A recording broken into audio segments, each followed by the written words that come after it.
Hello, ladies and gentlemen. Welcome to a very special live stream. It is the 40,000 subscribers special, and that means we're gonna do some crazy good stuff, okay? So if you guys are wondering, like, Leggy, what kind of crazy good stuff you got up your sleeve this time? Well, it just so happens that we got some really good free-for-all players lined up. They're gonna battle it out tonight, and I'll be casting it, showing you guys the full bird's-eye overview and all that good stuff, okay? Because we like free-for-all a lot, right? And we like seeing good players doing their thing and showing off their art and their skill.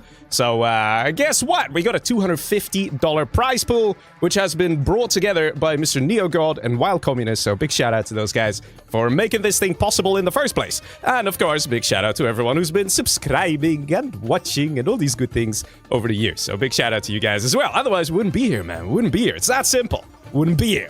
So, you know, you've all contributed. So now we get to relax, have ourselves a good time, and watch these people brutally murder each other for our fun. You know, that's how it should be. So as you can see at the bottom, you can see the score already. Everybody's got 0 points so far because we're using the anonymous point system once again, because it's just really fun, right?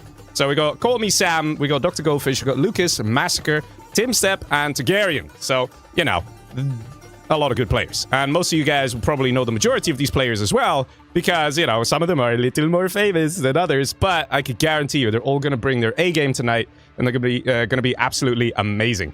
We are going to be using the point system, as I already mentioned, which means that basically it comes down to this. The better the players play, the more vicious they are, the more kills they do, the more everything like that, the higher the points are going to be. If you want to find out the full, like, how it's going to be handed out, the points, check the description. But basically, it comes down to the more of an impact you make in a match, you know, two other players eliminating and, you know, advancing and winning, stuff like that, the more points you get. So, you know, that's very nice. If you want more information about this challenge, everything's in the description. Literally everything, including all the matches we're going to play, which are going to be 6 players. So we're going to start off with Defcon. What do you guys think of that, huh? But before we get started with the games, let me give a quick player introduction, like what we did last time, because it was fun, okay? It was fun. So let's start off with Mr. Call Me Sam. Some people know him as just Sam, others know him as Call Me Sam. He's a good player who's changed his name from time to time, but generally he's known as Sam. He's a really good player, and he plays a lot of different stuff. So he's a bit similar to Excal in that sense, where Excal plays a lot of different things. So does Sam. So Sam has his roots in 1 versus 1.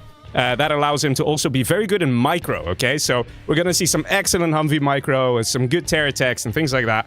And his expertise really lies in rushing and map control. So he's going to rush a guy, expand, rush another guy, expand. But of course, he knows his limits. He's not going to go over the top and draw too much attention. So he's going to play it very interesting tonight, I guarantee you. Now, we have a different player here that a lot of you guys were missing last time we had a free-for-all lineup, and that is the almighty Dr. Goldfish. Now, check this out. His wildcard strats are definitely famous across the land. He's the kind of guy who will literally steal an army and then use a Chinook to drop off dragon tanks at 5 different points in the base, and, you know, things like that. So he can be very ruthless, and he uses these crazy strategies regularly. So let's see if he's going to show off some of them tonight. And some of you might be like, Leggy, these can't possibly work, these tricks. Oh, he makes them work. That's the weird part. He somehow finds a way to make the most ridiculous strats work. Even if it's just spamming RPG bikes, which nobody does, he will do it. And I don't know, dozer hunt a guy or find a way to kill everyone's hackers, or I don't know. You'll see. He's an excellent player.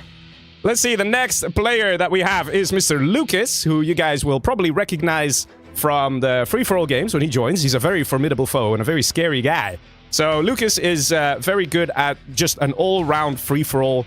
From an all-round free-for-all point of view. He's got great skills, he adapts quickly, and he's very good at planning. Planning is his strength, right? So he can see where a match is going, and most importantly, he can plan his attacks very well. So he will get the perfect army combination ready to defend or ready to attack.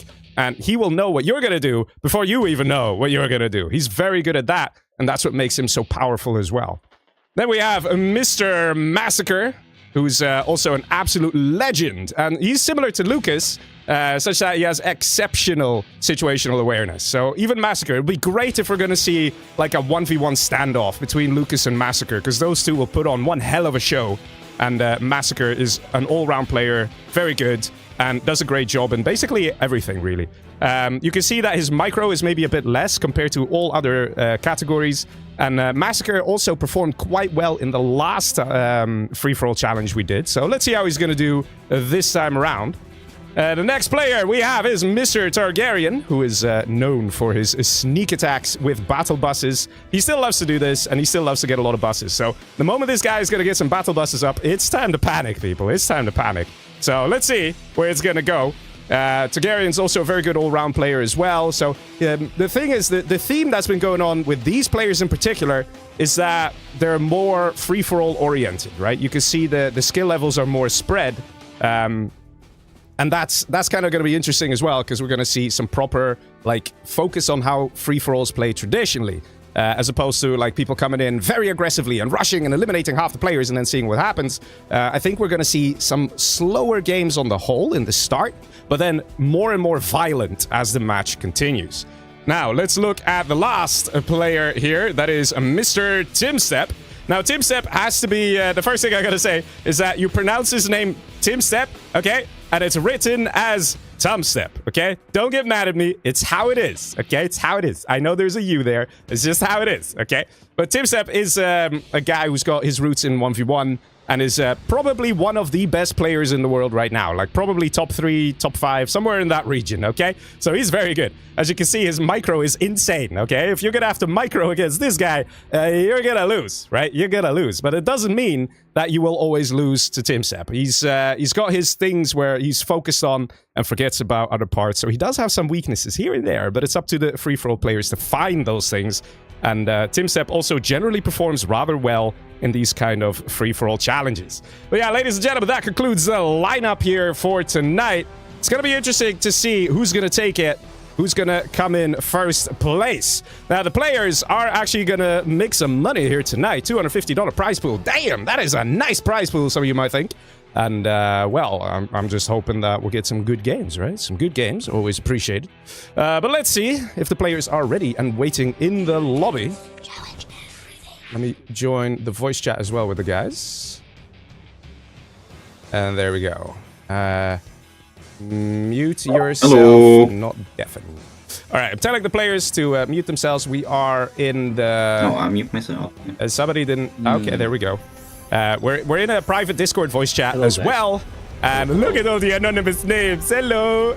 Hello, anonymous people. So yeah, we're in Discord as well. So if the players are wanting to secretly work together, then at least they can't use Discord. Okay, there's that. At least they can't use Discord. But yes, let's jump into the first map. Ooh, some Defcon action, right, fellas? Always nice, always fun. And I need to double check with the players a few of the settings, okay? A few of the settings. And let me message... Mute yourself, please. But yeah, all the players are trickling in, which is nice, right? Look at these names. Who are these people, right? Well, that's the thing, right? So this is what the players see of one another. You got M1E, M1H, and things like that. So the players between themselves and me right here in the lobby, we have no idea who they are. Then when we jump in the game, my little streaming software will pick up on the names and automatically decode them to figure out who's who, all right? And that's why we have a massive stream delay, okay? We have a massive stream delay. If you want to see the stream delay, you can write delay like this. It's a very big delay. So, you know, you can write that in the live chat, and Leggy AI will tell you what the stream delay is. But basically, that's why we have a big delay, because if the players are watching the stream, then they can figure out who's who, and it's not that anonymous. And if we have a big delay, then the match will have already taken shape to quite an extent. So, there's that. Let's see. Just waiting on 2 more players. Let me tell them I hosted. Please join, guys. Everybody is in the Discord voice chat. Guys, please join. I hosted. There, haha. I can just say it in the Discord. Now, the other advantage of this Discord setup that we have is in case players go absolutely crazy on bunkering up and refusing to attack, I can now, through the Discord voice chat, just unmute myself and tell them, guys, go for it. You know, attack each other. Leggy, you take over, baby. I have no baby to take over. Sorry. Not now. Leggy's streaming.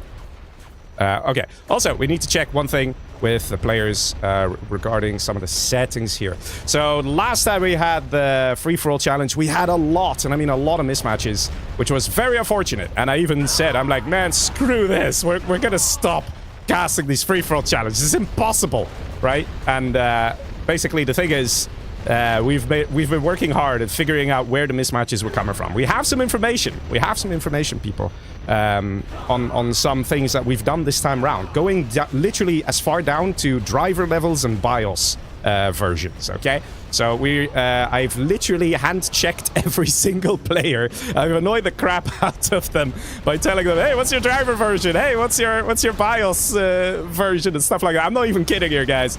And we checked every single setting there is to check. We did, in fact, find a couple of things here, a couple of things there with some of the players. So hopefully, we're going to have 0 mismatches. Yeah, would be something, right? Would be something. But yeah, let me double check here. Did you guys please all press the insert key on your keyboard? Did somebody just start chess in the Discord? Why? Why do... Go away. No.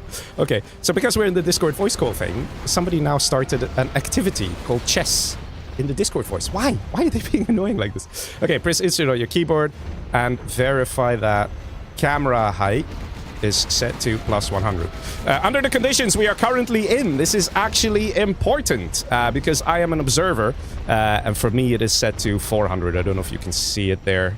Yeah, you can see it. And it's important that all other players have this set. Please all tell me if you have it set. +100, please. That's interesting that both people write the exact same message. Okay. So, the thing is, Gentool actually renders the game differently if this is set to off or set to a positive value. So that's kind of crazy, right? It's just one of those things you gotta figure out along the way. And we figured it out, man. We figured it out. So, you know, like I said, we're doing extra precautions. Let's see, 1, 2, 3, 4. Still missing some people. M1C is still in the bathroom, I think. Can you verify the camera height, please? So, like I said, we have literally taken all precautions, all of them, every single one, and making sure that the game will go stable. So there's no guarantee that we're gonna be good, right? There's gonna be no mismatches, but we're trying our absolute best here, guys. Hero Sight says, "Let's go, another Leggy stream." Will you notify us when the game is ended so we can? Sure, I can speak in VC then. So the guys might be like doing push-ups and stuff afterwards, or cooking a meal, or I don't know, taking out the trash. I don't know what they do if they die. All right, off. No, M1C, put it to +100. Naughty, you see what I mean, people? You see what I mean? Alright, you gotta double check, man. You gotta double check. So here's the thing, right? If we all have it on, and he has it off, and a mismatch happens, the odds are very high that it will come from this guy's PC. Now, we still don't know who's who, right? We just don't know, but... It's, as Mongolian YouTube chat says, $50 for the player who makes a paladin. Oh, and wins. Yeah, good luck with that. Okay. Okay, so you can write 2 chat messages per match. You can write 1 chat message out of match. So that's a lobby and in room. So, you know, only that. Pablo couldn't make it. Yeah, we were supposed to have Pablo play as well, but unfortunately, due to real-life circumstances, he's actually very, very sad about it. He couldn't make it, so, you know, F in chat for Pablo, man. He really wanted to play, but sometimes in life, there are just those couple things you just cannot move. You cannot move it. All right, everybody ready? Let's see, what else did we need to check? I don't know if we needed to check anything else. Did we need to check anything else? Camera height is off. That's everything, right? All right. Well, ladies and gentlemen, then I think we can get started with the first match. Are you excited? And most importantly, what kind of snacks are you chewing on right now? Let us know. Say it in the chat. Always fun. We have a massive stream delay, but I still read the messages, man. I still read the messages. Dank Light on Twitch, he says, Leggy will grow larger today. Maybe. We'll see. We'll see if the games are good. If the games are good and no mismatches, right? We sacrificed a bunch of farm animals right before the stream, so we should be good to go. 0 Hour Gods must approve of what we're doing. It should all be fine. But yes, let's go. Ladies and gentlemen, match number 1. Are you ready? This is the 40k special. Let's see how this game is going to go. And I see some interesting armies. Oh dear, oh dear. Let's see, is everything working? Yes, everything looking a-okay, because we have Mr. Targaryen, who's like M1F or M1G or something, but now he's actually showing us Targaryen. See, it's easy to follow. He is the Nuke General. And we have on the right Mr. Timsep as Demolition General. On the right of him, we have Call Me Sam as a normal GLA. So some nice armies here for the no rules. We got Mr. Massacre as infantry selling his CC. Interesting, interesting. We got a Demolition General here for Mr. Lucas. And on the very left here, Dr. Goldfish is Super Weapon General, and he's pointing his barracks in the wrong direction. Where you going, buddy? Where you going? What's this, huh? What are you up to? Never trust Dr. Goldfish and his strategies, man. He's always up to something, and already going greedy with getting a second supply here. Not something you see very often with the USA. What we don't see is a greedy build coming out of Mr. Timsep. He's being aggressive as can be. Sending a worker, building a demo trap, sending a terrorist as well. The question is, can Targaryen deal with this? Timsep is very good in rushing, and whoa, that worker didn't quite make it there. And that bunker is going to get destroyed, and the trucks might be in some trouble. Oh, what are you doing? Sacrificed it. Very nice. But Targaryen is still here, but is in a somewhat weakened position, mostly because of the map control here. If you see, this is a very nice area to attack from. But let's see what's happening here. We got Massacre sending a supply truck to harass Mr. Lucas, and doesn't quite do too much damage, but I'm noticing a lack of workers here. So mission accomplished with that supply truck. And down below, we have a tunnel going up here from Mr. Call Me Sam. Oh, that's gonna hurt. Oh, does he get it? Ow! Of course he gets it. That, ladies and gents, is called painful, all right? That's painful. Timsep in some trouble here. And now we see a retaliatory battle master coming in from Mr. Targaryen, who's not exactly happy that he's under threat over here. And Targaryen's like, wait a minute, I'm gonna deal a bit of damage here. And actually cuts off the income that would have actually gone for Timsep. The capture of the rebels of the oils has been denied, and that means there's basically no more income left apart from over here. This one supply is going to make all the difference. This definitely will count as a 2v1 here, and the question is Timsep going to be the first one out? Timsep is seen as one of the favorites to win this game. At the top, we have a nice helix from Massacre. Let's see, is Lucas gonna quit out? I actually don't think he will. He's very good at adjusting and adapting. He's getting a stinger sight, so he's not giving up just yet, even though his base is being blown up. Let's see. Timsep is in some trouble. We don't see a second Battle Master going in for the assault, so I think Targaryen is just kind of shooing off potential attacking forces of Timsep, has done a bit of damage, and is now like, yeah, dude, you're not gonna attack me. You're busy dealing with something else, because Targaryen would have What? How did those guys just die there? Okay, how? The technical got destroyed and somehow projectiled without moving and killed and crushed the RPGs. But okay, it can happen. It can happen. Well, let's see the assault helix at the top. Doing some good damage. It's the Massacre as the infantry general, proving to be effective here. And sending a second helix to the middle because he knows there's only one place the GLA can hide, and that is the middle. Very good aggression here from Mr. Massacre.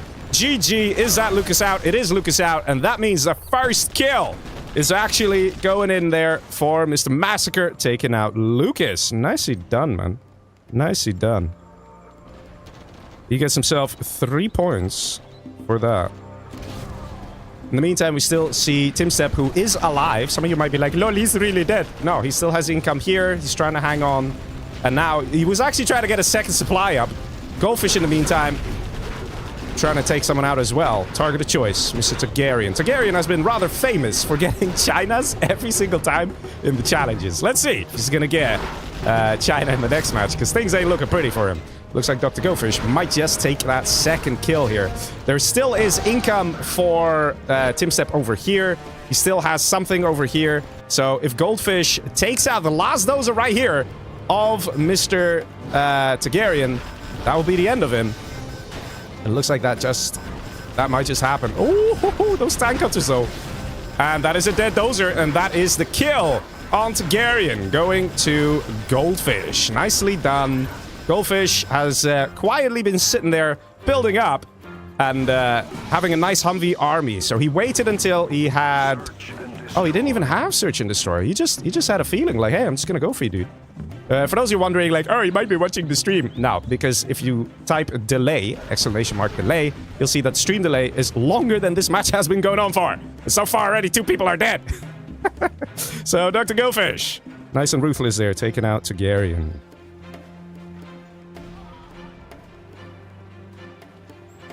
So far, it's not looking great for Mr. Timstep. Now even Goldfish denying some middle here of Timstep.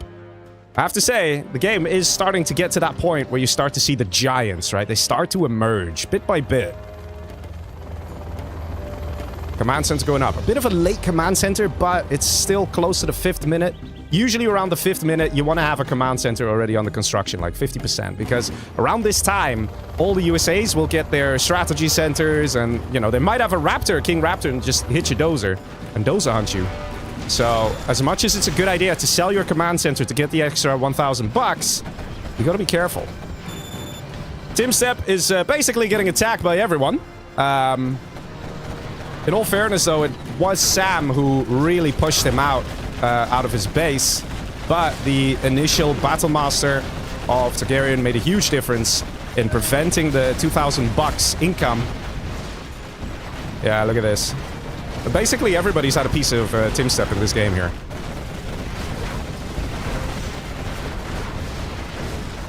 It's actually Goldfish who's now fighting Sam. Rather interesting, to say the least.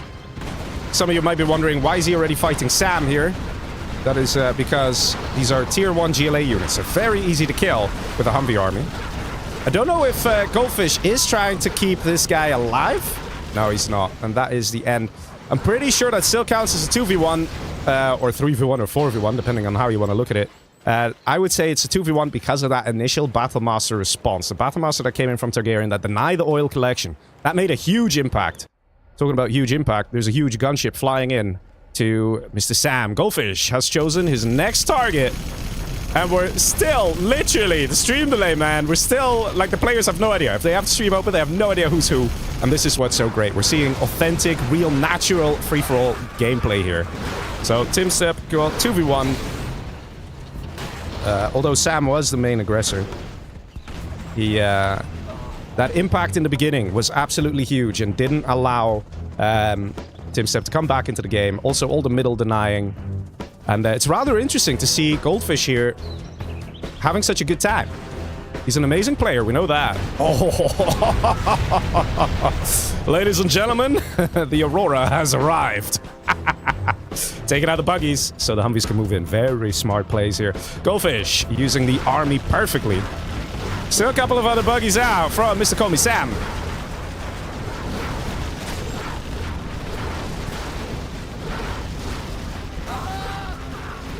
And it's going to be a bit hard to push here.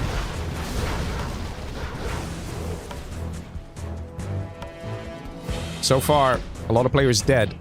3 remain. Each player here is going to get at least 1 point. Because you get 1 point for coming 3rd place, 1 point for coming 2nd place, and 1 point for coming... 2 points for 2nd place, 3 points for 1st place. He's saying peace. Goldfish doesn't need to reply. Goldfish can say yes and then still choose to backstab. It's all possible. The players can do what they want with the chat messages, but they are only allowed 2 chat messages per game. Abed on YouTube says, why no Pablo? Unfortunately, Pablo couldn't make it. We were hoping to have Pablo play, but... whoa, look at the range, man. Look at the range. But Pablo had some IRL things, and he really wanted to join. Oh, look at this! Nice Aurora! Oh, look at that! Tank hunters flying around like confetti. That's gonna make Goldfish very happy.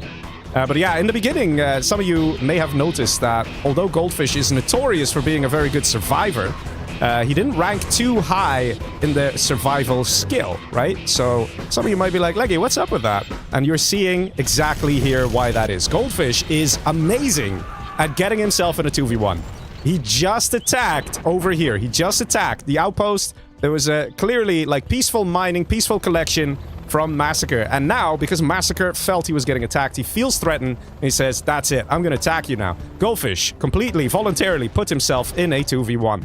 Aurora goes in and trying to hit the airfield. Is that gonna be on target? Probably is. And that, ladies and gentlemen, is painful. That is real painful. 4 MiGs gone just like that. But in the meantime, we have an airfield being destroyed here by the 2 helixes. Massacre is not giving up. Definitely doing a good job. Dealing some damage. A lot of Humvees actually going down here as well. These are very expensive Humvees. Now, see what's happening on the map here, guys. See what's happening. Goldfish is losing a lot of units here to the attacks of Massacre. Massacre is definitely responding to that one little Aurora that started it all. It was the act of aggression that did it all. Can we have unlimited chat and game more drama? No, Mr. Salim. That is exactly what we don't want. I know some people say they like the drama, but we've literally had these situations where it was basically all chat. And some people you would think it might be fun, but it gets really dirty real quick, man, because players would just be focusing on convincing each other to kill each other rather than actually try to play a good game and actually try and play it right. It just gets really messy. Trust me, we've tried it. You can go back in the channel, find some earlier streams, especially the ones in the beginning, and you'll see what I'm talking about here. But yeah, look at what's happened, right? Goldfish has annoyed Mr. Pink, okay? Pink being Massacre. And what's happening down below? This was an area that was completely being taken by Call Me Sam. Sam even said, you want a piece? You could take the island. He could have literally said yes, and he could have had this all to himself. But he didn't. And this is the problem. This is where the survivability score of Goldfish starts to drop. He finds himself in a 2v1 way too often.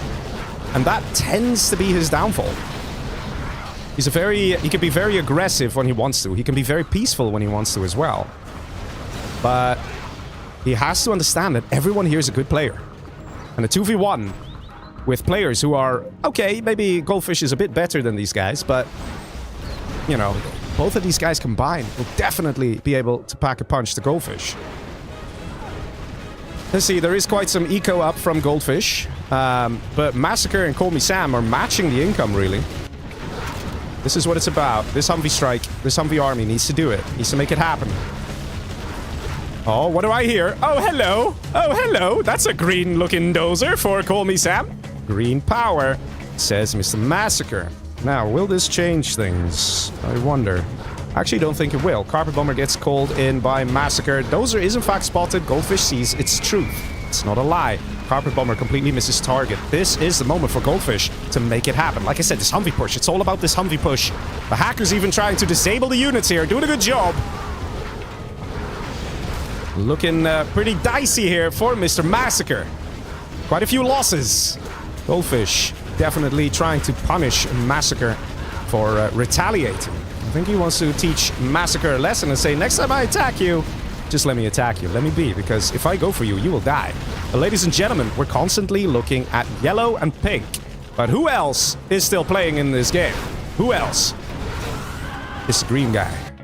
And look at this. He's focusing on that economy. He's stolen the infantry general. He's gonna have power. Oh, he already has power. There you go. He already has power. So his unit production doubles. His building production doubles.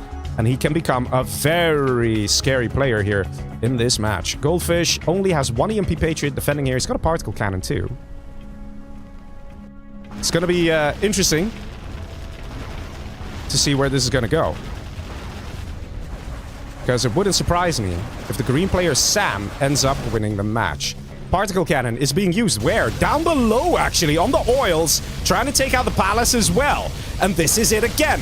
It's going to trigger Sam to go on an all-out, full-blown attack. He was sending just a few angry mobs, but this will change. We're going to see a tunnel pop. Units will come. Here we go. Units are coming here. We got a few rocket buggies. And it's going to be all guns blazing on Goldfish. So Goldfish has annoyed Pink. Has dealt some very good damage here. Let's be honest. He really has. But now he also has to deal with the green player. I wonder, guys. I wonder where this is going to go. Mr. Discount for Bananas and Moab, giving some very nice memberships. Thank you guys very much. Really appreciate all the love. But look at this situation here, man. Look at where we're at. Goldfish is slowly losing the map control. He had the ability to have this, right? Look at the income per minute here. Yes, he dealt some damage to Massacre, but Call Me Sam also had some losses there because of the particle cannon. The Goldfish is not that far ahead economically. He's just not that far ahead. Oh, man, where is this gonna go? I really wonder if we're going to see some Scud Storms here from Call Me Sam. I suspect he's not going to do that. For those of you wondering, why not get Scud Storms? They're such powerful super weapons. The answer is because they're very powerful super weapons. There are still 3 players, right? If he builds Scud Storms, it might trigger Pink Massacre to attack Sam, because he will recognize that Sam is going to become a serious threat here. Aurora coming in, trying to deal some damage. Aurora gets shot down. Look at that pilot trying to escape. And look at the situation again. We're seeing further loss of map control here from Dr. Goldfish. He's just getting himself in that 2v1. Oh, wow. That is excellent timing. That allows him... Whoa, man. That is a carpet and a half, man. Look at that. That's a lot of economy gone and the oils just when he went low power, because down below we actually see Sam attacking. And did I hear that? Was that a saboteur resetting the particle cannon? I think so. Fuel air comes here. Is it on target? Is it going to get both oils? Probably yes. Yeah, it does. Minigun gun drop coming in as well. Or wait, no. Ranger drop. Sneak attack down south. Coming in. Okay. And this is what I'm talking about. Goldfish was in a perfect position. Was being gifted the bottom middle island.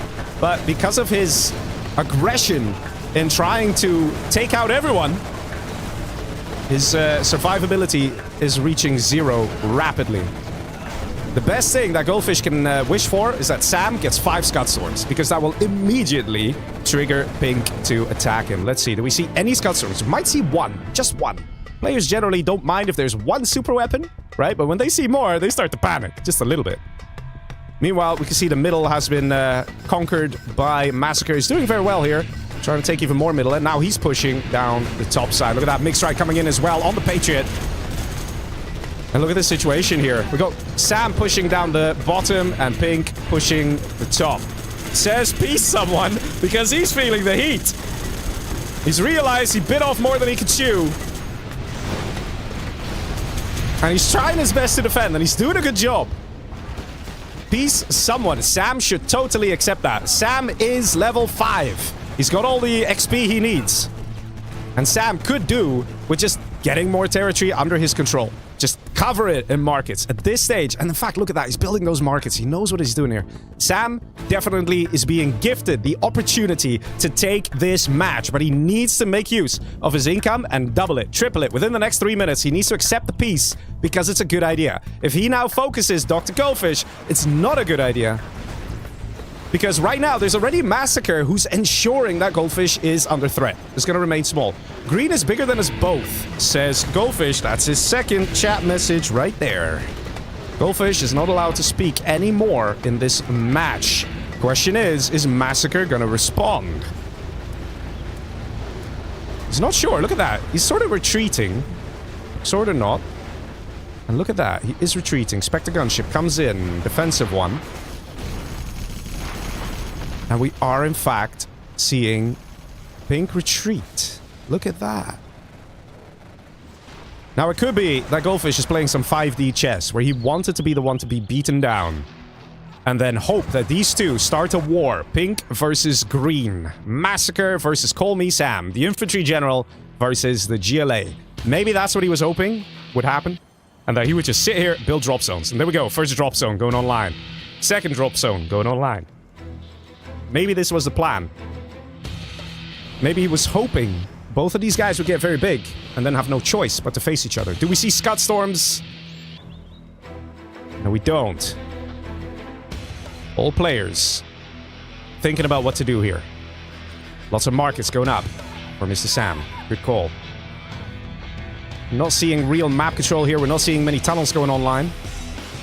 Question is, does Sam have an internet center? He did steal infantry general, but it doesn't look like he's using any China technology. It's definitely a mistake from him at this point not to go for an internet center, because with an internet center... Ooh! Owned. With an internet center, you would have seen that there's an EMP Patriot. You wouldn't have put it there, you would have put it here. That would have made all the difference. Because now, this is disabled. For those of you wondering, wait, what's going on? Why can't he pop from here? Normally, when it gets EMP'd by an EMP bomb, you can still pop. The answer is because in the animation phase, where it still is, it's still in its animation phase, it actually changes up how it works. So when it gets EMP'd in the animation phase, you cannot use it. You cannot pop from it. So if you just put it here, even if later then an EMP bomb came in from pink, you could still pop even while it's EMP'd. So it's those small things, man. They make all the difference. On the left side, we still have a missile defender here. Good for scouting. Goldfish definitely has brokered some peace with both of the players. The question is just, when will the Scud Storms go online? That's what it's going to be about, fellas. That's what it's going to be about. Same time, let's see the economy coming online here for Mr. Massacre, who's definitely behind here compared to Sam. So we could see a situation where Sam knows he's a powerful player and could try and face off against Massacre. The only problem is, it's going to take him quite some time to kill off Massacre. Okay? That's the thing. You might be like, yeah, but look at the income, you know, Goldfish, only 5.7k. Guys, you can, like this guy, Goldfish, he's also known as the comeback king, all right? He's insane at growing that economy. If you see his money, it'll barely ever cross 5k. He's just, look at that, he's only building drop zones. Drop zones power, drop zones power. Okay, one particle cannon, just for the lols, okay, just for the show. But let's see where this game is gonna go.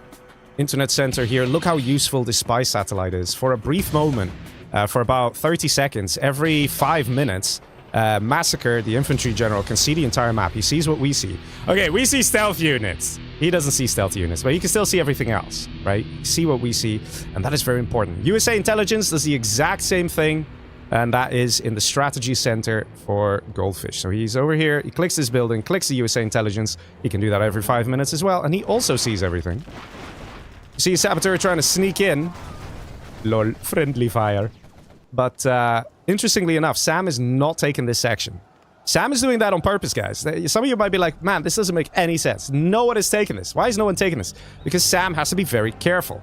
If Sam takes this section, there's one big problem, which is that he's going to look scary. He's going to have 3 islands, right? And the map control, it plays a part.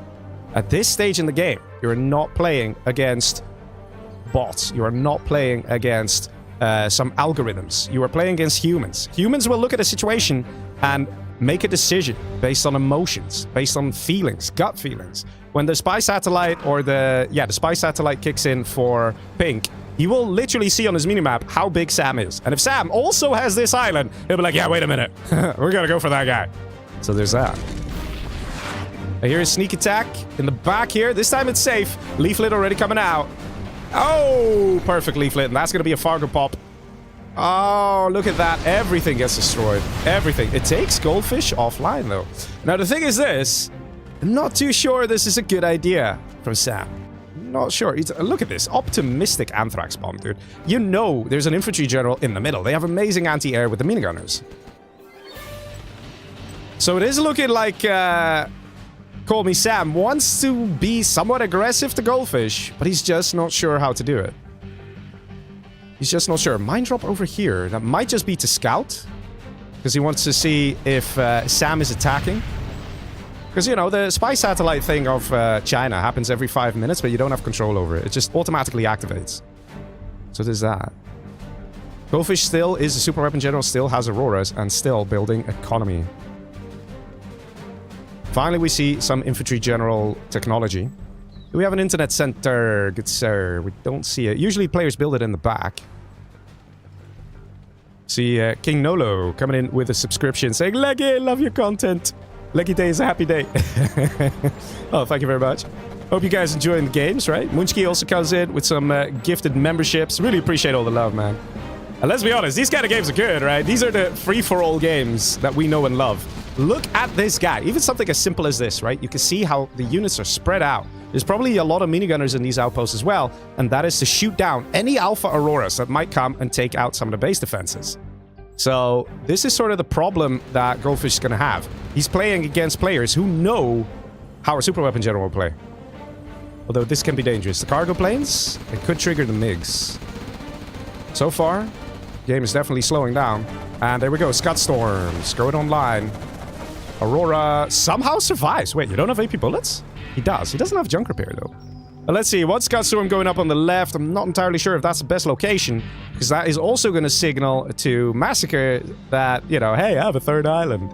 So it looks like Call Me Sam might be feeling confident enough to go for it. Now, Sam does have most income here, guys.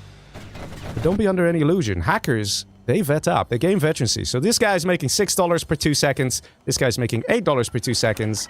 Do we have a Vet 3 anywhere? Yeah, this guy. He's making $10 per 2 seconds. So the great thing about China's economy is that by literally not doing anything, over time, you make more money because the hackers will vet up.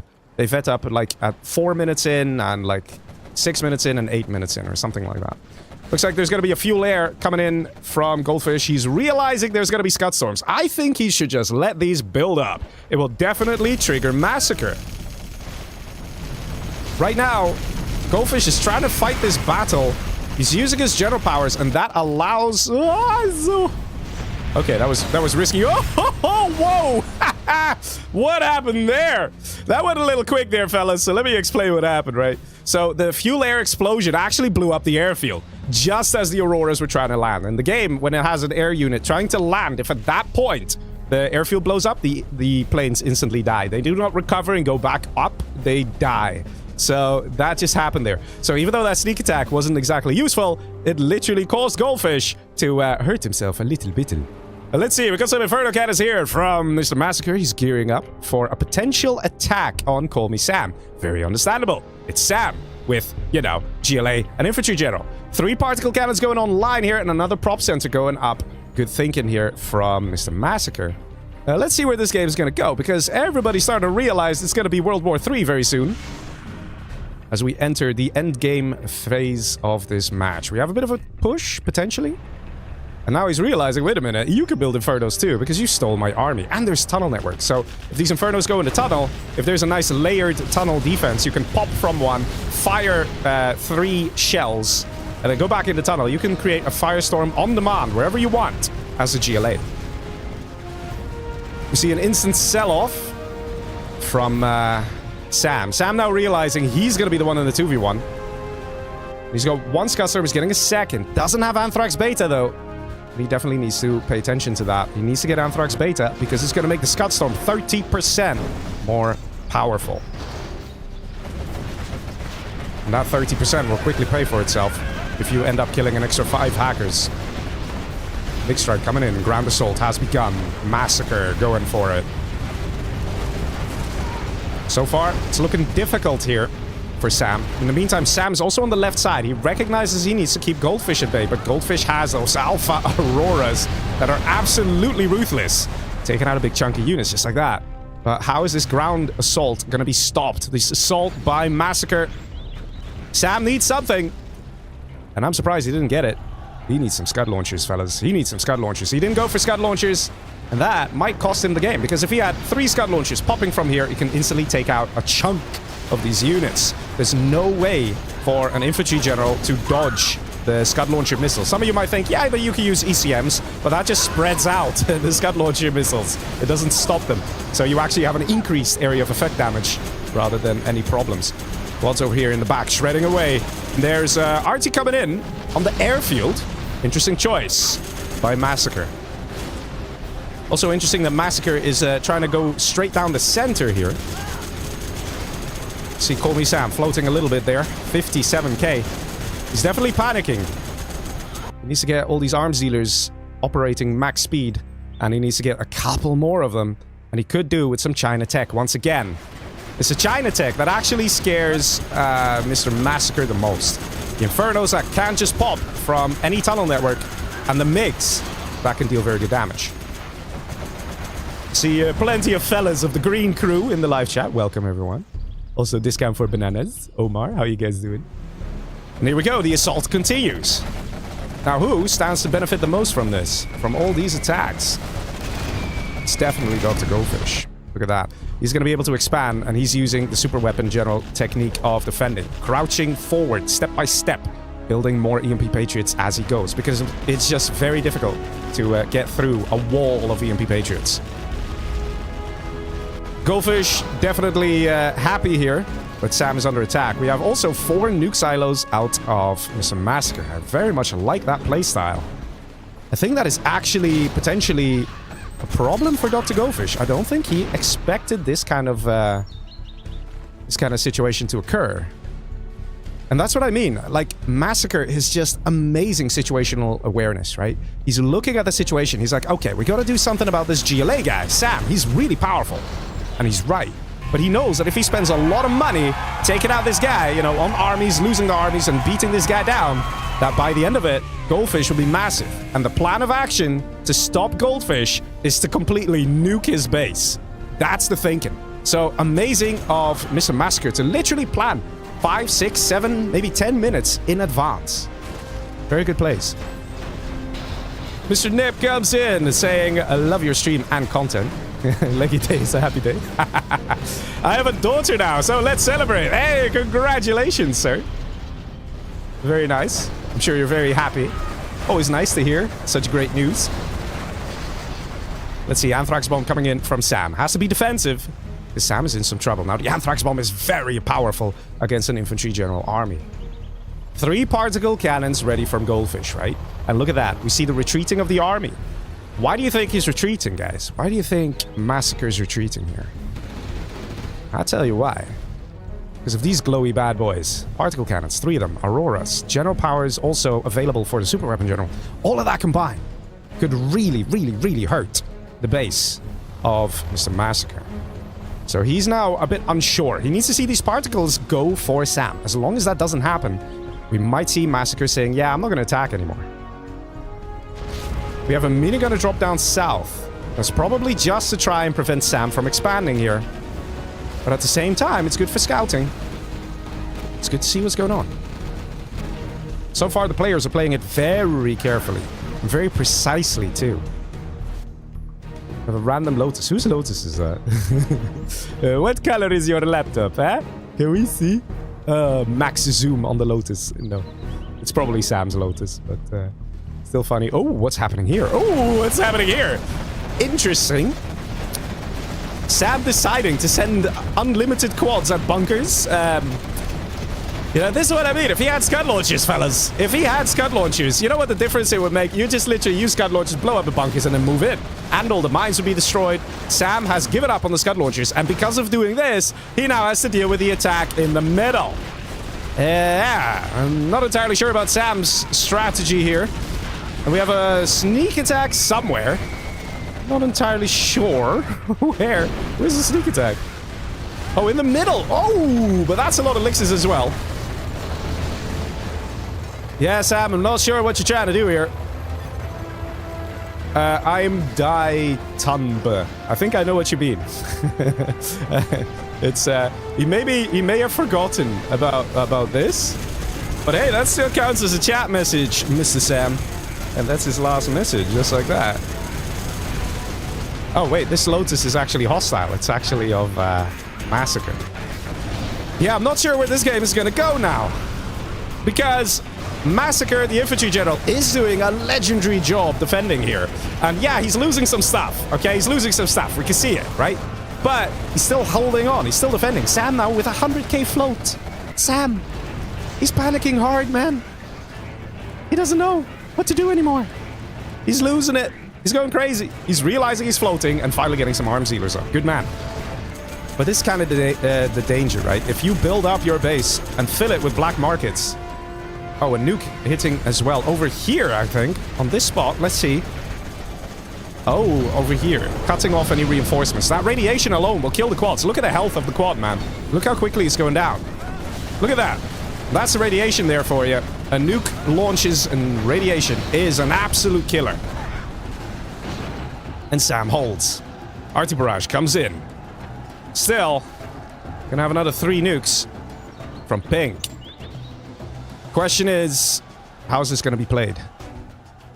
Goldfish completely being left alone here. One thing is for sure, I do believe that Mr. Massacre needs to focus on getting more nuke silos. On top of that, Goldfish is still actually the one with the least amount of economy. Quite surprising to see that at this stage. I have to say, very aggressive first match here. Very tense. He's so big, I can't kill him, says Massacre. That's Massacre's last message, so everybody's used their messages. There's no messaging going on. Nuke comes in, defensive nuke coming in. Is that going to trigger Dr. Goldfish? Because a defensive nuke combined with a message is surely going to make Goldfish go, what's going on there? Because at the end of the day, Goldfish would much rather deal with an infantry general who's powerful than a guy who has infantry and GLA, right? Who can build Scud Storms, very powerful super weapons. We see Patriots going up. This is because Goldfish is planning to do an attack. That's what's happening here. We got a lot of Auroras here as well. The reason we're seeing these EMPs is to stop the sneak attack. Like what we saw up here, right? What we saw literally up here a while ago. That is why Goldfish is getting those EMPs. And once they are up, he'll be ready to push. Question is he gonna do it? Because it looks like Massacre is holding. Massacre is struggling, but he's not dying. He's sort of losing a bit of map control, but he's still there. Sam is trying his best to spend that money. Guys, he was floating over 100k. You might say, oh, he's still floating 60k, Leggy. But look at his income, all right? So he spent so much money on the army. He's just overrunning the enemy. Look at this. Look at all the war factories. Yes, Sam. That's what you gotta do. Potentially dangerous sneak attack because there's mines and there's elixirs. He doesn't care. He doesn't care. He pops anyway. Everything eradicated. He doesn't care, man. He doesn't care. He's a rich boy. Now, here's the thing. There's only one thing that could really help in this situation, and that is if Sam gets a ton of Scud Storms, because he needs to plan ahead now, just like what Massacre was doing before. He needs to plan ahead and be like, hey, wait a minute. I need to deal with a super weapon general. The easiest way to deal with that is... Ooh, I hear nukes on the production. Interesting. He needs to see that Goldfish is going to become a major threat. Does he have an internet center? Please tell me you got one. I saw you build some China stuff. Bruh, for real, man. How does he not have an internet center? Sam, this is terrifying, man. How can you be like, yeah, I don't see the map. Fine by me. It might cost him the game. We might be in a situation where he's going to keep going until he's actually beaten back Massacre, actually crippled the guy, and he'll just get completely overrun by Goldfish. He doesn't realize that Goldfish is, in fact, growing that economy. He's still there. He's catching up. Slowly, but he is doing it. Look at this. He's building more drop zones. He's building more war factories, too. So Goldfish is soon going to start attacking. We know that.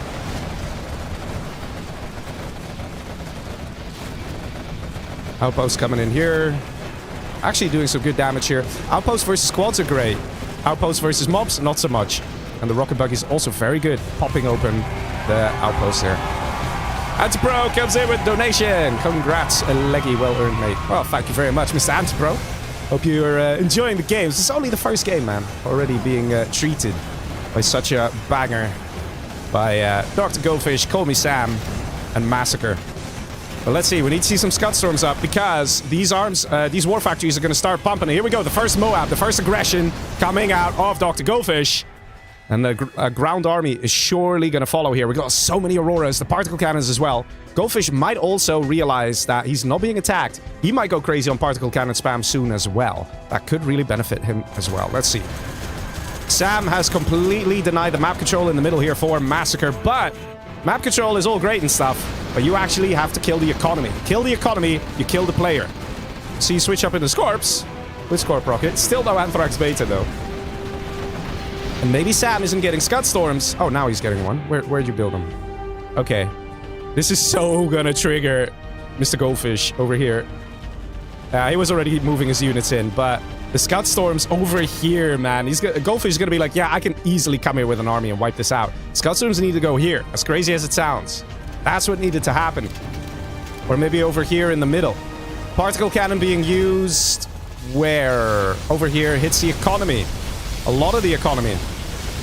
How many markets are disappearing? Just like that. Being stripped away. Very nicely done there. And we have another particle cannon go for the palace. So we have a backup palace for Sam. I'm not actually seeing one.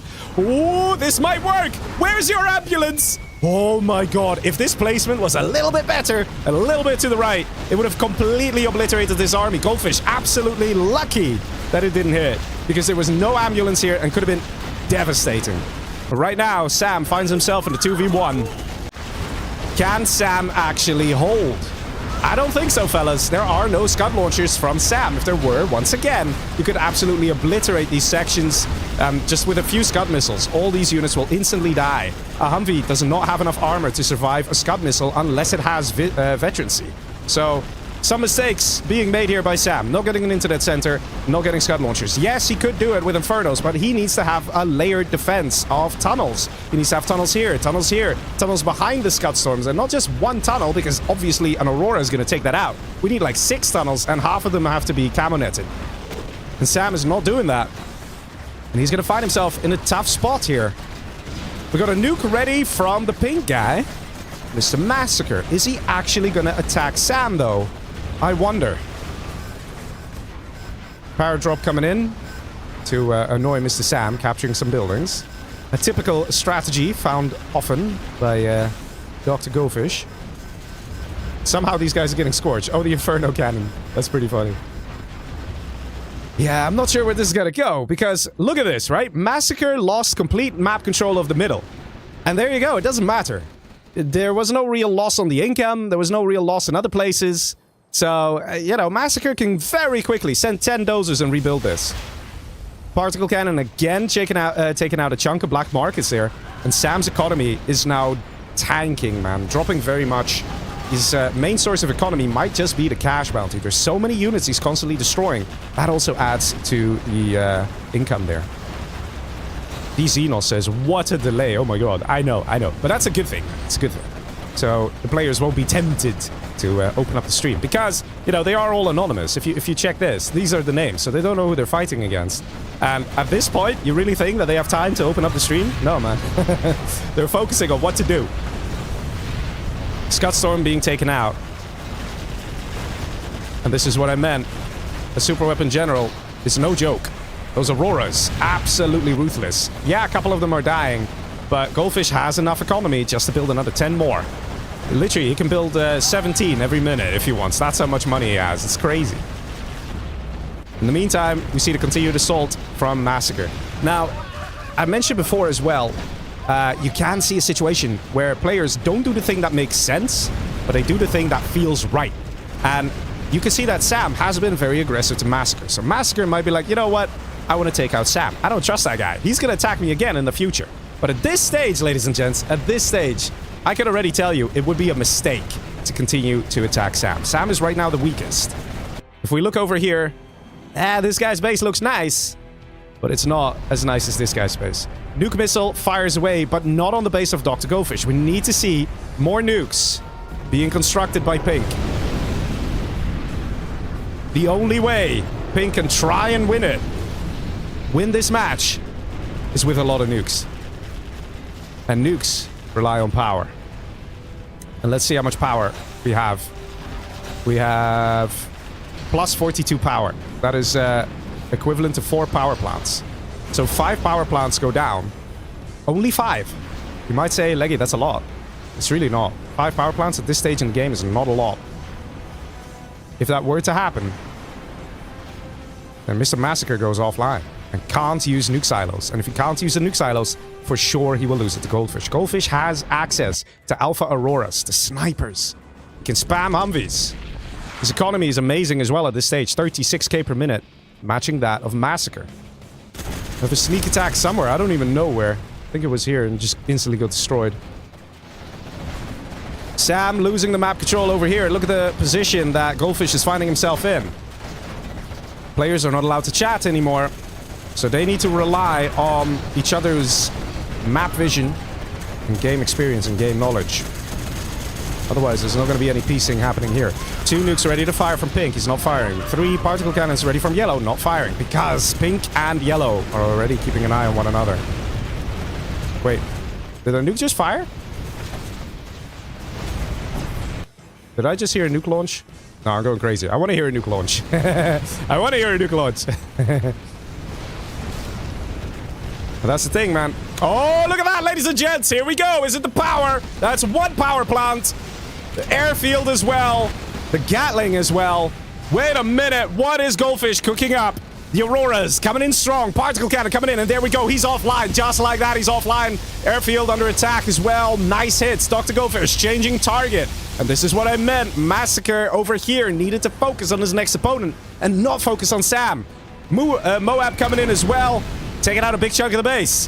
One thing's for sure, Massacre is very low power. He needs to build 7 power plants to come back online. 7 power plants. Until then, these nukes are dead weight, man. They're not going to do anything. Goldfish assembling his units, ready for the kill. Ready to cut off the head of Massacre, take out his economy, or take out his production, or literally just wipe the player entirely, continuing to hit the power. Look how many dozers are building power plants here. Aurora still coming in strong.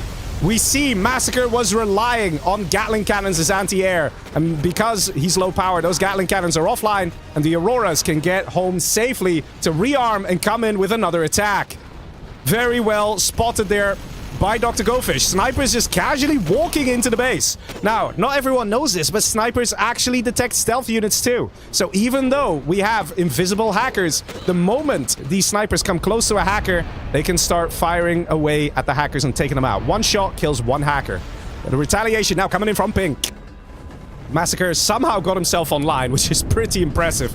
Going over here and hitting the strat center, hitting airfield and power as well. But here's the thing, Goldfish is 2 steps ahead. He's got a surplus of 60 power. He's still, if a nuke were to hit right here, Goldfish would go low power.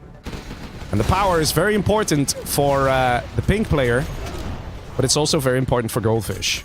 So if that power goes offline for Goldfish, all the EMP Patriots go offline, all the particle cannons go offline. Just like that, Sam right now needs to shut up and look pretty and just build more stuff. Because one thing's for sure, these 2 giants, yellow and pink, are going for each other's throats. New strat center being constructed as well. This is also the weakness of USA in the endgame. Not having a strategy center means not having the ability to construct new Auroras. It means not having the ability to build supply drop zones. It means no ability to build new particle cannons either. A lot depends on the strat center. So if there is a way for Mr. Massacre to continue attacking the strat center, it'll make a huge difference. Power is back online, and as a result, these Auroras are being taken out immediately. But that's the thing. Strat center only now is completed, so only now can we see new queues for new Auroras being made. Crazy match. There's still a chance for Sam to bounce back. Look at the tight base he has, right? But he can bounce back. It is possible. It is possible.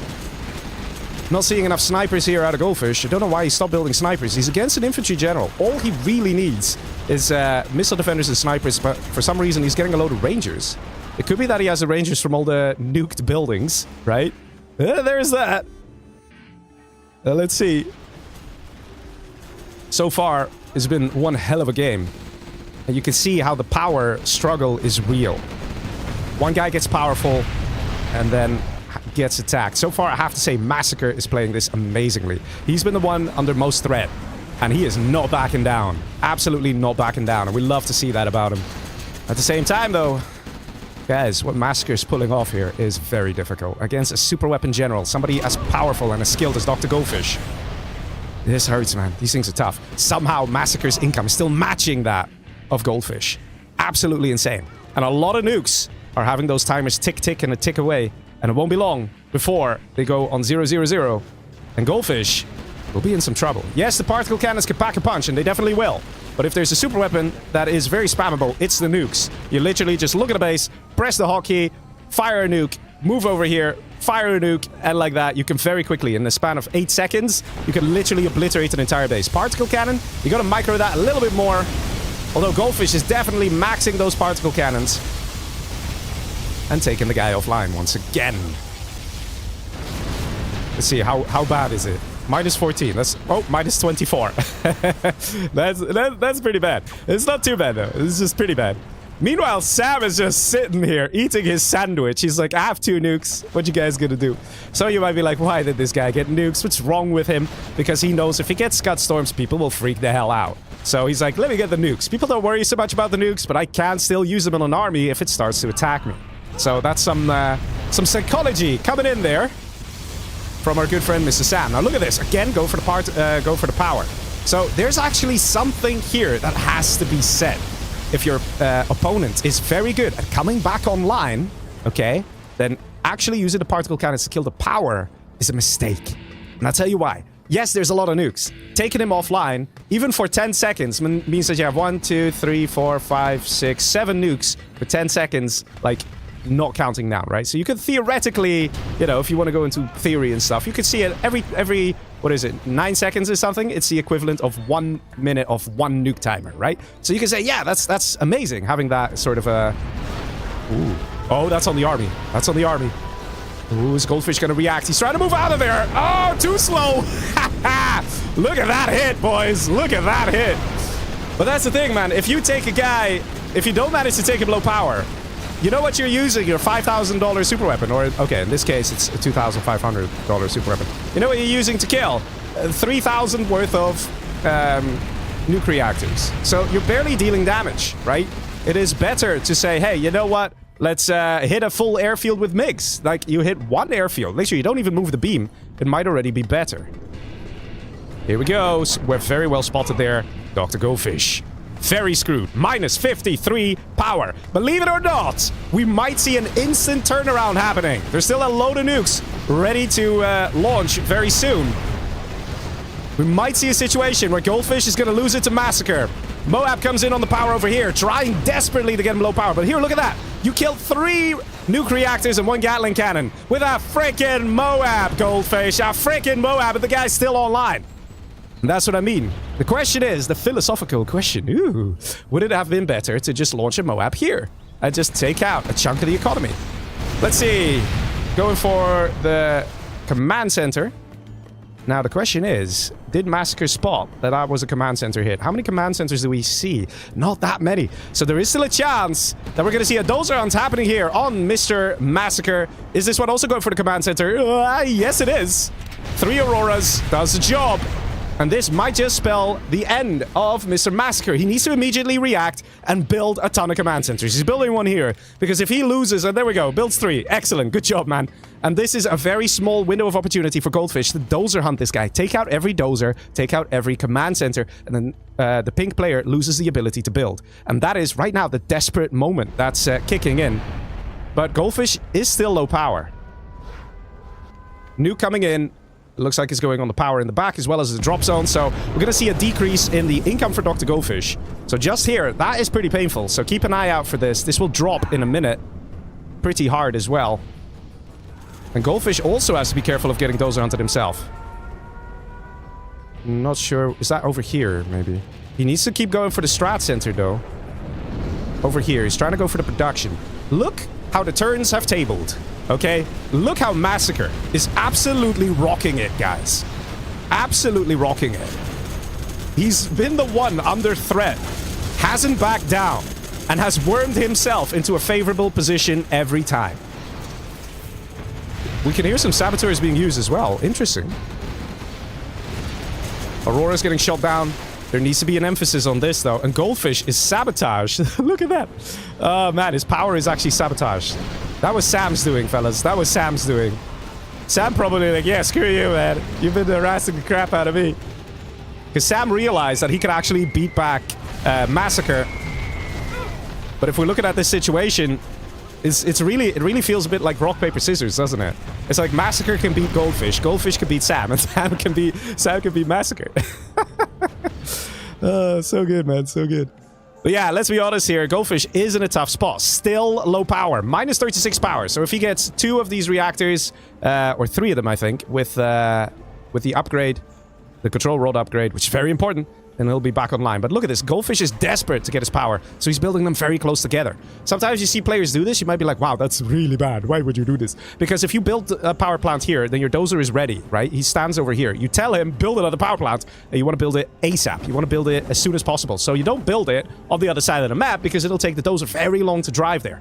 So that's why this tends to happen. Anthrax bomb coming in. Sam, who's been sitting pretty. Hey, man, he's been doing great, sitting pretty. But now he's kind of scary, too. He's getting Scud Storms. You can see the power balance, how it shifts. Funnily enough, no one is really dying, though. Everyone is managing to recover. The only thing that can absolutely change that is a whole load of super weapons. So all these nukes can obliterate Goldfish. The Scuds can obliterate Goldfish or Massacre. The nukes are not going to be as powerful against the Gile, but they can definitely be instrumental in taking out a player like Sam. Because if you launch a nuke here and launch a nuke here, it's actually the radiation that kind of acts like an anthrax bomb. That ensures that no GLA unit can be constructed until the radiation is cleared, which can be done with toxin shells. So, you know, Sam might not know that, though. Not everyone knows it. We definitely have a lot of dots on the minimap. And I think I'm going to join the voice chat and tell the players to attack, because we're starting to have a lot of stuff here. Even though we haven't had a crash warning, I'm going to tell them. Guys, please attack. We're getting close to a crash. That means everyone. Even if you don't have too much, just go for an attack. Just, you know, I don't know. There. I just unmuted myself, told the players, and immediately we see some reactions happening. Because I can tell you, man, unless the players attack, nuke starts coming in, and actually target of choice, funnily enough, is Sam. Everybody's still worried about Sam. Go for the Scud Storms right away. Nuke comes in, and that hurts. And that's what I mean, man. The nukes can absolutely make a difference here in this situation. The amount of radiation, man. This whole area, the whole country is covered in radiation. There's nowhere safe. Nowhere safe, man. This is just how it is. But do we get a Scud Storm firing away? We do. Let's see. Where is it going to go? Is it going to be on... Oh, Dr. Goldfish, actually, going for the EMP Patriots to clear up some defense. Maybe he was thinking there was an army there. We got a beacon here as well. Sorry? Okay. Yeah, that's good that he realized this, because mobs can actually cause a bit of a problem. So, yay! Yay, Sam! And Goldfish actually attacking both players equally. That's very nice to see, to be honest, because he used the Auroras to take out the Scuds. But basically, this game is legendary, man. Absolutely legendary. And actually, I still see some Auroras going in the back. He's trying to shoot some hackers down. It's funny that all the players are still circling around the 30k per minute, right? And that's what I mean. Nobody's really breaking through. Every time somebody loses something, it seems to be mostly just the defenses. And the Scud Storms seem to be that one trigger, that one thing that unites pink and yellow. And that's why Sam wasn't building them before. So he actually used nukes. When did he use the nukes? Did he use the nuke? Oh, hello. Everything getting scorched. Goldfish definitely attacking both players here. And those are some nukes firing away. Oh, that's over here. Oh, here we go. That's on power. That's on power too. The Goldfish, he learned his lesson. He still has plenty. Let's see. Let's see. How much do you go up, man? Plus 80. So he still has 4 very upgraded power plants. Still there. Making sure nothing goes offline. Moab comes in. A potential area to attack from, in fact. There's not that much over here regarding defenses. But one thing's for sure. The players need to figure out who they want to brutally murder. We see a retreating of the army here of Massacre. So Goldfish, because he was sort of left alone a little bit there by Massacre, he's found himself back in this game once again. Lots of nukes ready, though. Lots of Scuds ready. You guys can see this game is getting rather explosive. The timers of the super weapons, they decide everything, man. They decide everything. It wouldn't surprise me if within the next 5 minutes, someone's going to be dead. Question is just who's it going to be? Everyone. Everyone can still lose it. Right now, it does seem that pink is the target of choice. Let's see, fellas. EMP comes in defensively. Ralph in YouTube chat says, I know Sam is going to build up in the middle spot again. Well, let's see if your prediction is correct. Yeah, he's got some production here. Nuke comes in, I think again on the power. Yeah, it's on the power. See, this is the thing though, as much as it's good to take a guy offline, there still needs to be an emphasis on taking out the economy. We're not seeing that from any of the players. At the end of the day, most of the time, yeah, there we go. This is what we needed to see. This is what we needed to see. Ladies and gents, we needed to see the destruction of the economy. Hitting that strat, hitting the drop zones there. Beautiful strike. That's what we needed to see, guys. That's definitely it. And I have to say, it's a tough game here for Massacre, but he's still holding his own. The income per minute for Goldfish is pretty high there, but it's going to drop again because of that nuke. We're going to see it go to 41, then 40. It takes a while to update, though. Okay, 43. Never mind, but it will drop. I promise. Sam and Massacre Definitely on the lower end when it comes to economy. Aurora remains supersonic while going slow. What do you know? Apparently it can do that all along. It lied to us, fellas. It lied to us. It can always be, like, invincible, apparently. Massacre is still under threat. At some point, though, I expect Goldfish to go hams crazy and go for Sam. Scud Storms are scary. Goldfish getting an army ready. Do we have a lot of mobs? We have some mobs. Are they being used? I guess so. Do we still not have a spy satellite? Ah, we do. Okay, good man, Sam. He finally got one. Humvee's assembling at the top side here, ready to push onto Massacre. Target of choice. Mr. Massacre. It looks like he's going to get 2v1 here. Looks like he might just die. Scud Storm are ready to fire. But we need to see a lot more Scud Storms out of green, that's for sure. And he should... Yeah, there we go. There we go. He's building them over here. Excellent position there. Because it's going to be a little harder for Goldfish to get to them. Mind you, Goldfish has Auroras, has particle cannons, can do the job. But over here, it's just a little safer from, like, Humvee attacks and stuff like that. Or Ranger drops, which Goldfish hasn't used in a while. Sneak attack up top. This could be an absolute killer unless it gets dealt with. Minigun drop comes out. Lots of MiGs. Whoa. Yeah, that does the job. That minigunner just vanished there. Here. I don't know if you saw that. He literally vanished. He didn't get incinerated. He teleported to another dimension. But it's fine. It's fine. Particle cannon getting used on the War Factory. Now this is an offensive strike. It's the first time we're seeing Goldfish going for an offensive strike in this sense. He's hitting the production. What happens if a guy has no production? He might be rich as hell, but he can't make anything. That is the plan of Goldfish. We're going to see the armies assemble and push in, if he still has some. He's getting more particle cannons, gearing himself up to face off against Sam. Target of choice. The person they want to kill and get rid of seems to be Mr. Massacre. Sam at the ready as well. Massacre, unfortunately, is being chosen by both players to die. And in part, it's because of the super weapons. In part, it's because the guys don't want the game to crash. And they're like, hey, we gotta kill someone. Oh, you're killing that guy. Let me also kill that guy. To an extent, that is what is happening here. Because one can look at the base of Dr. Goldfish and be like, yeah, I don't know how Sam's gonna survive against this. Vanilla Raptor. One very, very confused and lost little Vanilla Raptor. You know, with his big brother, the Alpha Aurora, right next to him. Okay. Massacre, definitely in some trouble. Scud Storms ready to fire from green. 2 nukes ready to fire from pink. And 5 particle cannons ready to fire from yellow. Here we go again, hitting that production again. Nuke fires away. Is it over here? Yes, it is. This is a back-off kind of a nuke. A defensive nuke. Goldfish, where is that ground army that we're waiting for? It's chilling over here. Not moving. Needs to attack. I think Goldfish is switching it up. I don't know if we are... Oh no, units aren't moving. Oh no, units are moving! No! Guys, please attack! Please attack, everyone! Literally everyone, please attack. We are running out of time, I think. Goldfish takes the cue. Thank you. Thank you, Goldfish. Man, I'm telling you guys, there are so many units in this game. There is a hard cap of about 1,000 units.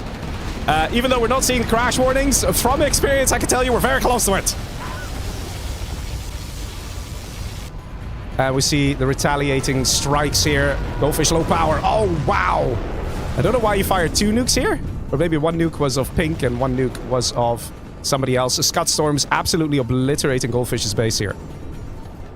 All the units moving in. We even see some Comanche here. And is that another Scud Storm firing over here? Or is it an Anthrax bomb? I suspect an Anthrax bomb. Goldfish not wasting any time. Coming in hard. Coming in strong. Wants to get rid of the GLA. Goldfish is feeling confident enough that he can take out Mr. Massacre, but he is more concerned about the GLA that is Call Me Sam. Sam on 50k per minute. And there's that Anthrax. Gorgeous hit. Look at that. Ambo at the ready. Very good response from Goldfish. This time he had an ambulance ready. Made all the difference. Moab comes here. Oh my god. Boom. There goes the whole ground army. The defensive army. Sam under some serious threat. In the meantime, Arty Barrage comes in. And we see Sam under threat here. Under attack. The thing is this, somebody has to die. Everybody's too big. That's the sad truth, man. where we have developers working on a community patch that solves the unit bug of having too many units in the game. But we are still playing with it. It is still there, and it is a serious killer, and it is something that needs to be dealt with. So unfortunately, in this situation, when I tell the people, hey, start attacking, they have no choice. They gotta do it, or else the game will crash. And one thing's for sure, the players would rather fight a hard battle 2v1 than have the game crash. Pretty sure of that. Goldfish used a lot of stuff, did a lot of damage. His income has dropped greatly, so has Sam's income dropped greatly. Now Sam, like I said, he's relying on that cash bounty, man. Whoa, those alphas. Dealing some good damage. Nuke gets fired here. Trying to keep the units at bay. But guys, look how many particle cannons are out of Goldfish. It's insane. It's absolutely insane. Particle cannon now going on the economy, and one palace, and the second palace could also get hit. Doesn't quite happen. And here we go. The GLA base being set on fire by the particle cannons. In the meantime, the GLA forces being destroyed by the nukes. Sam now finding himself in that 2v1.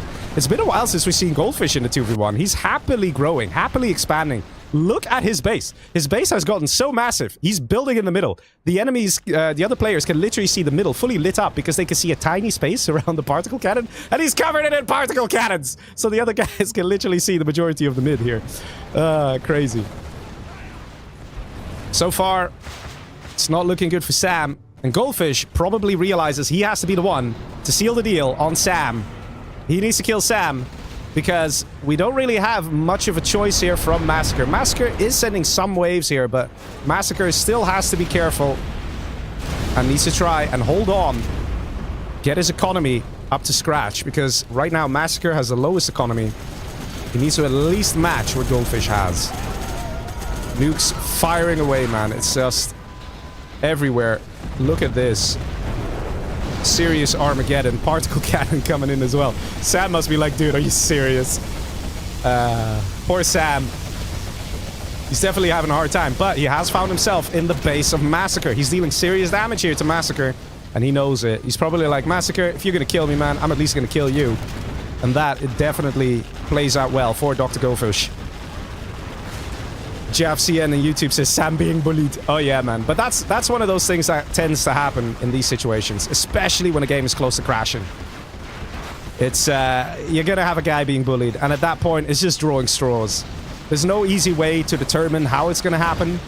You just have to hope that they don't see you as a big threat, and having Scud Storms tends to be one easy trigger. And if you look at the situation now, even though most of the Scud Storms are destroyed, Sam is like, his base is wide open. You can really mess him up. And look at that. New command center going online. Dr. Goldfish benefiting from all this chaos. Getting himself another command center down in the bottom area. Man, I have to say, this is one crazy game. Already going on for 1 hour, guys. Hey, man, you wanted to see free-for-all, right? I think we got some. Wunchki says, Leggy, I gotta pee. Make someone win. Well, to be honest, it's looking like Sam is going to be the first one to die here. Goldfish definitely making use of the opportunity, growing his base nicely. And look at that. We got the pink army at the top. We got the Goldfish army, the Humvee army on the left. Sam in a tight spot. Where was Massacre, who was trying to hang on in that 2v1? It looks like it might just be Sam who's going to be the first one out. Very well played here by all three players in this match. Like I said, at this stage, it is so difficult to predict where a game's going to go, to play it right. And again, a load of units going down. And Goldfish with his army ready to push once more. Do we have any alphas out? We have them on the airfields. We could actually see the alphas getting used. Not too many airfields. But it looks like Goldfish has switched to a different overpowered thing, which is the particle cannon. Look how many he's got ready here. Blinking so much on the top right, I'm gonna have to start putting an epilepsy warning on the stream. You can absolutely obliterate Sam, but he doesn't want to do it. He doesn't want to use the particle cannons. The question is Sam gonna GG out? Or is Goldfish already preemptively gonna attack Mr. Massacre? Now, there's also a dot here. Is there a pilot? There's a random pilot. Thing is this.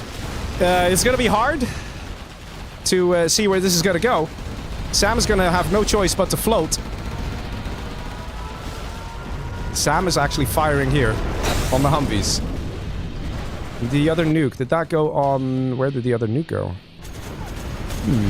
Not quite sure. All the Humvees get destroyed. And this is showing that Sam doesn't want to give up. This only means one thing. It means that Goldfish, if he wants to have a 1v1 with Pink, he's the only one who can do it. He has to kill off Sam.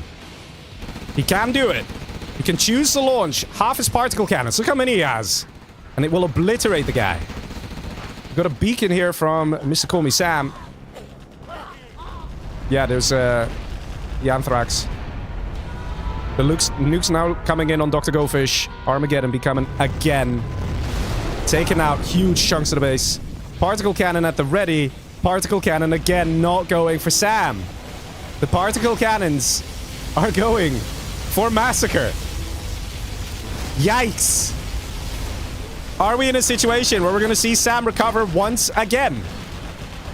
The players have to realize they got to take somebody out. And the one who has to do it is Dr. Goldfish, who's built a total of 25 super weapons in this game. 25 particle cannons, and has taken out the largest chunk of nukes of Massacre. Got some units here attacking. But are we going to see the dedication to take out Sam? Goldfish still has a search and destroy strat center. This guy for Bananas in YouTube chat says 7 games, 7 hours. Well, most games don't last this long. Most games don't last this long, I tell you that. But it's a crazy good game, let's be honest. You see, once again, Goldfish, he had the opportunity to take out Sam. He had so many particle cannons, but instead he used all the particle cannons to take out the nukes of Massacre, which isn't a bad move as such, because it takes a while to build the nukes again, and all the particle cannons will probably be able to fire twice in that time span, so he can literally repeat the same trick, take out all the nukes again. And it's the nukes that can take Goldfish offline. Goldfish still with an insane income there. Call Me Sam has greatly been reduced, but look at this. Sam, if given time, if given space, can again find himself back in the game. Goldfish needs to stop messing around and take out Green. Because again, Massacre's not going to do that. Massacre sees Green as his ally at this point in time because Goldfish has half the freaking map and 20 freaking particle cannons.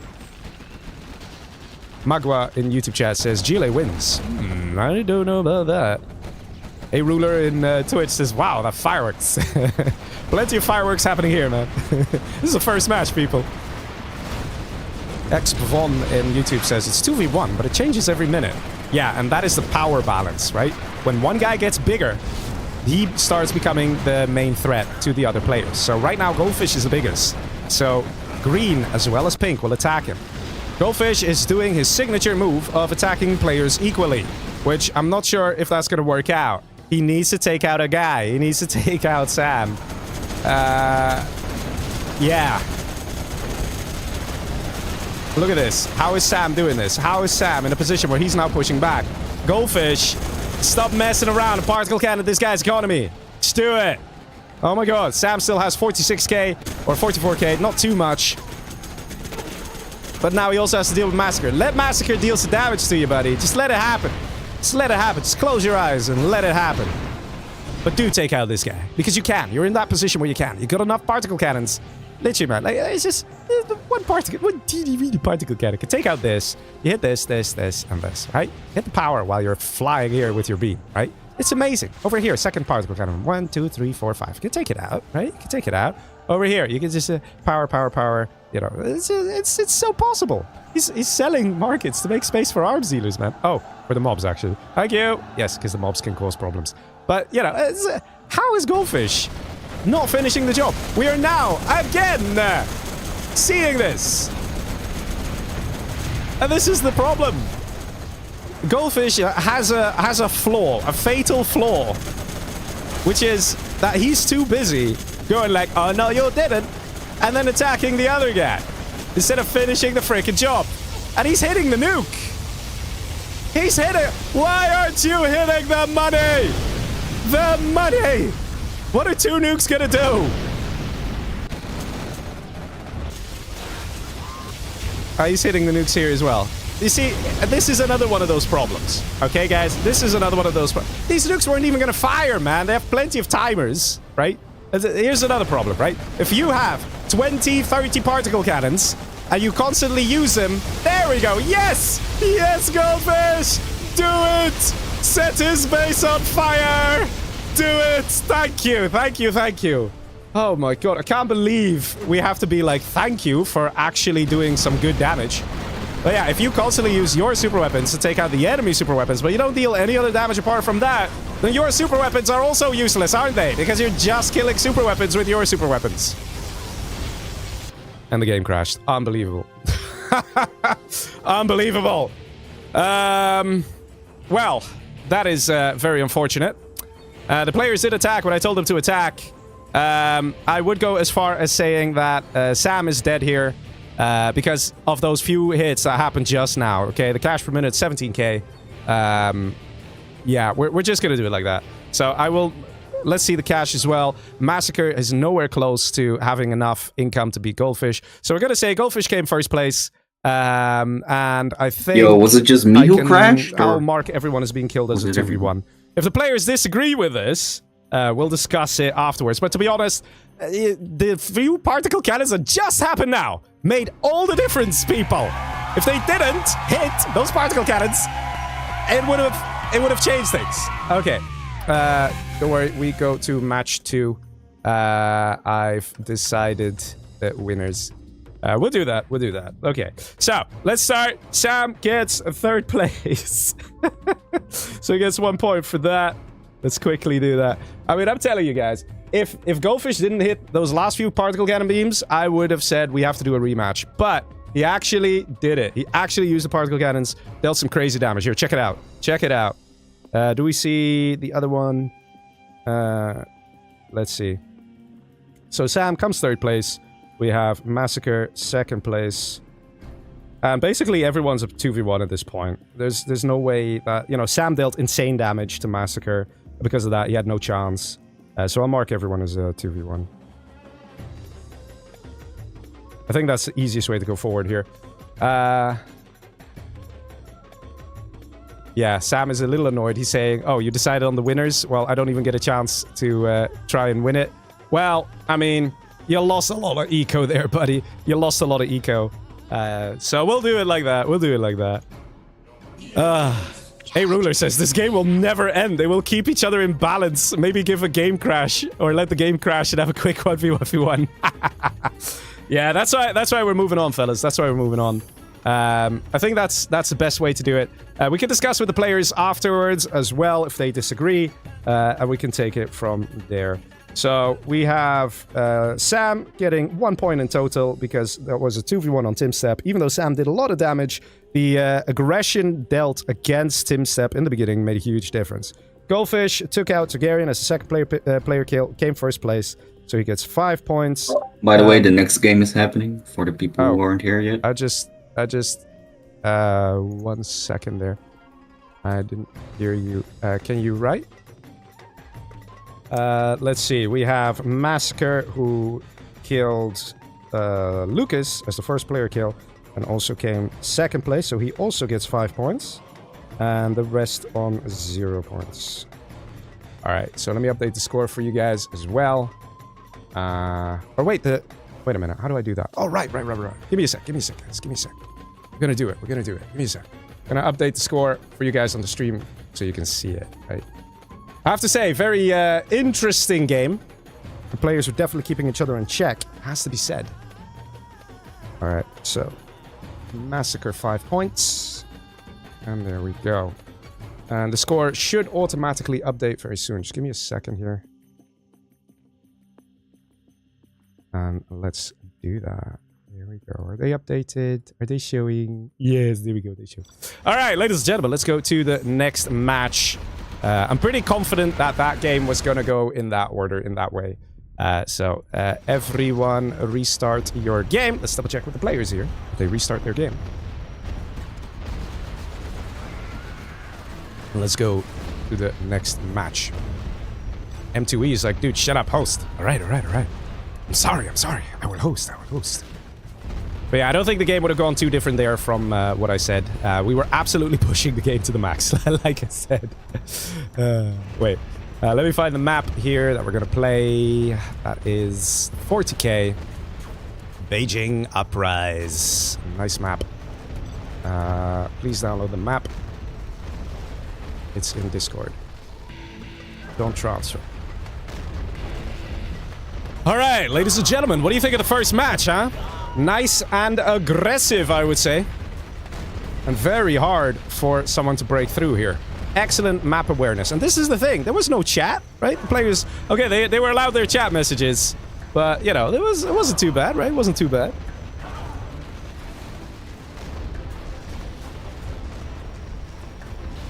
And that's what I keep saying as well. When you have very good free-for-all players, they don't need chat. They will see what's going on. Did you say it, so I said it. Ah, okay. Alright, let's wait for the final player. Guys, I hosted. Please join. And let's wait for the final player to enter the map. We're going to play on Beijing Uprise. A lot of you people won't know this map, so it's going to be interesting. It's going to be fun, I can tell you that. It's a China-themed map.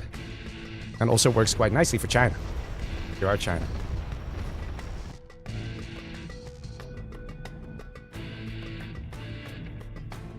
Alright. Please all make sure your camera height is set to off. Points. Let me tell the players.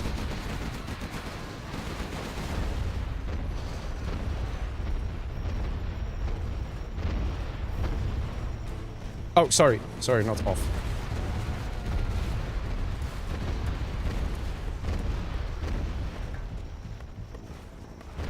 Okay, Massacre 5 points, Targaryen 0 points.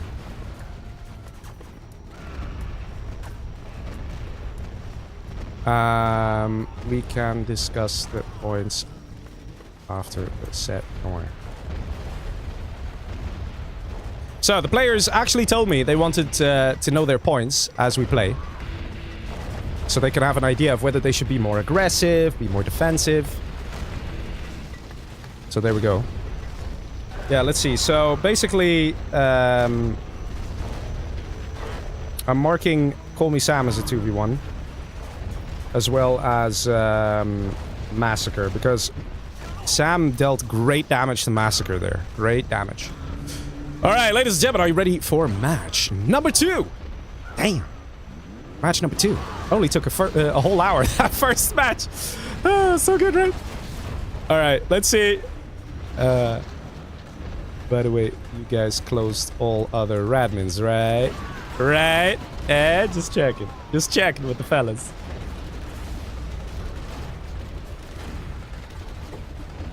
Alright. Okay, well, M2E, who we don't know who it is, can't believe the points. So, he's not doing a good job at... Oh my god, what are those armies? What are these armies? Hang on. What are these armies, man? What are these... Okay, Lucas is Tox, right? On the bottom left, we have Targaryen as Tox. Then we have Goldfish. In between them is Chile. And then on the left side, we have Tim Sam Chile. And then we have Sam Chile. What are these armies? Oh my god. I'm not even sure if I should tell everyone to re. Okay, this is, Yikes.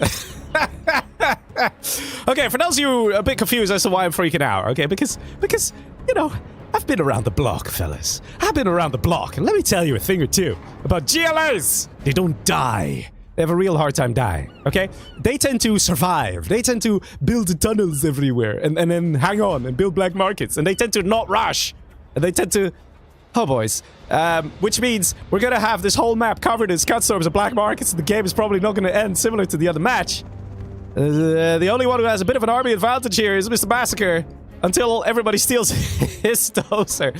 So Massacre go forth and annihilate all the GLA players, my friend. May all the search and destroy Humvees be with you. Because we're in for a treat, I think. I don't know.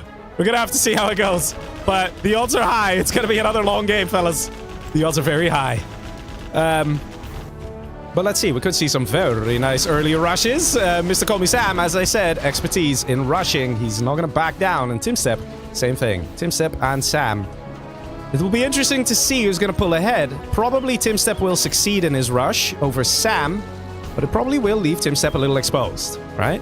Now, the thing is this, like I say, man, GLAs, they're not too keen on rushing. Not usually, because the GLAs, they recognize what it's about. They're like, hey, man, if I just get a little bit more money here, a little bit more money there, I'm going to be in a much better position. Although, I'll be honest, everybody's rushing, and I'm happy for it. That's a nice RPG rush here from Dr. Goldfish on Targaryen, who's Toxic General. It's pretty ironic, right? And Goldfish is definitely doing a good job here. Got one little rebel, and it's definitely a nice rush. Has to be said. We have a Toxic Rebel that is, for some reason, not managing to hit the RPGs. You guys seeing this? Ah, there we go. Almost killed the supply. So this rush here of Goldfish didn't achieve too much, actually. Let's see what's happening up top. Yeah, not too bad, not too bad. Actually, there might be a minor miracle where this will be a quick match or a fast game.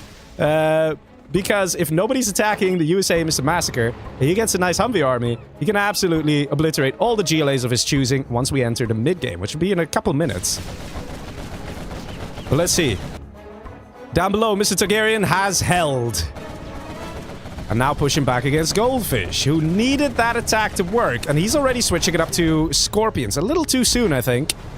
Because there's no easy way for him to deal with the RPGs. Even if he gets Scorp Rocket, he needs like 5 Scorps in order to easily deal with this. He's selling his Arms Dealer, cancelling his building here. Is he going to try and do some middle survival? It looks like he is.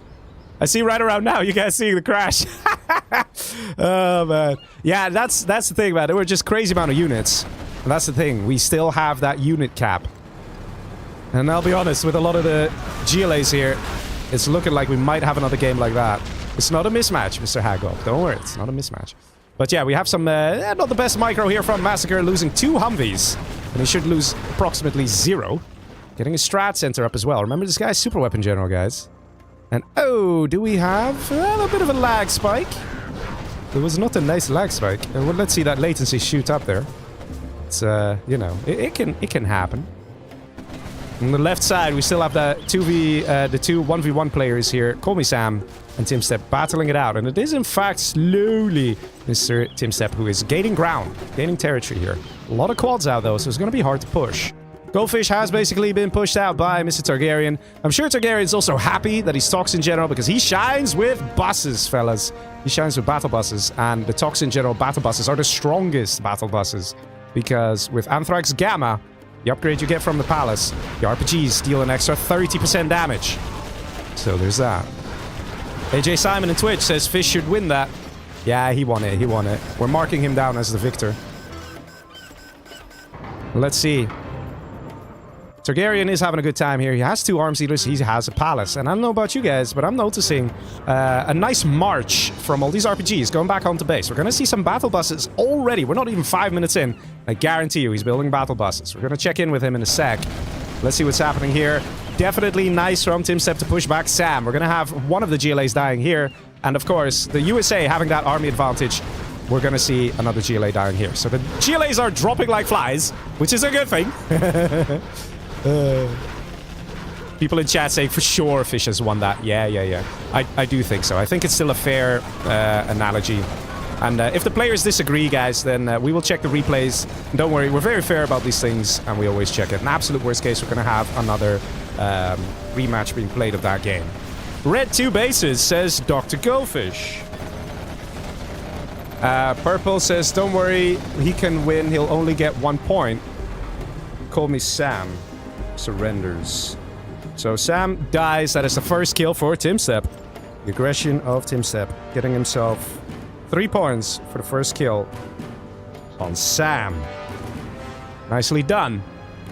In the meantime, Goldfish is still around, though. He still is making some... He has the ability to collect here. He has the ability to survive, and that's what he's trying to do. In the meantime, we see The super weapon general, Mr. Massacre, also not wasting any time taking out Mr. Lucas. Lucas in some trouble here. He's trying to hang on, but we literally have a strat center up. We have the command center soon up as well. We're going to see an airfield, people. We're going to see an airfield. The question is, how is Tim Sepp going to play the rest of this game? Is he going to balloon and try and take out the super weapon general at this point? Or is he going to sit tight and wonder what the other players are up to? Because over here, we do in fact have... Oh, we don't have Anthrax Gamma yet, but we do have battle buses out of Targaryen. Targaryen's probably going to get the upgrades right around now. Yeah, he doesn't have AP rockets either. You really need AP rockets and Anthrax Gamma, and that's when the RPGs deal 60% more damage over just a regular RPG without any upgrades. It's insane. We've got a Jarvan on the bike that's not being utilized for some reason. But one thing's for sure, if Targaryen steals the super weapon general, it will make a huge difference in this game. So far, we still see Lucas trying to hang on. So Lucas is mining in the middle, Goldfish is mining in the middle, and the players are not realizing they gotta kill someone before the person is dead. I mean, it might sound a little obvious phrased like that, but, you know, it's just, you know, you can't be so chill about it. If you want to get the points, you gotta kill people, man.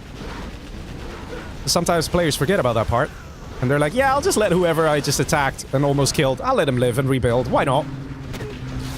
Yeah, Jarvan on the bike spots the Goldfish base here. Do we see a tunnel pop with buses? Come on, where are your buses, Targaryen?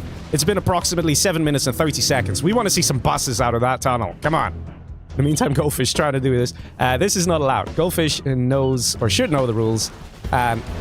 If he cannot collect money, or he cannot, like, build, if he has no means of having any sort of impact on the remainder of the game, he's just considered out.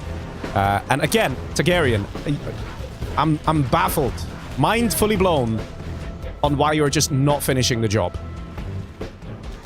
It's just like he wants to let this player live, but he doesn't know who it is. Stream delays over 10 minutes. It just doesn't make sense. Anyway, the cell here, there wasn't much here, so I will still count this as a kill on Targaryen. Goldfish has 2.6k. So the odds of him coming back is basically nothing. So I will mark that as a second player kill for Targaryen. So even though Goldfish is still alive, according to the rules, there's nothing he can do to impact this match. And if he has nothing he can do to impact the match, he's considered defeated. There's no way he can come back. There's just no way. He's trying to capture an oil. Yeah, good luck. It's not gonna happen. Red power! Ooh, there we go. Targaryen. Naughty, naughty. But let me mark down the kill there for Targaryen. Targaryen so far looking mighty fine in this match. Gotta say that. And that was one message. GG says Lucas. Lucas is taken out by Massacre. So that is Massacre killing Lucas. There we go. A lot of people dying nice and quick. Happy to see that. And Massacre also used a chat message there. The thing is this, it is actually very important now for the green player, Mr. Tim Sepp, to also steal an army. Oh my god, is Goldfish seriously coming back from the dead? You see, this is just what's baffling me. Why is there no reaction from Targaryen? I just don't get it. Doesn't make sense. Is he really just not seeing? He's getting a super weapon now. Ah, there we go. He's just gonna kill off the player. So yes, as you can see, since I marked Goldfish dead, he's had literally no impact on the game. If this oil gets destroyed, that's the end of his eco. Here we go. Last building's found, and Goldfish surrenders.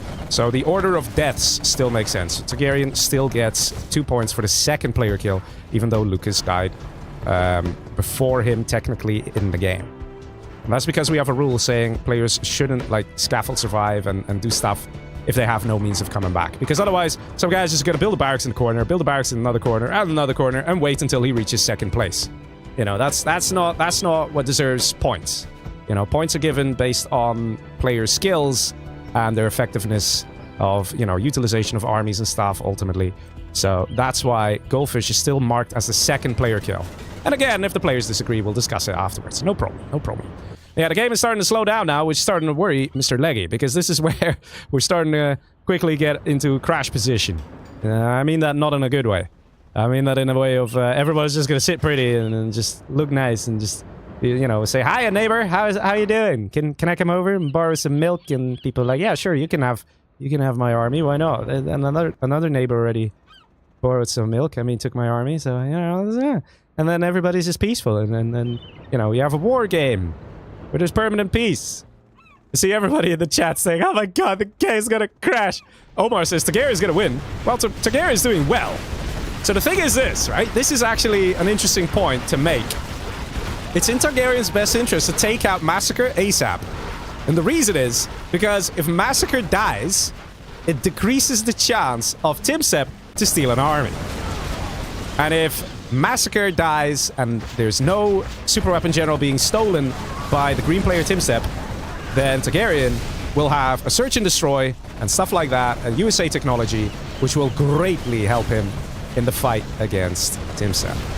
Now, the situation here is escalating very quickly here for Mr. Targaryen. Has to be said, man. Has to be said.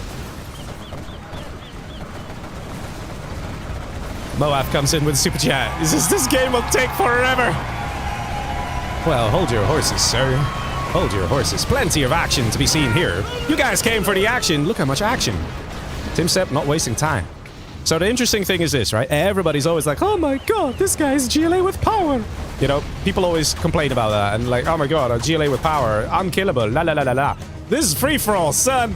You don't need power. You need money. Okay? Money is what it's about. If you get money, you can kill people.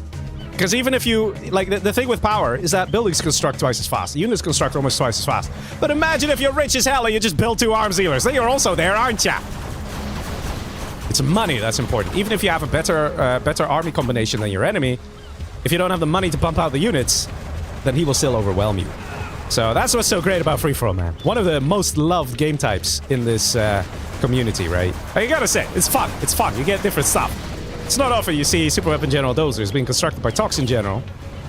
But here, it's possible. Oh, that was a German on a bike, I think? Yeah, he sniped the quad. Okay.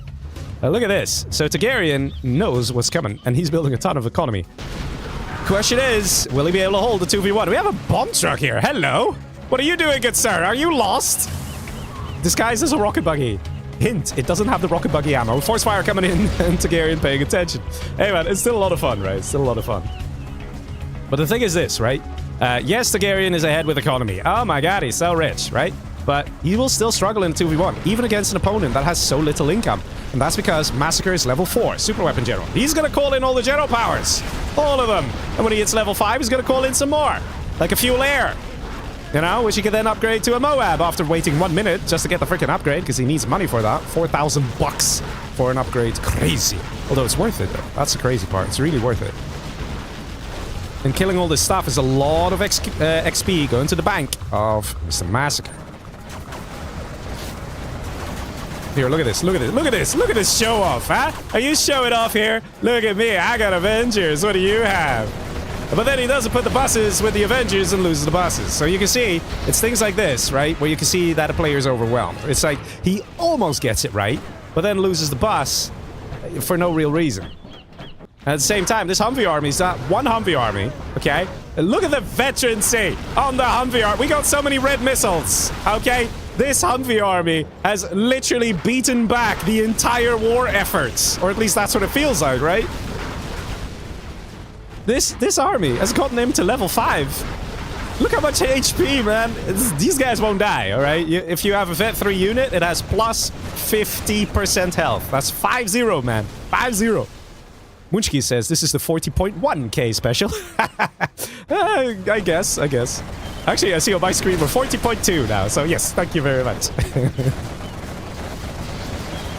And here, look at the situation that's happening, right? Targaryen's barely been fighting this, right? But he's still sort of struggling. He's struggling in his mind.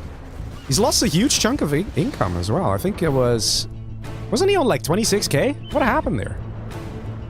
Maybe it was the supplies. The supplies finished collecting. That's what it was. Oh, he doesn't even have workers. Look at this guy. And he was collecting here as well, so this got denied. So he was on 3 supplies, and that all got destroyed. That's the thing, man. That's the thing. Now, he is in a position where he's beating back Mr. Timsep, and he does have a decent secondary economy. Look at this guy, huh? Quite the nice village constructed there by our good friend Targaryen. But how are you going to deal with Alpha Auroras? Yeah, the Aurora gets killed. The ad hurts a little bit. But just like that, the Alpha came in, took out the strategy center for Targaryen. Very important structure where you're trying to beat back another fellow GLA player. Okay, the random demo trap. did its job. So even though Targaryen might look like a big, scary, powerful guy, he's actually struggling against Mr. Massacre here, attacking from the north. And we have, over here, attacking from the east, Mr. Timsep. And this is another problem that happens. When you're in a 2v1, you have to deal with a lot of general powers. Fuel air coming in over here. Anthrax bomb coming in over here. And we have a sneak attack down below as well. Oh, if that was a Moab, man. And that's what I say, man. Fuel air is terrible. You gotta get the Moab upgrade. If this was a Moab, it would have timed perfectly, and we would have seen a Fargo pop here, which ironically would have truly messed up Targaryen. Anthrax bomb on the left side is gonna prevent any unit production until Scorp tank. That would do it. Scorp tank would clear this, or an ambulance would clear it. And here we see the signature move. The buses. Targaryen trying to hang on. He still has 3 general points to spend. He's been so freaking busy, lads. He's been absolutely busy. X-Von says, oh yeah, it's Busgarian time. He needs to Busgarian a little harder and a little faster because he's losing his base. I think he's trying to deal with the threats here. We're going to see a chat message from him very soon. I'm pretty sure. Some of you guys know Mr. Targaryen, you know how he can play. And we're waiting for that chat message, Mr. Targaryen, which he is allowed to use, by the way. Let me make that abundantly clear. He's allowed to use it. He's allowed 2 chat messages per match, and he hasn't used any so far. And I'll be honest, when these markets are gone, he's gonna be gone. I am dead, Green! Yeah, because Green doesn't have USA intelligence. Very clever to negotiate peace with Green. And there is that chat message. That chat message we were waiting for. DZeno says, 5 GLA, 1 super weapon. Randomly chosen generals? Lol, it looks like a movie plot. Yes, Ego and DZenos. That's how it feels, man. But I'll be honest, the aggression is real. And Targaryen is trying to recruit Timsep as an ally against the super weapon general. Now, is that gonna work? Is that gonna work? GPS Scrambler gets used by the green player, who is now getting a bike. And we always know that certain players only get bikes to put Jarmans on them. There's no other reason they... Oh, or he's gonna scout. Nope, he's putting a Jarman on it. There we go, stand corrected. Some things are always the same, right? And this is why, Mr. Timsep, this is why your wildcard strats is not a 10 on 10. Because, you know, it's somewhat to be expected. Oh my god, is he gonna pull this off? Oh my god, oh my god, oh my god, oh my god, oh my god, oh my god! What are you doing? What are you doing? It's right there! It's right, yes! Yes! Go! No! Yes! Do it! Yes, he got it! Hey, man, that is great. Where are the scaffolds? There are the scaffolds. Absolutely crucial. Green power. There we go. Absolutely crucial for Mr. Timsep if he wants to win the game. Did it. Finally did it. Not only can he build a strategy center, like what Targaryen should be building over here, which will give a search and destroy S&D, if you see it on the control bar when the players have it active, which increases the range of units by 20%. It's absolutely crucial. But by stealing Super Weapon General, he can also get Avengers. Avengers is also very useful versus Tovi spam. Let's be honest, if you have a quad army with a few Avengers in the mix, it's gonna fare very differently compared to just quads. And this army right now is a threat. Targaryen is selling off what he can. He doesn't want to lose most of his base. He's trying to do a good job. And right now, we're gonna see Timsep slow down everything. He's just gonna chill, man. He's gonna have a good time because his focus is gonna be on this. He's gonna get that super weapon general technology up. And not just the Avengers, not just the search and destroy. He can also get Alpha Auroras. And on top of that, he can also get EMP Patriots. And EMP Patriots, again, very useful. A lot of production, I mean, a lot of economy going online here for Massacre. Massacre freaking out as well. Because he knows there is a new threat forming, and it's on the left-hand side. It is Mr. Timsep. And once again, we're in a 1v1v1 position. 3 players, free-for-all. 2 GLAs. Lol, that was not worth it, Sonny. Vet 3 pilots, you're going to Humvee. Not in a quad, because if you capture an unmanned unit with a pilot, the veterancy is not transferred. Not sure if it's a bug, but it is how it is. You can't do that. You should have just sent a ranger or something. So far, Targaryen is quite a small little innocent puppy with his beautiful, large puppy dog eyes staring at the giants that are green and orange, Timsep and Massacre, saying, "Oh, please, I am but a poor, innocent little puppy. Please do not harm me." It looks like they're listening to him. Definitely, oh, no countermeasures yet from Massacre. He definitely needs to get that. It's gonna be interesting to see where this game is gonna go. Very much interesting. At this stage, it could be a good idea for Timsep to spam Scud Storms. Maybe. Let's see, here's the USA technology going online. He's already got power online. He's getting a supply center. But let me tell you guys something, right? Let's say Timsep, he gets a whole load of Scud Storms, right? It's gonna trigger Mr. Orange here, right? It's gonna make him go, "Hey man, you can't get all those Scud Storms." But it might also trigger this guy. But he doesn't have that much to really come and attack. So he might be tempted to wait, have the top two guys battle it out, while he sits here and builds up, right? Now here's the question. Look at Timsep, right? Sure, his economy is not as high as that of Massacre, but he's got the perfect unit combination. He's got buggies and quads, and soon he will have a search and destroy, which increases the range, which makes things very difficult for a Humvee army to push. So we're not going to see much of a ground army here from Massacre, because it's a bit risky to go heavy on a ground army against, well, a superior armor combination. Alternatively, we could see Timsep going for Auroras, because he did steal super weapon, and there we go, gets an airfield. Where's the strat? Are you gonna place it over here? Everybody always puts it here, right? Or like over here, like angled perfectly to the map border. Where are you gonna put the strat center? Huh? Where are you gonna put it, buddy? Let's see. Also, no EMP Patriots yet. That definitely could help as well. And I wonder if that is actually like the play style of Timsep. Oh, he's selling a market to put the strat center there. I imagine. Is that why you randomly sold that market, or you just didn't like the look of it? I mean, he's not placing down a strat center. Oh, there it is. There it is. Yes, he's placing it down. Oh, he's placing it over here. That's no accident, guys. Because if an alpha comes in from Orange, from Massacre, there's a bug where this command center is a very tall building. So the Aurora bomb gets stuck on the corner of the building, and it won't actually deal any damage to the strat center. That's why this placement. That's why he sold it off. And you can only build one strat center, which is sort of like annoying as well. If you could build like 10 of them, then you're like, yeah, who cares if the enemy blows it up? But you can only build one. So you gotta be very careful. Bassam says, lol, Leggy sounds like Mickey. Oh, okay, well. I better be careful then before I get sued by Walt Disney? Yeah, Walt Disney, that's it. GLA-Con 2025. Hey man, lots of GLAs died. Lots of GLAs died. But everybody's kind of wondering what to do here. Everybody's kind of sitting here thinking like, yeah, I'm not going to make a first move. Which is potentially a bit of a mistake, because this allows this guy to really build up. So Red, Mr. Targaryen, he is playing it very smart. Very intelligente. So what he's doing is he's saying, hey, I'm only one spot, I'm only one base, don't worry, I'm not gonna hurt you. You know? Whereas Orange is saying, hey man, I am here to conquer land, and land is what I shall conquer. And this is all mine. All of it is mine. Look at this. Right? In the meantime, there's Green going like, yeah, okay, just let me build up, please. And oh my god, is this Goldfish? Goldfish, this you? Is there an error going on here? What's in this? What's happening here? Oh. Is this, where's this going? Where's it? Oh, it's going up. Okay, why is it going up? Where is this going? Is this like a backup thing for a rainy day? Oh, hello. How are you doing?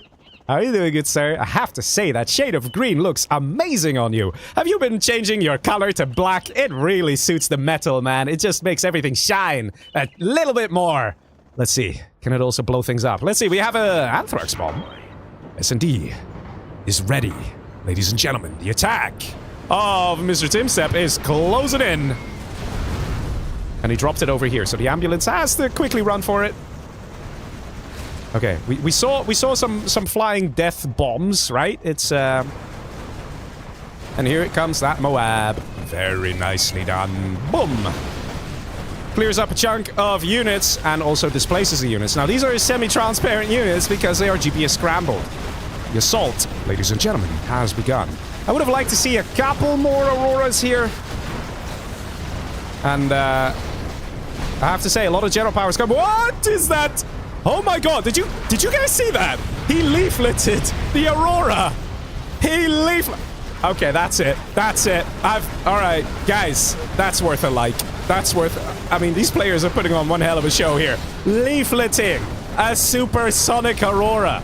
Imagine the IRL experience. You're flying, you know, speed of sound. Faster than that. And the leaflet hits your window. You fall vertically down straight from the sky. Ah, so good. I wonder what was on the leaflet, right? Must have made for excellent reading. But let's see. The attack, man. The attack. Was that meant for the strat center? I think it was. And like I said, man, the strat center is so important. Oh, that's an orange Aurora. And that went for the strat center anyway. Ah, too bad. Or was it the Spectre? I think it was a Spectre. Sneak attack coming in, and these players are just not paying attention. He should have used his USA intelligence and been like, yeah, that ain't gonna work. That ain't gonna fly. But then again, let's be honest here, Massacre's doing very well, ensuring that it's not possible to have a sneak attack happen anywhere, except for here, maybe. I mean, maybe a bit of a spot that one can sneak attack, or maybe here. Although it's right next to the CC, which is always dangerous to do. But hey, man, remember when I was saying things about armies, really scary, blah, blah, blah, army combination, and I'm like, yeah, it's about money. Well, look at what's happening. Mr. Massacre is again putting on a show, and he's pushing back his initial aggressor, the GLA with 2 armies. But Mr. Massacre does have, what, 30%? 40% more income? No, 33.333% more income. Yeah, I gotta get it right, otherwise people be like, Leggy, you're not mathing right. But I'm mathing right. 33.333% more income. Which means he can build 33.333% more units. Which is just about enough to push back these armies.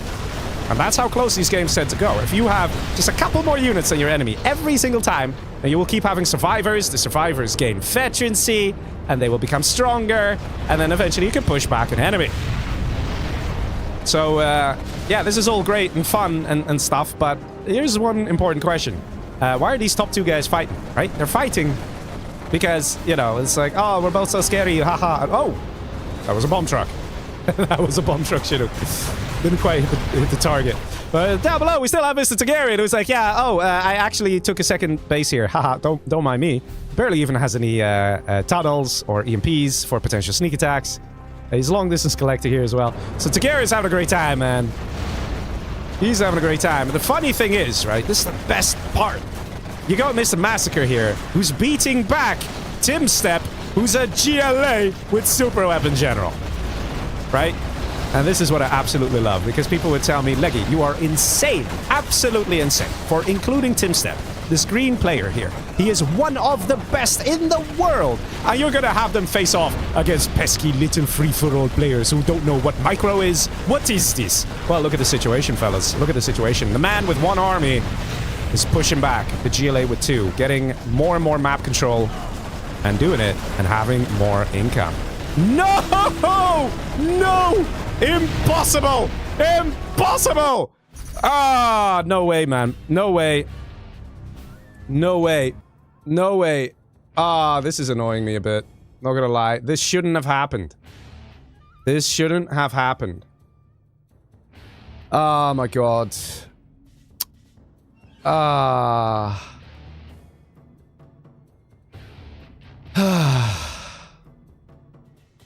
That's not good. That's actually problematic.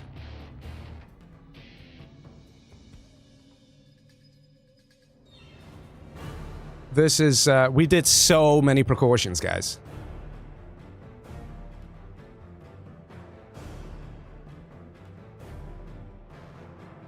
We had so many precautions.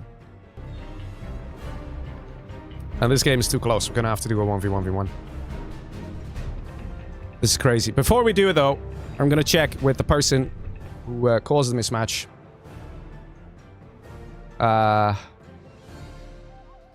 This is not good.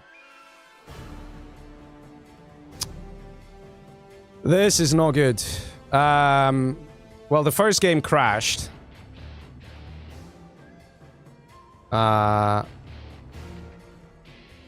Guys, check your DMs, please.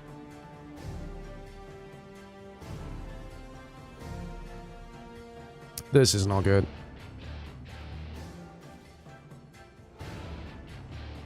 Yeah. Hello, I sent someone a message. Please check your DMs. Okay, this is not good. Okay, so I'm gonna quickly check with one of the players here whose PC caused the mismatch. Oh, come on, man.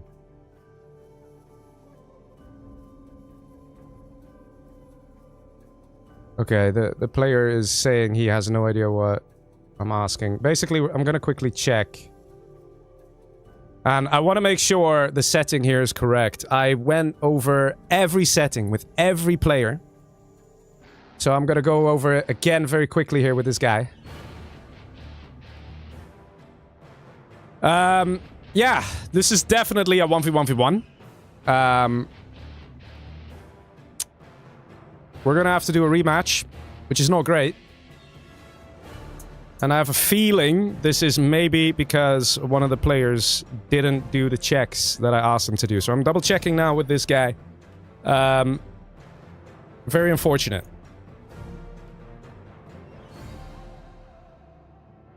Okay. Let me see here.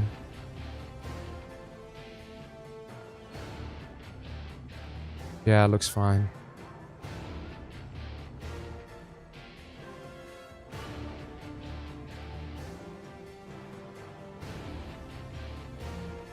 Okay.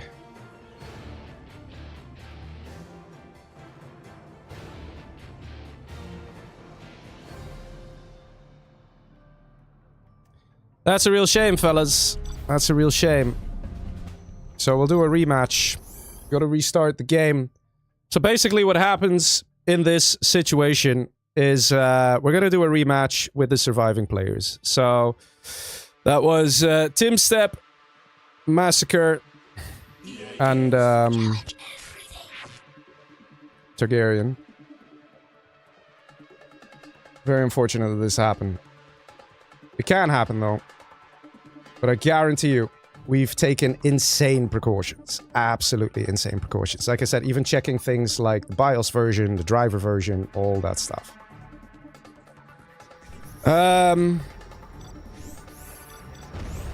Yeah.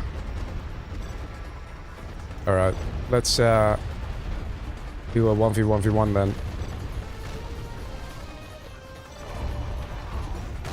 Let's see, the first match did crash.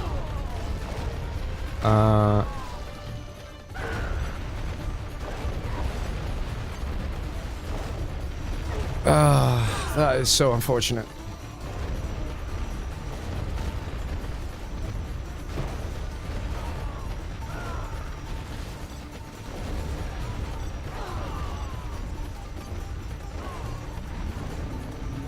Okay. Let's wait for the players to join. Fortunately, there's not much we can do to stop this. Beyond double checking, triple checking, quadruple checking. But yeah, I can give you guys some extra information here. I personally messaged each and every player asking for the driver versions, game settings. All settings were checked. And yeah, let me double check here as well with this guy.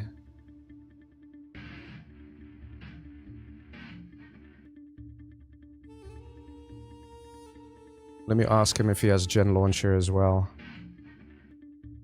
Gen Launcher is one of those things that can also contribute to mismatches. I know it's designed not to. It's designed with a focus on allowing you to play multiple mods and stuff. But Gen Launcher does have the potential of leaving residual files. And when that happens, it can cause a mismatch. Okay, the person whose PC mismatch claims that everything was clean on his end. Okay. He says he did everything, he did all the checks, then it can still just happen, very unfortunate. We're missing one of the players. of the 1v1v1. Let's see if they're gonna join. Yikes.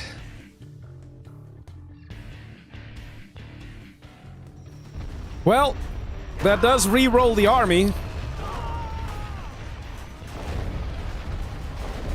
But yeah.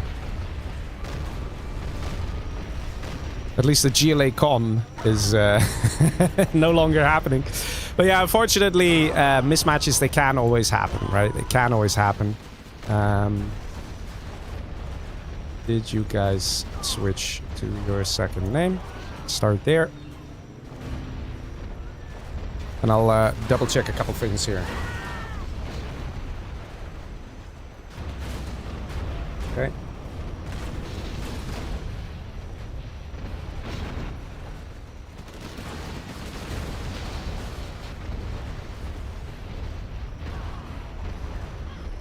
Let's just you're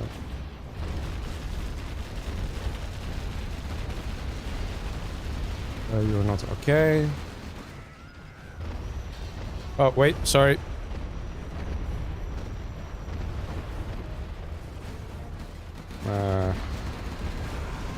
And let's see. Also, you all have camera height set to +100. I gotta double check all these things, guys. Gotta double check all these things. Alright. Did you all restart the game? That's the last one. Did you all restart your game after the mismatch? These are all important things.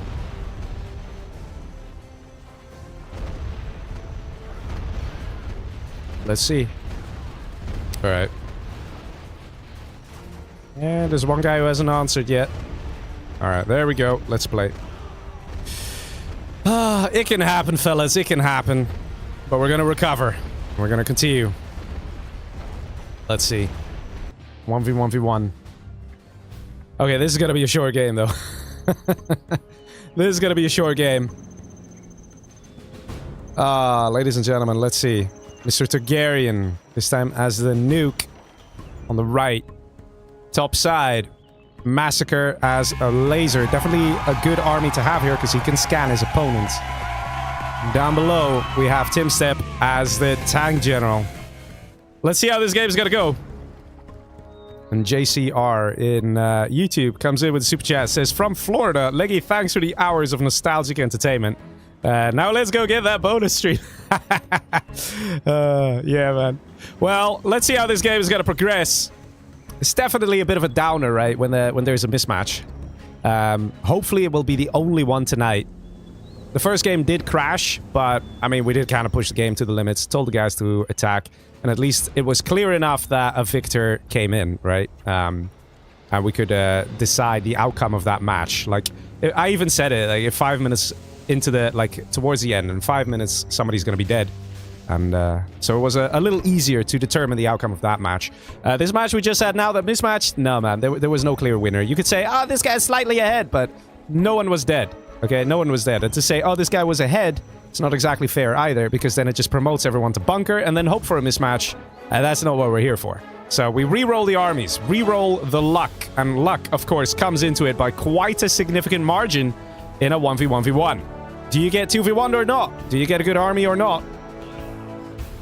And we see Timstep, a very good rushing player, discovering he's next to a China. That will make the China a perfect target for a flamer rush. Question is that gonna happen? Let's see. Has Legionnaire won a game yet? I'm not playing, Dark. I'm not playing. I won't be playing tonight. We'll be casting, so we get to see the other players shine and impress us with the games. Got a dual barracks opener here from Targaryen. Quite interesting. He wants to get fast oil. So he's invested in getting these oils. He got a lot of red guard as well. And he's kind of getting punished here because the GAT tanks of Timstep are just very effective.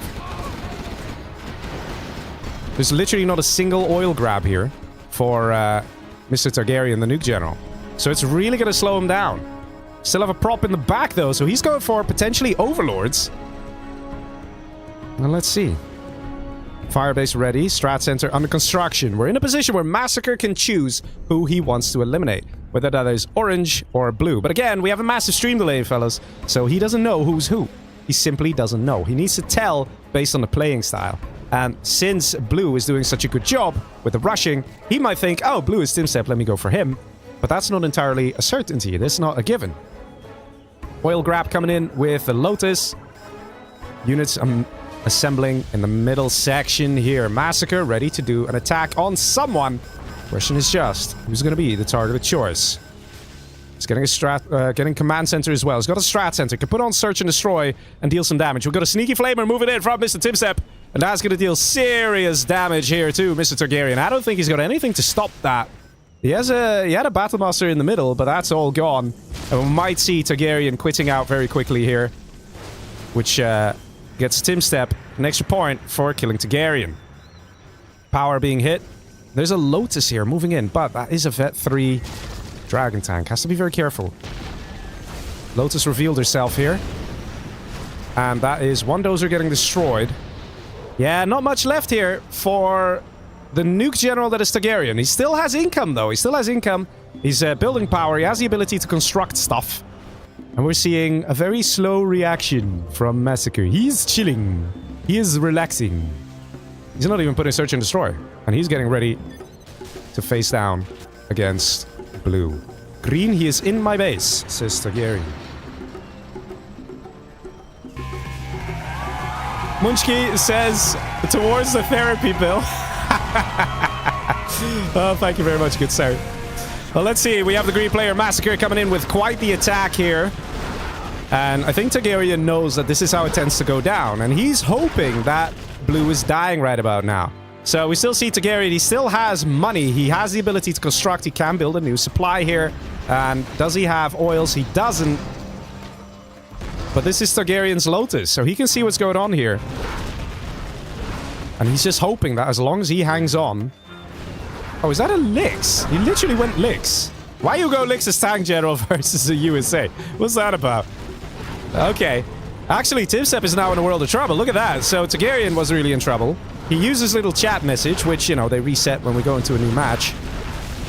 It's, not looking too great here. For Mr. Targaryen. I mean, for Mr. Timstep.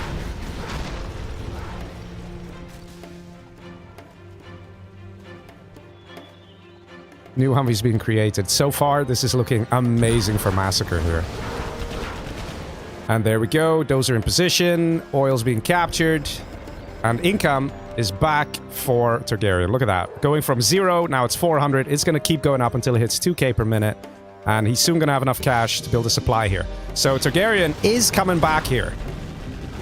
Question is, can he come back fast enough to hold on against Massacre? Look at that, man. Look at that hit. Beautifully done. The tow missiles proving to be effective against the MiGs. Let's see. Is there anything that Timstep can do here? He still has income. He has the ability. He says, you lose tank versus nuke and cry. Well, I mean, it is possible. It's allowed, right? It's allowed. And that is Timstep out. Eliminated by Massacre. Massacre gets a point. And I'm sure he's very happy to get that point. And Timstep comes 3rd place in this match. But Targaryen did claw back. Getting his economy back online. Let's see. Targaryen, can he do it? Ah, he surrenders. He gives up. He had the income. He recovered financially. You have been defeated. But ultimately recognized that it was over. Massacre also had the experience. And I'm not sure if that should count as a kill. For... or a 2v1. Well, definitely at least a 2v1 on Targaryen. So we'll do that. We'll mark that as a 2v1. So Massacre is a 2v1 against Targaryen. Targaryen gets 2nd place. And we get 1st place for Massacre. I have to say, Massacre definitely got a lot of points here. Right? definitely the 1v1v1 is a bit nasty. Restart your game. It's a bit nasty, the 1v1v1, because ultimately it comes down to army luck. It comes down to luck whether your enemies attack you or not. It comes down to rush execution. If you are very good with executing your rush, it makes a huge difference. So, you know, some of these things are just somewhat out of your control, right? So we're not too happy when it goes to a 1v1v1. But, you know, the alternative is that, we just hand out points based on the mismatch. That's also not fair. So it's a reroll. It's a reroll. That's the best thing we can do. But don't worry, guys. We're now going to have a 6-player match. Once again, we're moving on to the next match. It's going to be on Naval Port Reyes. It's quite a nice map. One we don't see too often. Just let me find it. Naval Port Reyes. There we go. Yes. Okay. I'm gonna have to double check with the players that they restarted their game. Let me also tally the scores here. So, Call Me Sam didn't get any points. Goldfish didn't get any points. Lucas didn't get any points. Yeah, Lucas had a hard time in against Massacre there. Now, Massacre dealt some pretty good damage here. I actually got another 5 points, so puts him on 10 in total.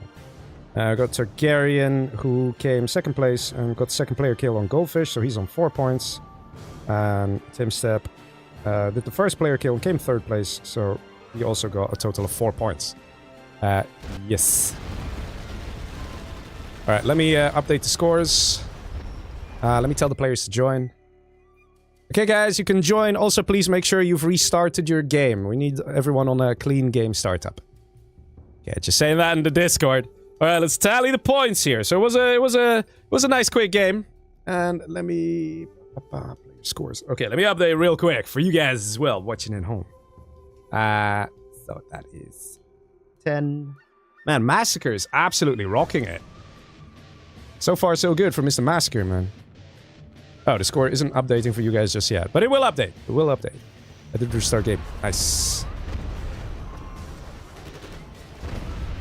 Alright, looks like everybody restarted the game and everybody's ready for some 6-player free-for-all. The question is, are you guys watching at home? Are you ready for the 6-player free-for-all? The map is Naval Port Reyes. One that we don't see too often, but trust me. It's pretty juicy. Pretty good stuff. 1 sec, bathroom. Okay, well, they gotta go bathroom real quick, apparently. But, hey man, that gives me the opportunity to play back some glorious replays. Like this excellent MiG kill. Look at that MiG. He thought he was safe and free, but no. Got tracked by the tow missiles and shot down without a moment's hesitation. And this is the thing, man. You can see the players here. They're very good. They're very aggressive. And it's, yeah, that leaflet. Wait a minute. I gotta play that back one more time, right? That leaflet was something else. That leaflet was something else. So not often you see a supersonic Aurora getting leafleted. Look at that. Whee! I mean, some people sometimes say, Leggy, how can you kill supersonic Aurora? So clearly that's one of them. Another one is to nuke them as they fly over the nuke when the nuke is about to explode, or a Moab. The most creative way that I've seen an Aurora get killed, this is not even a joke, is with a combat Chinook and a Dragon tank. So you can load up a combat Chinook with a Dragon tank, then you force fire the ground, then the Dragon tank shoots flames out of the combat Chinook, and if the Aurora then flies through the flame, I'm not kidding, it dies. So there are a couple ways. Are they easy? No. Best way, and some of you will not know this, the best way to kill supersonic Auroras is to build fake buildings with the GLA and then blow them up, which you can do with fake buildings when the Aurora flies overhead. It's literally how you can do it. But yes, ladies and gentlemen, are you ready for slightly more exciting than a 1v1v1? Slightly more exciting match. Let's see. Ooh, yes! We see a lot of China, and we love us some good old China. Let's see, ladies and gentlemen, are you ready for match number 3? Technically number 3. We have Mr. Massacre as the nuke general in the red. And we have the USA for Dr. Goldfish in the yellow. You can see the score has now been updated, right? Very good. Targaryen over here in the blue as infantry. Down below we have Lucas also as infantry. We have another infantry for Tim Step. So 3 infantries in a row. Who knew it was possible? And then we have another nuke for Call Me Sam. So we got 2 nukes on the left side, 3 infantries on the right. And then we have the only non-China player, Dr. Goldfish, at the very top. Let's see. Mishigonzo says, that is a lot of precautionary measures set by Leggy. We appreciate the efforts you are exerting to ensure the stream runs as smooth as possible. You guys don't want to know, man. We try our best, because let's be honest, when the games are going, it's just so glorious to watch, right? It's so cool to see everything that the players are doing, the reactions, the changing strats, you know, even the concept of stealing an army, right? It's just so cool. So few RTS games allow that. Right? Like, seriously, how many RTS games? That's not a Command and Conquer game. How many RTS games allow you to steal an army? It's just so cool. Alright? It's just such a cool concept. And here it's like every army has their own way of doing it, right? China, you need to get lucky with a Lotus. If you are busy attacking a guy, so he keeps getting, you know, notifications on his radar of, sir, our base is under attack, and things like that. And then you capture his command center. He might not notice because he might not get that notification. With GLA, you send a German on a bike, and then snipe the dozer, and then take it. And with USA, use a microwave tank. Which is actually true, by the way. You can use a microwave tank because it's the only unit in the game that disables the sell button. I'm not even making this up. So the builder gets EMP'd, and the sell button gets disabled. You just can't click it. And then somebody just captures it with a ranger. I don't know if we're going to see that tonight. Purple Piece asks blue, which is Mr. Targaryen. Helix comes in, and that is looking like a dozer hunt on Mr. Call Me Sam. Yikes. Well, that's one dozer destroyed there, and there's one dozer still here. But going straight away for the War Factory, definitely some problems here for Mr. Call Me Sam. LOLs, he says. Sam is not having a good time here. But I have to say, excellent unit from Timsep to try and get some early kills going, because the early kills are worth a lot of points. So it's definitely worth trying to go for a rush, which will also kind of eliminate some players. And you can see that Timsep is doing a great job. On the right-hand side, though, we got a few stray minigunners just looking around for some oils to grab. Got a Helix out of Lucas as well. And we have a Helix over here as well. Literally every infantry general has gone for a Helix. I don't know about you guys, but something tells me the Helix is a good strategy. If 100% of the infantry generals went for a Helix, it's quite crazy, right? Well, I have to say, Sam has absolutely nothing here, so Sam is the first one dead. So that is 3 points going to Mr. Timsep. I'm sure he's happy about that. Killing Mr. Sam. And that's very nice for the orange player, as he's getting more and more points. Now, Dr. Goldfish, on the other hand, didn't sell Command Center. If he did, though, he would have been screwed, because notice the lack of dozers, right? And this is kind of funny. Something, again, like the psychology of it all, right?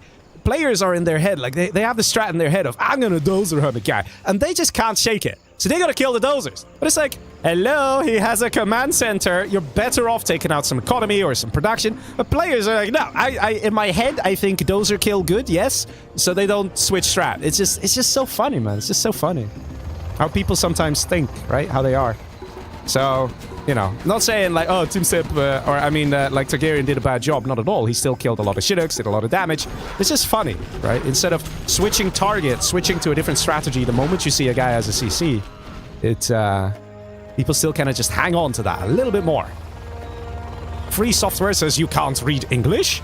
Usually I can, but after a couple beers, you know, the reading goes out the window. Let's see. More GAT tanks. Because everybody's getting helixes and then some. Mr. Machine says the previous match was Massacre's game anyway. Yeah, I don't know about that. It would have been... it was definitely too early to call it. That's all I can tell you guys. I'm not trying to be mean. I love all these guys. Honestly, all the players, I highly respect them. They're amazing guys. But we got to try our best to be fair. I don't think anyone really was close to taking that game that mismatched. It was, everyone was still too far away. Let's see, fast infantry bunker going up here for Mr. Timsep. Let's see, do you have a command center, sir? Yeah, he's building it now, yes. Remember, fellas, around the 5th minute, you need to have one. Because imagine Red Massacre was level 3 and had an internet center. You could just RT barrage this right now. And level 3 is not something impossible, because look how close Timsep is to level 3, for example, right? You gotta be careful, people. You gotta be careful. Plenty of people lose the game because they don't have a command center and then lose their dozers. Dr. Goldfish over here is being allowed to live by Targaryen. Targaryen's like, yeah, bro, it's fine. Some light aggression between the two. Very cute. Very wholesome. And the MiGs, though. The MiGs can change a thing or two. Let's see where this is going to go. That is a nice hit on one of the Humvees. Second Humvee. Minigunners get popped out of the troop crawler. A couple of MiGs going down, though. So I'm not entirely sure if this was such a great hit from Targaryen. Humvees can kite these minigunners from a safe distance. Let's see. Let's see. Goldfish showing off that he can do his micro, you know. We ranked him quite low on the micro. No, I wouldn't say low. Nobody ranked low on micro, right? Everybody's pretty decent, but, you know, that was some X-Cal level micro, if I do say so. Oh, that MiG, though. Oh! Never mind, that hurts a lot. That hurts a lot. That is a dead Humvee. Licks coming in. That is definitely optimistic there from Mr. Targaryen. Yeah, you can't do that, bro. And it costs him the licks. Yeah, do you have an internet center? Just asking. No, but he doesn't actually have too much money, our good friend Targaryen. Let's see what's happening on the other side. Over here, we've got some aggression from Lucas, who's having a good time. Just messing around with some lotuses, capturing some oils, and, you know, Nuke General is feeling all mighty and stuff, but he's forgetting about one big thing. Lixes! Lots of them coming in right to his base. Can he hold against this attack? No real anti-air. Actually, never mind. That one gat tank in the back there killed 2 freaking Lixes. And we do see a nuke silo up from Massacre, the Nuke General. He wants to get nuke MiGs, that's for sure. And taking out the power here, also very important. And only 1 Helix remains. The question is, what's in there? We got 1 Bunker Lix taking out some stuff here. Could actually take out the nuke silo as well. And some units here trying to deal a bit of damage. So we had a nice unit composition here from Massacre, but now has to retreat back home to base, dealing with this threat. Is it going to go down? Whoa! Veterancy for the ECM. Who knew an ECM could gain veterancy, right? It can disable a unit for 10 minutes straight. It won't gain veterancy, but apparently if it crushes 8 infantry blobbed up together, it's like, yeah, I get promoted now. You know, I get a chevron for that. Let's see what's happening down below. We actually have a push from Lucas. So Lucas is like, hey man, I need to get some kills in. You're looking like a juicy target. So even though Timsep has dealt great damage here to Massacre, he now has to deal with Lucas. And that's the thing, man. You always got to be careful of your neighbors. They might be your ally, they might be your enemy. You got to plan for it as well. If the enemies, I mean, if your neighbors are building up big armies and the armies are massing outside your base, it's time to be afraid. Let's see, dealt with here, nicely done. Nuke MiG upgrade is now ready for Mr. Massacre. Now, Massacre lost a thing or two over here to that Helix attack. And the nuke also survived. So guess who Massacre is probably gonna go for? Well, I don't know, this looks pretty juicy. You can easily take this out and take the money. So we might see some of that. This oil has actually been taken here by Lucas. But no real reaction here from Timsep. It could be that Timsep is like, hey bro, just let me be, bro. I just want to kill someone, man. Just let me be. Also, we don't see Speaker Tower upgrade here from Mr. Timsep. You should really get that at this stage. It's only 500 bucks, and it doubles the healing rate. It's definitely worth getting. It's quite an interesting game where it looks like some players are just a bit unsure as to what to do. Goldfish, he's got an army here. They've been gently fighting each other, Goldfish and Targaryen. But there needs to be some sort of a plan if they want to actually break each other apart here. MiGs, gonna do some good damage. How many MiGs go down?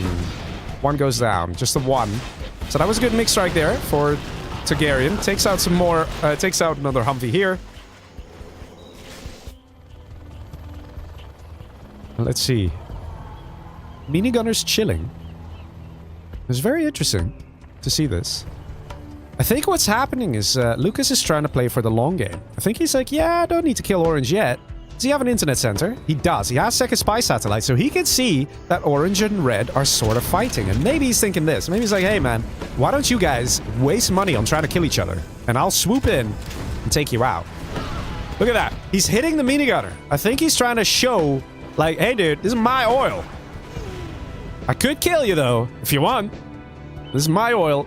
Let me have it. We might even see a chat message coming out of Lucas saying, just give me the oil, or or otherwise I'll kill you. Could see that. Bunker's probably going to go up here by the looks of things. are some units ready, though. So there's absolutely nothing holding back Lucas. He can absolutely push here. The only thing that's lacking is maybe a couple of dragon tanks or troop crawlers to deal with the tank hunters. Well, let's see what's happening up top.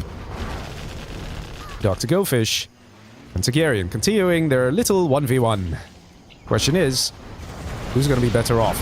The longer this game continues, the more it will be in favor of Dr. Goldfish, because once he hits level 3, and he's almost level 3, he's going to have himself snipers.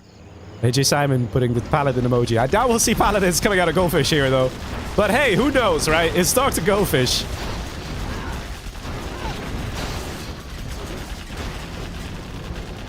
Yeah, the problem is this. Neither player can really break through the defenses. The Humvees are too strong to deal with the ground army, and the defenses here are too strong as well. Leave me alone, purple, says Tim Step. Please. And that counts as a second message. I've informed the players that we are very strict about the messages here. And Tim Step now getting beaten hard by Mr. Lucas. ChinaCon 2025 says discount for bananas. It's true, it's true. Hey man, give me a ChinaCon over a GLA con any day. I love the China games, man. They're always crazier. Yeah, the assault on the base is real here. We didn't see any serious aggression from the red player, Massacre. So if we see the continued assault here from Lucas and literally taking out the player, and oh, that's a very low health dozer. Wait, what was that? Oh, that's an RT. Okay. Yeah, I would still say this is a kill. Yeah, that's a dozer destroyed. Was that a dozer hunt as well? Yeah, then it's Lucas killing Mr. Tim Step here. Even though this carpet bomber comes in now and the RT comes in now, the impact is near zero because there's basically nothing left for the guy. He's got one war factory. His prop's gonna get taken out here as well. So the impact made by these units, yes, you could argue it's some production being taken out. It's not really making a difference here.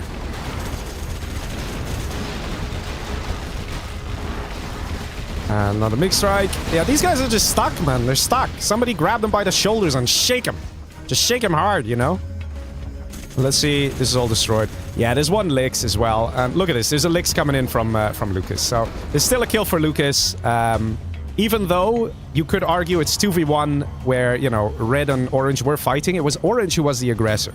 He didn't need to lose his units facing off against red. Let's put it that way. So Lucas gets a point for killing Tim Step. It's pretty clean in my opinion. Which I'm sure he's happy about. Getting his name on the scoreboard. Actually, he's getting... that's a second player kill, isn't it? Yeah, only 2 people dead. Wow. Well, I'm sure Lucas is happy about it. Let's see. Look at this. These guys are just stuck, man. They're just stuck. They're literally doing the same thing over and over and over. Expecting different results. In the meantime, there's still other players on the map. Lol. Killing his own outpost because of the cargo plane. Interestingly enough, we see Massacre again. Man, it's every time Massacre reaching the late stages of the game, right? Question is, should we call Massacre the new best free-for-all player? Seeing as he's unkillable and always so powerful and always very quick to adjust and adapt. Like I said, man, Massacre, one of his skills is the situational awareness. He knows where a game's going. He knows how it's going. And that's a carpet bomber. You see, now that everybody's reaching level 3, we're kind of switching things up. It's a bit of an optimistic carpet bomber from Mr. Targaryen here. That carpet bomber is coming all the way from here. All the way flying in from Beijing. And as a result, it's a bit late to drop the package. And it's lucky it kills... oh, absolutely nothing. Never mind. Mixed strike over here is pretty juicy, though. That's 5 scorched Humvees. But these guys are absolutely stuck in their 1v1. Question is, who's going to come out on top? They're even sort of... well, I think Goldfish might be ahead in economy here. But, yeah, Targaryen's actually way behind. Look at that. So Targaryen is likely to lose it over time because of that economic difference. Now, the thing is this, because these guys are stuck in a 1v1, both the China players here can see that, alright? They can see it. Lazy asks, is it only English here? Yes. If there's other languages, guys, you can say 1 or 2 messages here and there. But it's English live chat. Please keep it English.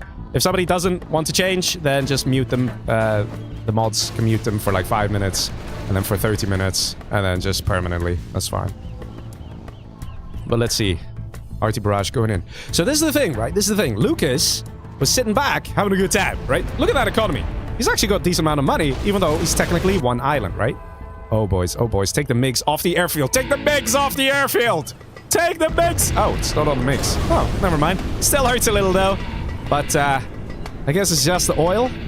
It's not too bad. Nuke bomber also coming in. It's not going to hit the target. Gatling cannon. Stopping that bomber, though. Let's see.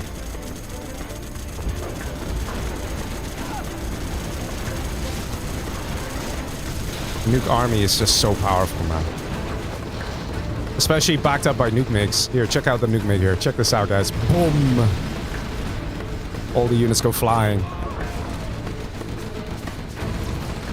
And they fall down as well, apparently.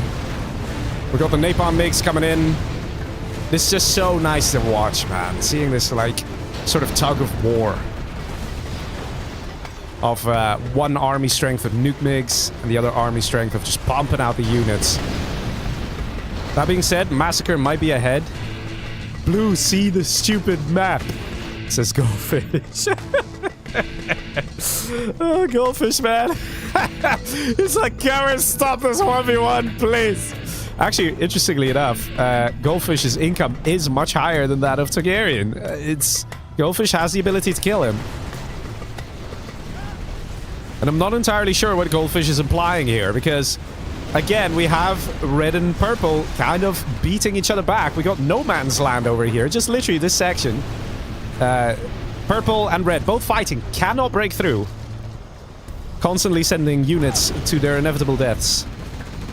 But, you know, it's happening. Blue doesn't care. Look at this. He don't care, man. He don't care. Go for the particle cannon. Because at the end of the day, players can lie. They can say, hey, let's peace. Waits for particle cannon to get ready and then just absolutely dozer-rounds the guy. Totally okay to do that. Players are allowed to do that. A lot of units going down, though. Goldfish should be winning these engagements, though. There's no real excuse for him having trouble. He has an insane economy compared to the blue player here. Going for the oil, gets a couple hackers. This is really gonna mess up Targaryen. Whoa! Gets the MiGs, man! Gets the MiGs! Look at that. Gets the hackers, too. And does he get the war factory? He gets that, too.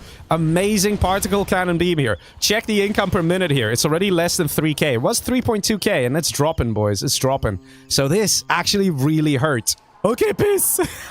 Because he knows he's gonna die. But let's be honest here. At this stage, Goldfish would be making a mistake again in having peace. He has the upper hand. He's beaten back this guy. There's so little economy. In all fairness, he doesn't know how many hackers there are. But he should know based on the amount of units coming out of the war factory. Based on the number of war factories. But Goldfish is leaving this opportunity on the table. He needs to do something and take out a player. That's how you get points. So Goldfish is basically his own worst enemy here. Oh, that's a glorious nuke. That's pretty good there. And he has the Chinooks with units, and I think I know how Dr. Goldfish is feeling right now. He's getting frustrated. Oh, I'm stuck in this 1v1, blah, blah, blah, blah, blah. But saying, hey, let's peace, when you have the absolute upper hand, that just don't make sense, son. That just don't make sense, all right? If you're arm wrestling, and you got just like 5 inches to go, you don't say, yeah, let's call it a draw. No, you finish it off, man. You get points for killing players. Goldfish forgetting about that thing. That, you know, points is what is important as well. You know? But even this, what's he gonna do? This is still no man's land. They're still fighting here. There's mines from God knows who. Red army coming in. I just saw some MiGs as well. It's, you know, we still got a load of bunkers. Why don't you just kill Blue? Unless he's trying to snake it. Could be that. It could be that he says, you know what, let me just spend 3 minutes of my economy getting only more economy, and then my income is going to be even higher than this guy, and we mess him up. That would make sense. Right? Like, let's get this guy feeling all safe in his little home with just 1 bunker and 1 ECM to protect. and then I come in guns blazing and kill him, and I will also have a lot more cash. It could be that it's like a 5D chess thing. Whoa. Don't think I've ever seen that. Did you guys catch that? Bet not everyone caught that. But we caught it here on the replay. That was a spy drone that died to an EMP. I didn't even know that was possible. You guys ready to watch that back? Let's watch that back. Get ready. Spy drone. Keep an eye out, fellas. Here comes the replay. Spy drone. You can see it. It's very tiny. You see it? You see it? It gets EMP. Hits the ground and breaks. I've never seen that. Man, some crazy things happening tonight. Like, in a good way, right? You get to see some crazy strats. You see a leaflet on the Supersonic Aurora. You see an EMP killing a spy drone. Like, that's a new one. Spy drone of Dr. Goldfish, I might add. But Goldfish definitely, okay, this is maybe another thing. Maybe Goldfish wants to keep this guy alive, because if he kills him, then these guys might work together to take out Goldfish, right? So if everybody presses tab, like let's press tab, you can see all the players, right? They're like, well, there's 4 people still playing, right? There's 4 people. So red is like, yeah, blue's still alive. Purple's like, yeah, blue's still alive. Nobody is gonna look at Dr. Goldfish, you know? But if Goldfish kills blue, then those other Chinas are like, hey, we're Chinas. You want to work together, you know? It's China, brethren. We do it. We stop the scary, powerful US of A and their expansion, you know, taking over the world. Might have some of that. Bloodsavior says a fish needs paladins to win. Funnily enough, they could actually help against nuke mix, but they will not help against overlords or nuke cannons. So, you know, there's that. Won't really help against infantry general either. Actually, maybe they could. Maybe they could. Maybe they could help against infantry general. Because infantry general, like, what are they gonna have, right? They're gonna have outposts. If you could crack those open with the paladins, so it might not be so bad. Oh my god, this guy's so poor. He doesn't even have the second spy satellite. He doesn't know what's going on. Yeah, here, look at this. Look at this. Look at this guy, man. He's just trying to balloon. Look at, he has no money, because the moment he has money, he spends his money on making more money. It's a vicious cycle and a circle. It's just, you know, infinite wealth. That's what he's doing. Clever, clever plays by Dr. Goldfish. All right, ladies and gentlemen, you can see there are 4 players remaining. Who do you think is going to win it? Who do you think is going to win it? Who do you think is not going to win it? I think Lucas might be in some trouble, to be honest, and Massacre has put on a stellar performance tonight, so far. Nuke missile firing away. We can follow the missile. Always fun. Oh, another missile. You saw that. Missile says hello to missile. Where's that missile? Oh, that is going to be juicy. Guess the internet center just like that. Doesn't even need the RT. Quite surprising. Although the RT might kill that airfield. Very low health airfield. Let's have a quick look there. Yeah, gets it. And the dozer dies to the radiation. Sort of. Yes, it does. Hey, man. Not bad. Not bad. The amount of super weapons is slowly increasing. That's what we like to see. Big destruction. New cannon coming in. No neutron shells. Kills one of the ECMs. And this is what is so terrible about infantry general. Their units die so quickly against something like this. An overlord with a GAT and an ECM. New cannons, though, that works rather well against tanks, but the red player, Mr. Massacre, has a solution for enemy new cannons. So far, I have to say, it is actually Massacre who's winning these engagements here. Having a hard time, though, winning. Lucas is definitely bringing his A-game, especially seeing how Lucas is on the back foot economically, right? Although, let's be honest, there are a couple of hackers who are just chilling here, having their smoke break. It's time to get back to work, fellas. Those bank accounts won't hack themselves. Goldfish still just growing. And I'm not sure if we're closing in on like a crash warning here. Neutron shells is also ready for Mr. Lucas. That can make a difference as well.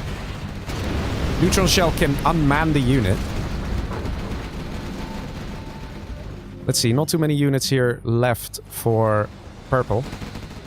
I need to keep an eye out on the hackers here, because I think we need to at some point instruct Dr. Goldfish to attack. Because if he's only going to sit here and build up, that's also just going to crash the game, isn't it? And Goldfish, for those of you who tune into his live streams, you know that he's very good at doing that. Just building up until the game crashes. And it already happened earlier tonight. So we might need to tell him to stop chilling and start killing. Nuke fires away. A lot of hackers here. And he chooses not to hit the hackers. Okay. Well, I mean, oil is still a good choice. Don't get me wrong.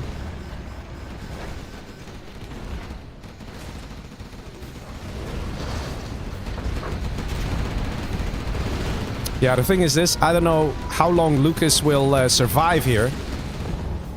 So I'm not too keen on interfering and telling the players, guys, start attacking, because the obvious player who's going to get attacked here is going to be Massacre.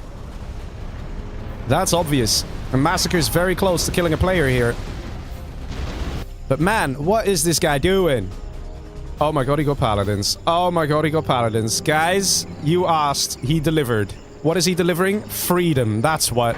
Oh my god, he got Paladins. For those of you wondering, like, I've had a few people message me, like, Leggy, what is all this about, like, Paladins? Like, what's the meme? What's the joke? Is that they're terrible units, okay? They're terrible units, but they look and sound awesome. They really do. And the base game is all about, like, yeah, Paladins, USA technology, do so well, la la la la la. But they're actually pretty terrible units. So, Crusader actually beats a Paladin in a 1v1, to give you an idea, okay? It's like, wow. It's just a pricey unit, costs a general point to get, it takes longer to build as well. So, there's just so many reasons not to get them. But people just like to see them, man. They're visually stunning.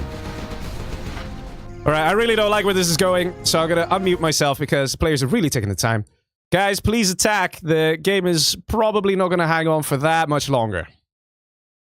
And particle cannon gets fired right away, and it is in fact on red. So I do feel a bit bad here doing this, but you know, it was kind of obvious that this is where things were gonna go. Meanwhile, we have guys just chilling. Just chilling. And Goldfish has a load of Comanche. Goldfish was planning to go for this guy all along, but I don't know if Goldfish remembered the fact that there are nuke MiGs out, and a perfectly, like, one nuke MiG can literally kill half the Comanche, if not more. Do we have any nuke MiGs? We have one. It's taken off. It even has veterancy to add insult to injury. Goldfish, what are you doing, bro? Is it a good hit? Oh, it's not. It's a terrible hit. He could have hit the one in the middle, and then half the Comanche would have died. Can you both... Blue, can you attack gold? Okay, that is a message from Massacre.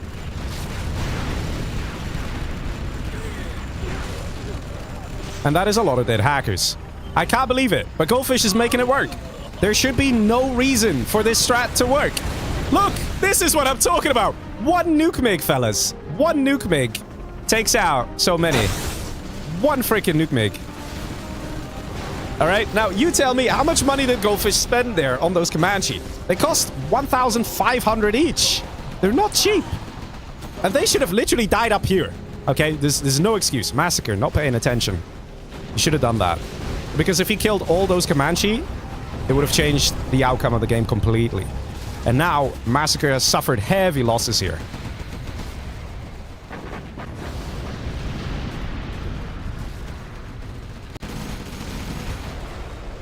Let's see. Going constantly for the airfields. Because yes, the airfields are a problem, but mostly against Comanche. You see, the Paladins and Avengers, they will have no problem with the nuke MiGs here. But the Paladins will definitely struggle with the Overlords. So even though there's a composite armor, they will still easily die to a few good Overlords. Literally, this army here forces the retreat. Leaflet comes in. Looks like it's going to be on target. And that is very important here. Goldfish coming in with a big attack. I'm still a bit surprised that Goldfish didn't want to kill off Targaryen.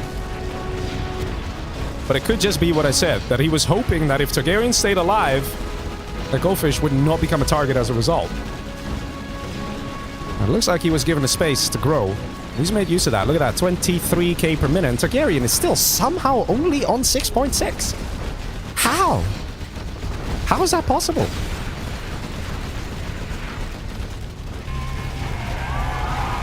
Syed says in YouTube chat, not letting someone speak his language is disrespectful. I disagree with you, Syed. I do understand that we have people from different cultures here. And, you know, like I say, a few messages here and there is fine. But I'm not speaking any other language than English, okay? I'm not gonna just switch to Spanish, okay? This is English. We're keeping the stream English. You know, there are other streamers who stream in their languages, which is perfectly fine. So over here, the language is English.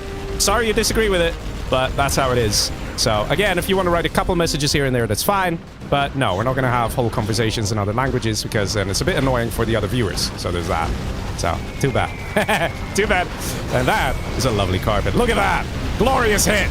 Nicely done by Mr. Massacre, who's definitely in some trouble here because Dr. Goldfish has been growing that economy and making use of it. Look at that. Even now with the Comanche again, building a CC ready to expand to the left side of the map. In the meantime, we still have Lucas, who's over here, who hasn't forgotten the initial attacks. Blue, WTF you doing? Yeah, I don't know either, to be honest. So good. But yeah, that's Massacre's last message. We have Comanche now coming in the back. Again, taking out that airfield. Oh, he's now going for the power. Bit of a frantic attack here from Goldfish. Not exactly doing what he's hoping it would do. But yeah, I have to say, I don't really understand what's happening here. Targaryen is completely being left alone. He's floating 4.7k when his income is 7.4k. So that means he's like, he needs to focus on growth. He needs to have less than 2k cash at all times. And if he's got... Oh my god, no way. No way. What is this? No way. No way. No way. Okay. This is crazy. This is crazy. Okay, I think we're gonna... Okay. Bear with me, guys. We were supposed to do 7 matches tonight, but I think we're gonna bring it down to 6, because if we have another rematch now, this is insane. This is insane. This is insane.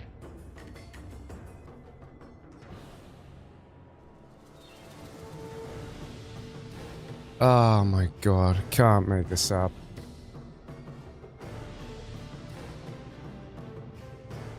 Can't make this up, guys. Can't make this up. This is ridiculous.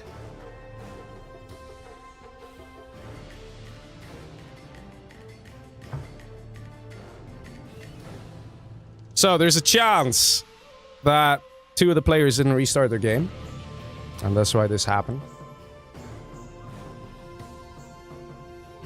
Otherwise, I would have no idea what's going on here.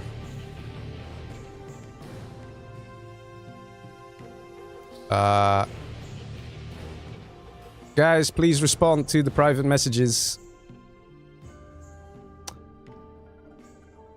This is insane.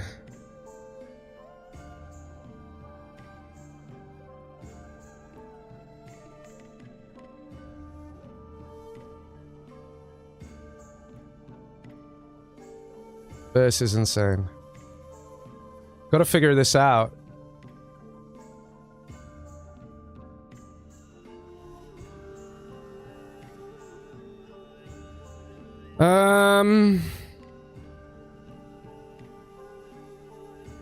Okay.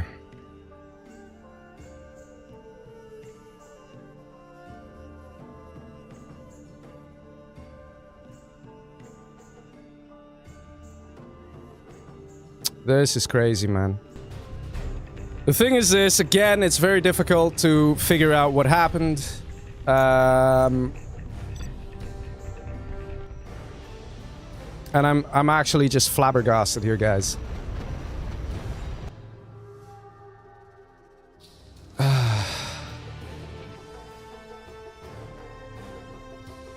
I'm just a bit confused here.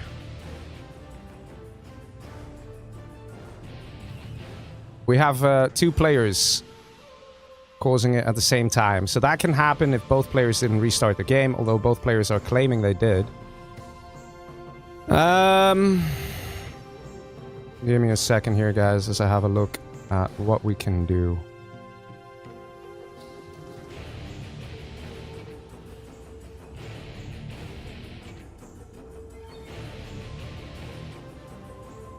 It's very unfortunate, and we run into this issue.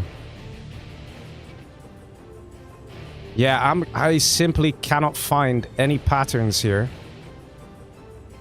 That makes me think that the players had some incorrect setting. Just quickly looking at things here, guys. Just quickly looking.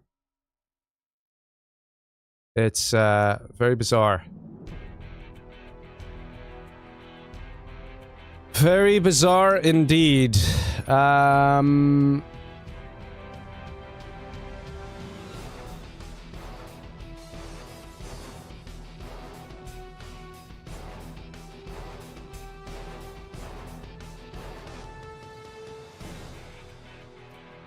It's a shame, man. It's a shame. Alright, well, we got a re. The question is... Was Massacre dead? I mean, Goldfish was really going in for the kill on him, so I'm pretty sure the answer is yes there. Let's just quickly fast forward. So Massacre was pushed here. He was really getting attacked, so I would say that's a kill on Massacre. This is a shame, man. Let me tell the players to restart your PC. Can you restart your PC, please?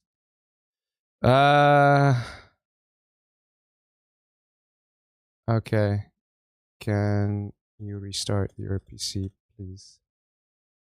This is crazy. Beyond this, it's sort of like there's not that much we can do. You know, going down to like software versions of BIOS and things gets pretty difficult. Let's see the position that Red was in here. I'm pretty sure it's a kill for Goldfish.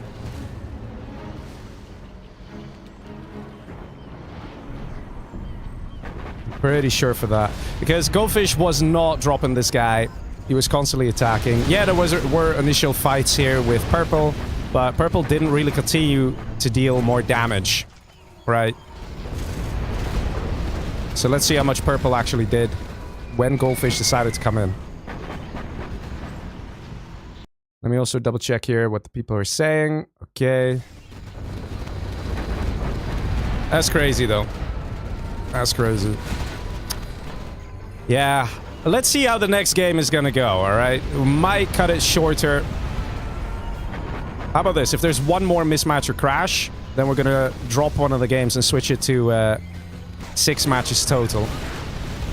I'm checking replay, 1 sec. I'm checking replay, 1 sec.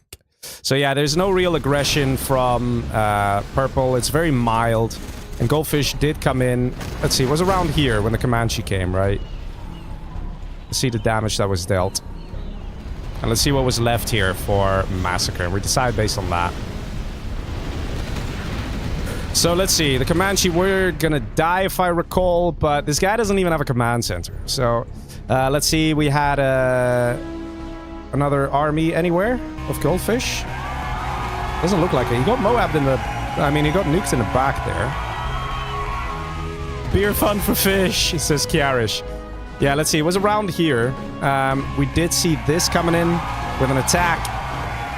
Preserving freedom, 11 minutes late. I mean, let's be honest, even these Paladins and the Humvees would make a serious problem here. War Factory was going to be taken out, but basically all the damage here has been done by Fish. And he's still continuing to attack, so I'm pretty sure we can call this a kill for Goldfish, which means we will have 1, 2, 3 players left. So that's Targaryen, Goldfish, and Lucas. Alright, let's do that. Yikes, man. Yikes. Just saying, freaking yikes. Alright, restart your game. Restart your game. Let's do a 1v1v1 with surviving players. Red is dead. Killed by yellow. Let's put it that way. I think that makes most sense, to be honest. I mean, you could argue, oh, what if he recovers, you know? Yeah, it didn't look like it was gonna happen. So... And I think even if there was no attack coming in from Purple, it probably would have still been Goldfish who would have finished the job. At least in the other game he didn't, though, because Goldfish just apparently doesn't want to finish people off. He just likes to play with his food. But you get what I mean. Alright, let's put Radiation Ultima again. Oh man, this is crazy. Ah, this is crazy. Alright, let's see. Radiation Ultima. Okay. And of course, if the players disagree... Alright, so let me see. Let me tell the guys. Guys, we're continuing with a 1v1v1. The red player is marked as defeated. The other surviving players, please join. So we do the 1v1v1. Ah, man.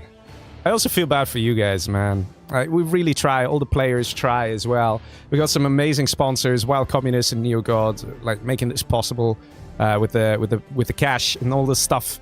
And then these things still happen. Still happen, man. It's crazy. We just need to kill people quicker, man. I think that's the issue. Well, let's see. Still waiting on one more person who may or may not have gone to the bathroom. But yeah, let's see. So far, Tim Step got the first player kill. And Lucas got the second player kill. Goldfish got third player kill, which would be on Massacre, right? Let's see. Waiting for the players to join. We're still missing one person for the 1v1v1. Oh, man. And the attacks were so glorious. So nice. It's also interesting that two players caused the mismatch at once. Which, again, could mean that the players didn't restart their game. I asked the players again. They said yes. You know, yes, we did. It's hard to tell, man. It's hard to tell what the cause is in this situation. And the funny thing is, there is a cause. There is something. Let's see.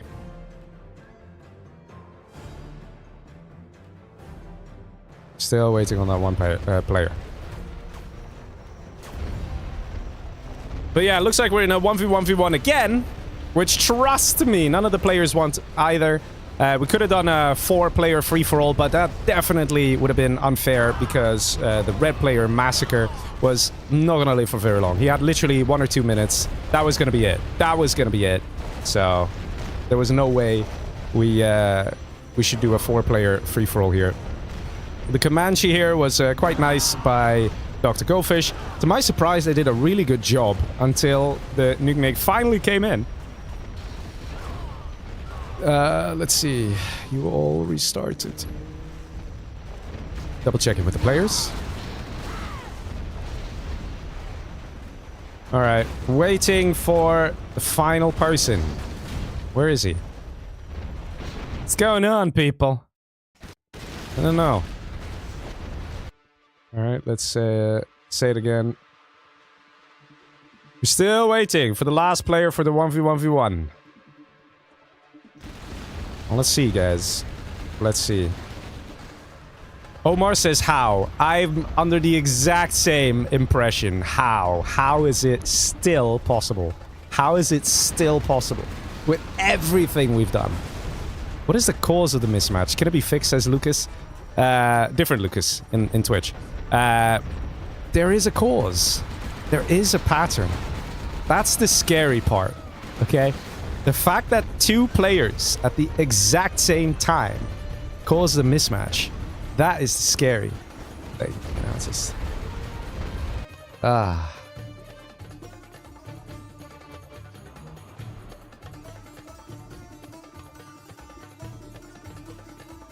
This is the thing, man.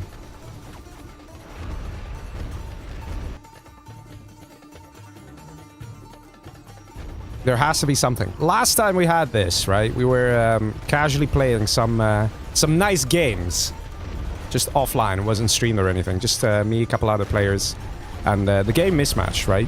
We're playing Rebel Uprise. The game mismatched. We're like, what? What? And it was one of those situations like now where 2 people mismatch at the exact same time. And we're like, how's that even possible, you know? We started investigating. And ultimately, we tested it. We found a solution. Right? And it was because of quick start. So quick start is when you don't have the background thing. So right now you can see the background, you know, like the combat bikes jumping off the cliffs, things like that. You know, it's it actually caused the mismatch. If you had quick start where you just have the wallpaper, or and then you had some players who had like the background, the shell map playing, like that actually was causing a mismatch. And that's just one of the things, just so random. You wouldn't think it, but it caused the mismatch. Yeah, ladies and gentlemen, let's see the next match. Here we go. And I'm not seeing my control bar thingy. There it is. And the players are not showing their colors. Okay. Well, that's interesting. Well, we have a we have a blue player here. Let's see. Let me double check here. We're having a hard time today, fellas. We're having a hard time today. All right, let me quickly look up, see who's who. Okay, so China is Dr. Goldfish. Goldfish is yellow. And Lucas is... one sec. Lucas is Demo. So this is Lucas, Demo, Goldfish, China. And we have Targaryen as... what army was it again? USA. USA. Oh, man. Just one time would be nice to have all the games go smoothly, right? One time. But yeah, let's see how this game is going to be played out. Let's see what Goldfish is going to do and if he's going to be aggressive. Now, the thing is this, Goldfish is notorious for not really being aggressive as a rushing kind of guy. But let's be honest here, China can do great when it comes to rushing. USA here for Targaryen. Let's see what he's going to cook up. He's literally doing the same strat that he did in the last 1v1v1.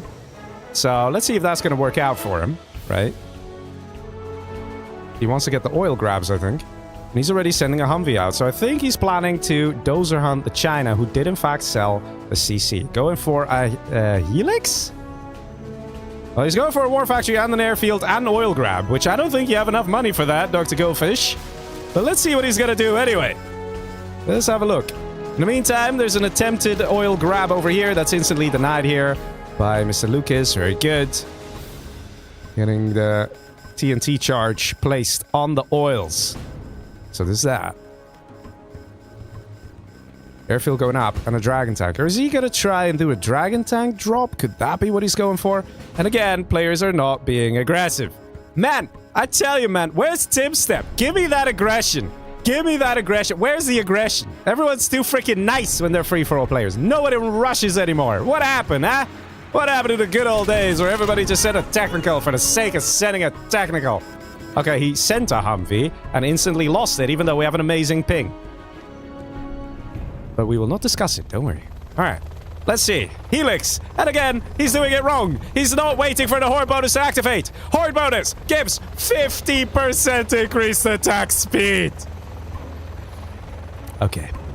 This is not exactly Goldfish's best plays. And, you know, not the best plays out of Targaryen either. Maybe we should tell the guys to have a cup of coffee. Oh my god. Helix, less than half health, has to go back to repair at the repair shop of the airfield, which takes forever. So this Helix is basically going to be KO for the next 2 minutes. At least we got some dragon tanks. At least he got veterancy. And I think what's happening is Targaryen's like, yeah, I saw how the last game went. I'm just going to sit here, build a massive army, do absolutely nothing else, and wait for one of these guys to be very weak, and then I come in and kill them. Which might even work. And we got a demo bike. LOL! It actually worked! Oh, so good. This one's still just about alive. I mean, you know, it's held together by sticks. Very easy to take out. Humvee's moving in. Who is the target of choice? The target of choice is the demo. For some reason. I mean, China could be pretty easy to kill. Strat's still going online. I think he's just trying to get some XP as well, and maybe he's a bit worried that this guy's kind of strong here. Maybe. We'll see. Oil grab coming in for Dr. Goldfish, the China player. Well, let's see. Jay Havoc says they should restart their routers too. Yeah, they should. Let's see. So he's like, no, bro, I just want the oils, bro. Don't worry about it. But Lucas says no. Lucas is coming in with his squad. Taking out a little ranger there of Targaryen. Sorry, Targaryen, not happening. But Targaryen now with the S&D, he's having a bit of a better time here and can actually beat back any GLA of his choosing. Well, there's only one GLA. But we have a palace up, ladies and gents. We have a palace, and that means this demo upgrade is soon to be researched. And when that's up and ready, demo bikes will be extra powerful. So even if the demo bike dies, you know, let's say you blow it up, and it still explodes on death. It still deals damage. Without the demo upgrade, that don't happen. And you gotta be careful. Dude, don't lose more Humvees. You have S&D. Just get tow missile. Tow missile very powerful against infantry. You know, you only need 3 tow missiles to kill an infantry. Just 3. So if you have 3 Humvees and they all fire the tow missile and it hits, all of them die instantly, like all the infantry. So, you know, it's worth it. But people don't love tow missile, man. They don't love it. They should love the tow missile. The tow missile will work for you. Yeah, I'm really unsure where this is going. A lack of aggression. It's just something else. I mean, it's almost something to be admired, right? The lack of aggression. Like one of those paintings of garbage, but it looks nice. You know, it's like, this is literal garbage, like broken furniture and you know, half-eaten bananas that are like semi-rotting. But you can still admire how it's painted. That's what this feels like. They're supposed to kill each other, but they're coming in saying, oh no, but I don't really want to hurt you. I just want to scratch you a little bit. You know, I just want a bit of XP, and I'll be on my way. Apparently. I don't think the guys know they actually have to kill people. I'm half tempted to go into the voice chat and be like, you guys know you gotta kill people, right? It's not just supply drop zone simulator. Like, is he building hackers? Oh my god, he's gonna build hackers. What are these guys doing, man? It just feels like the desperation to reach the late game is high. From all players here. You know, but some armies just have an army advantage at different stages in the game. And it feels like the players are forgetting that. You know? Normal USA, their time to shine was literally 2 or 3 minutes ago. But this guy would rather spend his money on supply drop zones. Mostly because he's probably scared of getting killed by the other dude. But it's like, if everybody's afraid of getting killed by everyone, then nobody does anything and nobody attacks and we're all just sitting here. A Burton on the oil, okay, a bit of damage here and there. Alright, nice, but where are the demo bikes? Oh, they're up here. Well, let's see where this game is gonna go. Rami becomes a member. Thank you very much, Mr. Rami. Let's see. I think this has to be one of the most passive 1v1v1s I've seen. Where everybody's just kind of like, yeah, I'm not actually gonna kill you. You know? So it's not in my best interest to actually kill you. Because then the other guy will kill me. But here's the thing, you know, you still need to get points. You still need to murder people. Look at this. This is what I'm talking about. This guy's been left alone so long, he now has MiGs with black napalm, and he's pumping out hackers. Like, this is what? Is it what? What is this? What is this? What is this? He's got second spice. What is this? In a 1v1v1? What? Oh man, these players, man. These players. I think we need to get these guys on the roids, you know. Get their aggression levels shoot up a little bit. Oh, this is great. This is great, man. The memes are real. You go fishing? Yeah, bro. Just chilling. Just building up a hacker empire.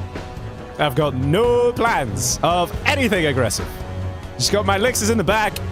In case anybody comes to attack me, I will use them to defend. And if I magically reach level 3 by killing absolutely nothing, I will probably use a carpet bomber with elixirs and see if I can kill someone. What if in YouTube chat says, he said there will be 7 games? How many more games is that? Well, this technically counts as match 3.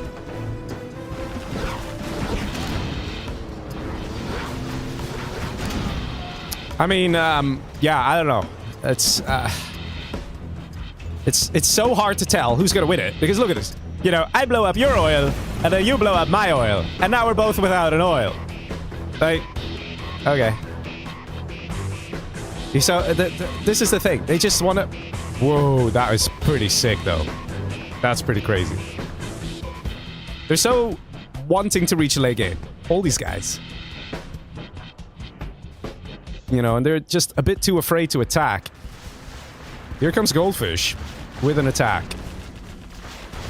Is he actually gonna do it, though? Or is he like, nah, I just want to reach level 3.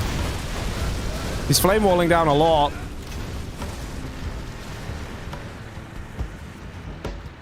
There's no real defense coming out of Lucas, the demo general.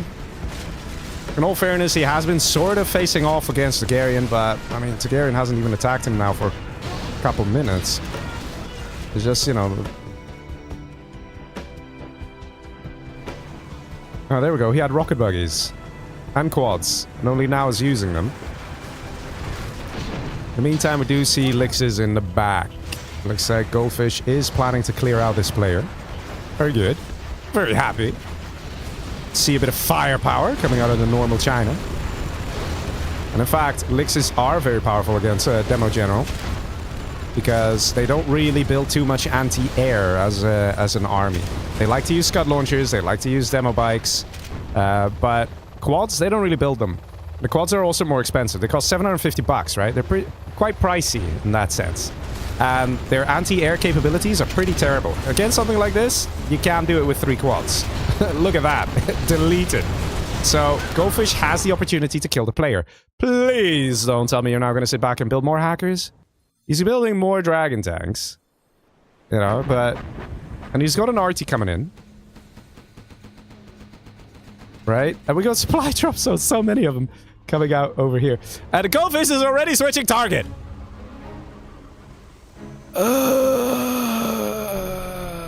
Okay.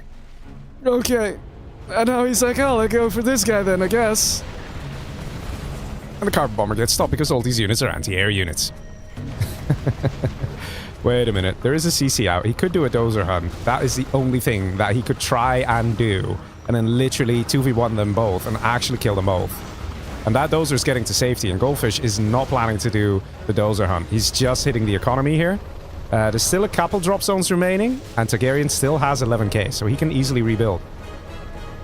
Let's see. A couple of MiGs, taking out a couple of Crusaders. In the meantime, this guy's still alive. Getting his economy back. I think we need to... I think we need to get Goldfish to have a few one-on-one sessions with guys like Tim Step, who tend to be a bit more aggressive. Or like, yeah, I'm gonna finish the job. Oh, what's this? Oh, he's losing the Lixes, and why? No fish. Okay, that is unfortunate for Dr. Goldfish there. A 10 killed a bunch of China units. And now look at the situation Fish finds himself in. We got a GLA who's still alive. And you also got this guy really angry at you. And guess what? Your Lixes died. Rotting away in the ocean. Move Me, a YouTube chat says, why Lucas has 0 points? He killed Tim Step. Yes, it will be updated after the match. Don't worry. I mean, here's the thing, right? This is literally the second or third time we have witnessed this from Goldfish, where he bites off more than he can chew, and then loses or almost loses. Because look at this situation. You know, Lucas is still a good player, guys. He's not gonna just sit there and let Goldfish bully him like that. And now Goldfish, the China player, is in a bit of a serious situation. Yeah, he's got... Actually, his income is dropping. Never mind. Why is his income dropping? He's got some hackers not hacking. He's got a Lotus. I think his income is dropping because he's losing the oils. Right? He had some oils that have gotten destroyed. Carpet bomber now coming in. And I think this guy still has his supply here, and that's what keeps his income artificially inflated. But when that supply dries up, it's gonna mess him up. Big time.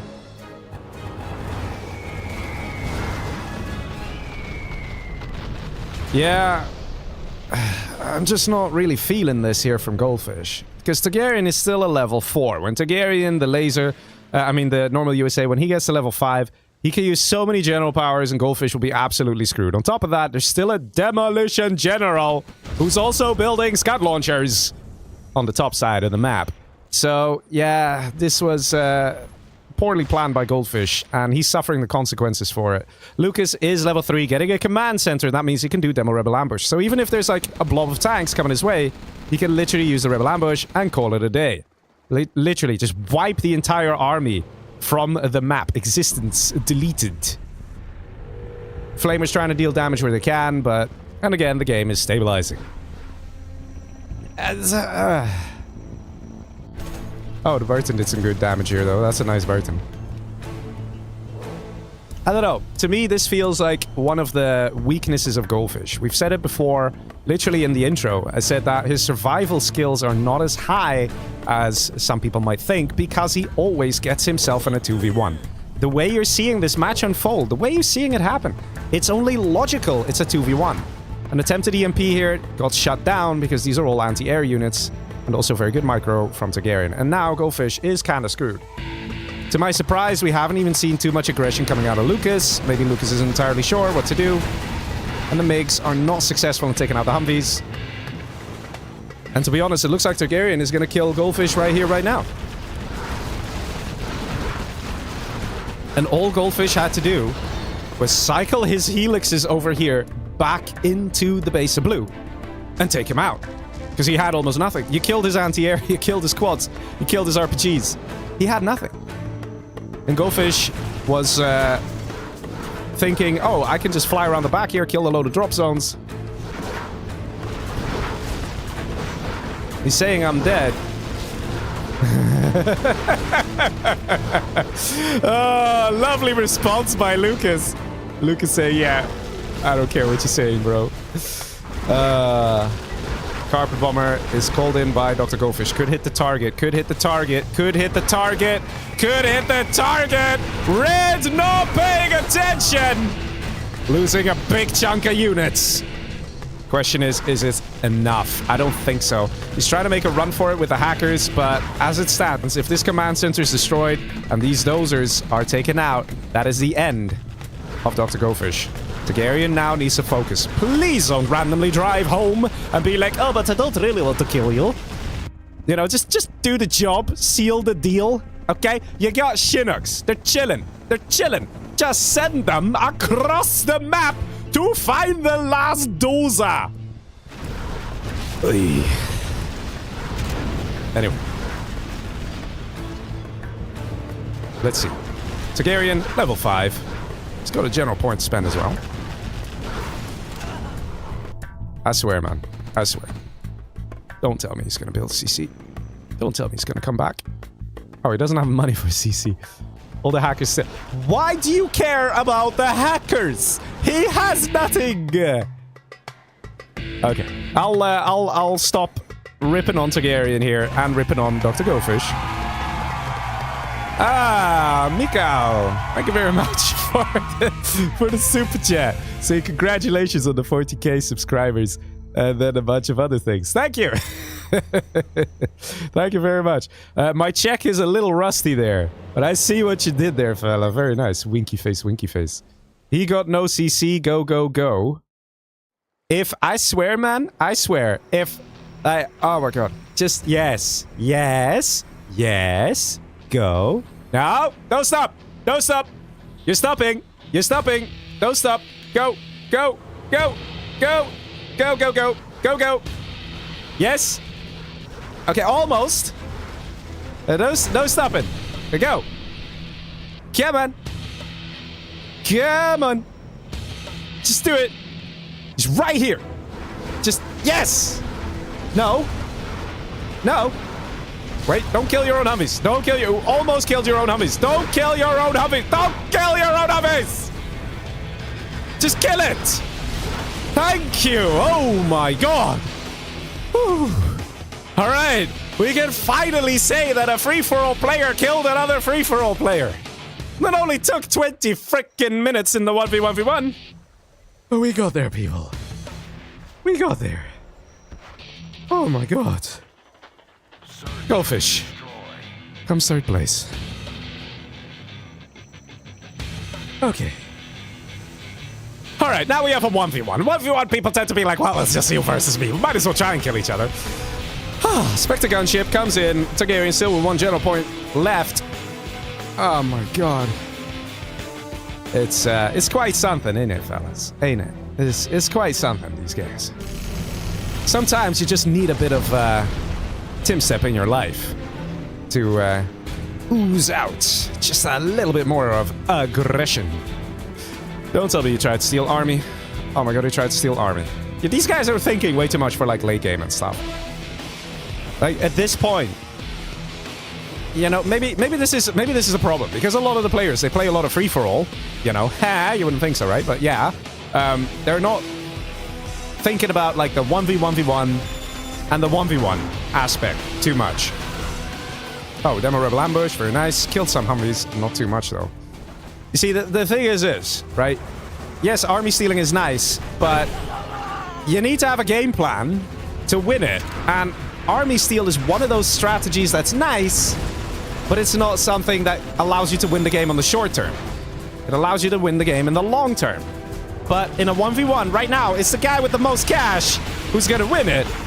And I don't know about you guys, but I think 1.6k per minute for Lucas ain't gonna cut it. It doesn't matter if you steal army.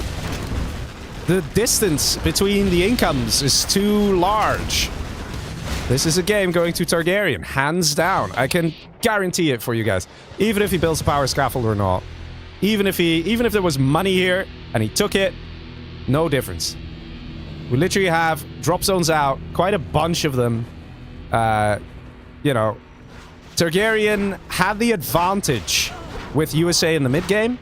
He sort of made use of it, right?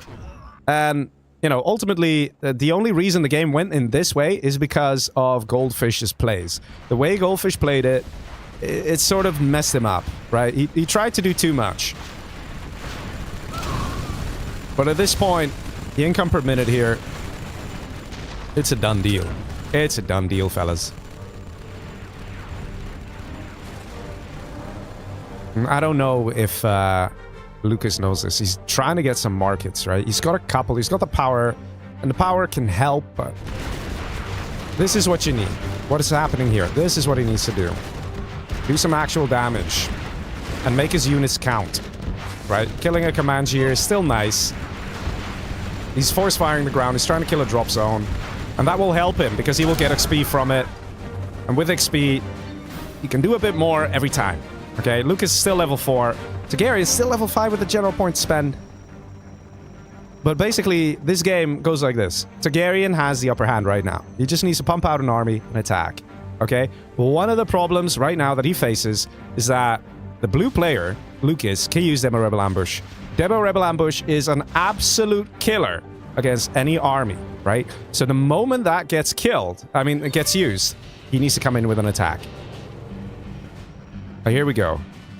Targaryen planning to use the Moab to break open this building and deal damage to the palace. Here we go.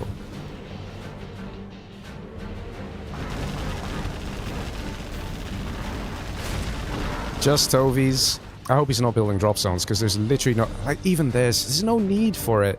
He should complete... When he switches on his USA intelligence, he should recognize where the game's at. He could just pump out units, close it off. Demo bikes coming out to try and deal damage to the Tovies. That would work very well because there's barely any missile defenders in here. But the Comanche are the response, which is very good from Targaryen. So he's getting the right units here. Quad's trying to deal some damage. He doesn't have AP bullets yet. And again, it's an expensive upgrade, but it's also necessary. A10 strike coming in. So he used the Moab here, but it didn't actually do much. It only blew up this turret. Could have tried to combine the Moab with the A10 and just waited a bit with Moab. Comanche coming in as well. This is the moment where he's going to try and do it. Once the palace goes down, there we go. That is actually a big blow here for the GLA. GG, he says, and there we go. Targaryen takes it. Second place goes to Lucas. You have been defeated. Oh, there we go. You guys just need a little nudge. Wouldn't you guys say? And eventually they got there. Targaryen, first place. I'm sure he's happy to come in first place. He also killed Lucas. Gets 1 point for that. All right. Now, let's make sure all the players restart their game. Restart your game, everyone! Okay. Let me also unmute myself. Guys, we're going to move on to the next match. Please restart your game. Very important. Everyone restart your game. All right, we're gonna restart our games too. But first, we're gonna tally the score because finally the results are in. Of match 3. This technically counted as a match 3. We still have 4 to go. It's already getting pretty late. All right, so let's see. We have a total of 7 points for Dr. Goldfish. That is pretty nice because he did kill Massacre and he came 3rd place. Lucas, on the other hand, actually had himself a good time because he got the 2nd kill on Timstep and he got 2nd place. So he gets 4 points. Massacre got killed. He didn't get anything. Poor guy. Didn't he kill Timstep? No, he didn't, right? No. Or did he? Who killed Timstep? Lucas killed... Right, Lucas killed Timstep. Right. Yeah, it's true. Okay. Targaryen killed Goldfish, killed Lucas, got 1st place, so he gets 5 points in total, puts him on 9 points. So, hey, man, he's definitely climbing the ranks. And we got the 1st kill for Timstep on Mr. Sam. All right, so let's tally the points here, ladies and gentlemen. Let's do it. Finally ready. Dr. Goldfish upgrading to 7 points. Got 4 points for Lucas. So now literally everyone's on the scoreboard here. And we got Timstep with... Oh, Timstep is 7 points. Targaryen, 9 points. Interesting. Very interesting so far. Ladies and gentlemen, are you ready for the next game? Dark 9 coming with some salt in the live chat. He says Goldfish thinks he's playing his FFA streams. Where he... What? I'm not sure what you mean there, but whatever. The incentive of your message is still received. Alright. Let's see. Let's host another game. And let's go to match number 4. Oh, yikes, man. Match 4. Alright. Let's go to Pagasa Fortress. Alright. I like this map, Pagasa Fortress, because it's a little more aggressive. We need more aggression. This guy's chilling too much, man. Chilling too much. They love the late game. They all love it. Let's be honest. They all love it. They love the late game. They shouldn't. It's naughty. Yes, I will say points. I will say points. I will say points. Alright. We'll just double check with the guys. They restarted your game. Did you all restart your game? Oh my god. They're like, Leggy, shut the hell up. We did. Alright. Well, I'm convinced. So, points. We have Call Me Sam 1. Dr. Goldfish 7. Lucas 4. Massacre 10. Targaryen 9. Timstep 7. There we go. There we go. That's nice. That's nice. Rara in Twitch says, wait, who's who? No colors. Don't worry about it. Don't worry, it should be fine. Yikes. Okay. Ladies and gents, are we ready for the next match? If there is a mismatch again, or a crash again, I swear, we're going to scrap one of the games. Alternatively, if we have some really long matches as well, like the first one, that was over an hour long, then we'll also scrap one of the games. But we might get some quick games, man. There's Timstep here, man. In Timstep we trust. We got some Chinas too, so hey, man, looking good, ladies and gents. We gotta enjoy, you know, relax a little and see. Are we seriously having DC bug? Bruh. Is anyone in multiple radmins? Let's start there. Okay. They all claim they're not. Okay. Alright. Then I guess we'll restart. Restart your game. Yeah, okay. Everybody quits. Alright. It's fine. We'll get there. Eventually. Just gonna restart our game. I'm gonna disable Radmin as well. I switch Radmin off. I count to 5. I switch Radmin back on. Just like that. Daniel says Targaryen is best free-for-all player. I think, honestly, I think he is one of the best, for sure. I think Massacre also should be up there, especially based on what we're seeing tonight. Mikhail says, I wrote in English. Yeah. Well, thank you for your message, my friend.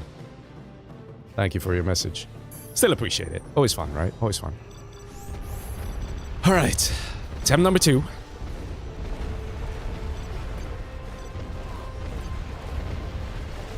Everyone restarted their game. All right, let's do it, boys. Next match. Technically, match number 4. Technically. All right, well, let's go. Everybody hits accept. Very quickly. Nice. Let's see. Okay, interesting armies again. Still have an air force. Okay. Is it working? Is it not working? Here we go. Yes, we're in. We're live. We're set. And we're good to go. Ladies and gentlemen, welcome to technically match number 4. We're gonna have ourselves a good time. We got Dr. Goldfish as Air Force. Let's hope he rushes someone. Let's see, Targaryen on the right is a Demolition General. Below him, Mr. Lucas as a normal GLA. To the left, we have Targaryen as the US of A, the United States of America. To the left, we have Tank General for Tim Sepp. Above him, we have Massacre as infantry. I like this already, man. I like this already. We are blessed in this match. Are we not, fella? What's happening?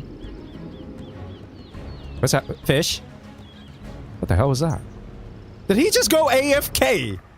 Did you guys see that? He's just like with his dozers chilling. He even beacons. I want AFK. K. I think he's trying to write AFK. Blacked out. Bruh, what? What blacked out? Oh, but now he's okay again. Oy. Gotta set... All good. What?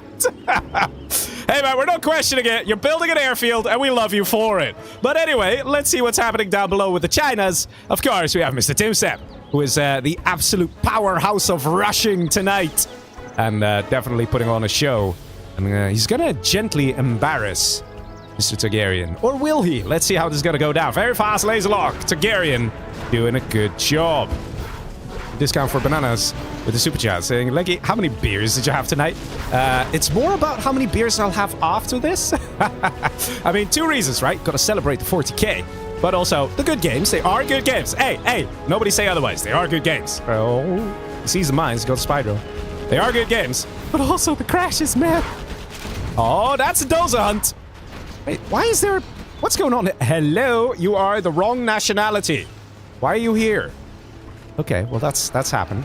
But, yeah, so that is dozer hunt, and there's a Gatling being very powerful against the Helix there. Shooing away Massacre, saying, Massacre, go another direction, bro. I'm busy. Actually, there's a second dozer over here. It's still alive. So we saw a bit of a dedication from Targaryen to go for the dozer. Question is, will that be the right move here? Is that the good decision? In fact, we do see the Helix now going up north. But there's a freaking Raptor, bro. Oh, man. That, talking about painful. This is painful. Mismatches are painful. This, you know, this is a little more painful. When you get a Helix, and some guy comes with a freaking King Raptor, and just insta-kills it. An immediate fast response from Massacre, evacuating the units, keeping them alive. Otherwise, they would have died too. Let's see. Time to build a command center, buddy. I don't know why, but it might be a good idea when there's Raptors out and about. In fact, look at this Raptor. Oh, that's 1 dozer gone. 1 remains. At the same time, on the right side, we have a bit of aggression with Targaryen and Mr. Lucas. You know, I have to say, Lucas definitely playing very well tonight, right? Definitely nice to see him in these challenges. We see him a lot in the casual games, casual FFA. But he's proving to be a hard guy to kill. He's played very well so far tonight. See, Goldfish is now taking the oil, feeling nice and optimistic, because he's got a very nice squadron of Raptors. And, oh, that was a bug. Technically, that troop crawler should have lost its contents, the minigunners. So the thing is, if you have 2 Raptors and they fire at a troop crawler, then 1 or 2 of the Raptor missiles will still hit the floor, the ground, after the troop crawler has been destroyed. And that kills the minigunners. But I guess 3 Raptors, something goes wrong, and the Raptor missiles disappear or something? I'm not entirely sure. But yeah, look, the dozer hunt is complete, and War Factory being attacked here. Goldfish proving that he knows how to rush, especially as an Air Force. But let's be honest, there's a bit of a problem in thine base. Let's have a quick peek here down below, because I also see more aggression out of Tim Sepp. I love the aggression. Aggression be good. A lot of flashbang dudes coming out as well. And there's no oil grab here from Dr. Goldfish. Maybe he misclicked, because I'm pretty sure he was capturing some oil earlier. New troop crawler at the ready. And here's the thing. This war factory is still alive. Massacre is not dead. He might be dozer hunted, but he's got one hell of an army here. And Goldfish is in a world of trouble. Right around now, we should see the troop crawler pick up some of them tank hunters, because there's no way that this troop crawler can be popped open. Oh, there we go. One missile defender. Just the one. And he's getting shredded, son.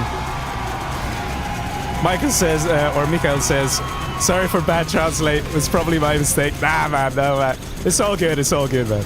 All good. Thank you very much. Also, the second donation there. Really appreciate it. But yeah, let's see what's happening here with Tim Stepp. Tim Stepp has been trying to beat back Mr. Targaryen. Oh, hello. Oh, my God. What? How many dozers do you have? Oh, just this one. Is it under attack? Is it under attack, Targaryen? Is it? I mean, I guess it is. He had to literally come back home to kill one Gattack, or else he was gonna lose the game. Similarly to how probably Massacre won't win it because he's dozer hunted. But Goldfish is paying the price, and we have a red dot over here. And this is kind of worrying. Why do we have a red dot? Does everyone have a red dot? Everyone has a red dot. The red dot shall not be acknowledged. Shall not be looked at. It's fine. By the way, Goldfish trying to survive over here. That is surely going to be scouted. And Goldfish now doing what he can. He's trying to destroy as much production of Massacre as he can. He's destroyed the war factory. Very important. But there's still this army here. Unless Goldfish reaches level 3 and gets a bunch of snipers, he's still going to lose this.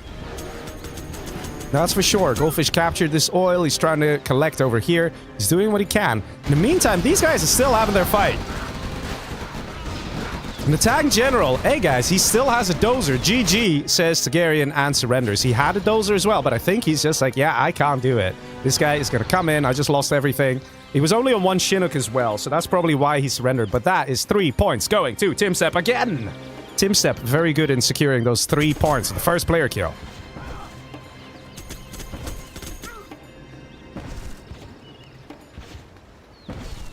Let's see what's going to happen here with Dr. Goldfish. He's still messing around with the flashbangs. He's trying to stay in the game. We actually have a helix now. Wait a minute. This is pretty juicy right here. Oh, man. This is juicy. This is going straight for the remaining dozer and the remaining buildings of Dr. Goldfish. Goldfish has a dozer where? Over here on the right. Now, the lack of tow missiles means that these guys, look, no tow missile. They can't easily kill this helix. He's gotta use it. Yeah, there we go. He needs to take out the missile defender. And there's not even the ability... Dude! Okay, get back! Don't get laser locked! There's not even an ability to build Avengers, because you actually need a strategy center for that. Oh, what? No way. Last second, he got the tow missile upgrade. That is absurd, bro. That is absurd. Last second, while it was destroying the war factory. Guys, to let you know how crazy close this was, if he just didn't miss micro the licks here and just attacked the barracks right away and killed it, then he wouldn't have to retarget to kill the missile defender, and he would have killed that war factory nice and quick as well. He's getting a second helix, but the helix just simply isn't going to be effective. Goldfish has survived. He has survived, fellas. In the meantime, on the right, we can see Targaryen absolutely beating back Lucas. Lucas is struggling a little bit. Targaryen now with the demolition upgrade as well. Doing a good job. Scud launcher. Oh, that's a nice one. Oh. Very good. And he's kept it in the arms. And he's killing his own boss. Why you kill your own boss? Eh? Why you do this? Nice defense coming in here from Mr. Lucas. He's not giving up, boys. He's not giving up. Scud launcher, of course, can deal an insane amount of damage against these kind of ground armies. So very well done. Lixes, this time 2 of them. Goldfish is still around with his Humvees, and we do, in fact, see a Raptor once again. Is it going to kill both Lixes? Oh, yes, it is. Look at that strike. Absolutely painful. And that is probably the end of Massacre. He's fought like a beast, like a legend.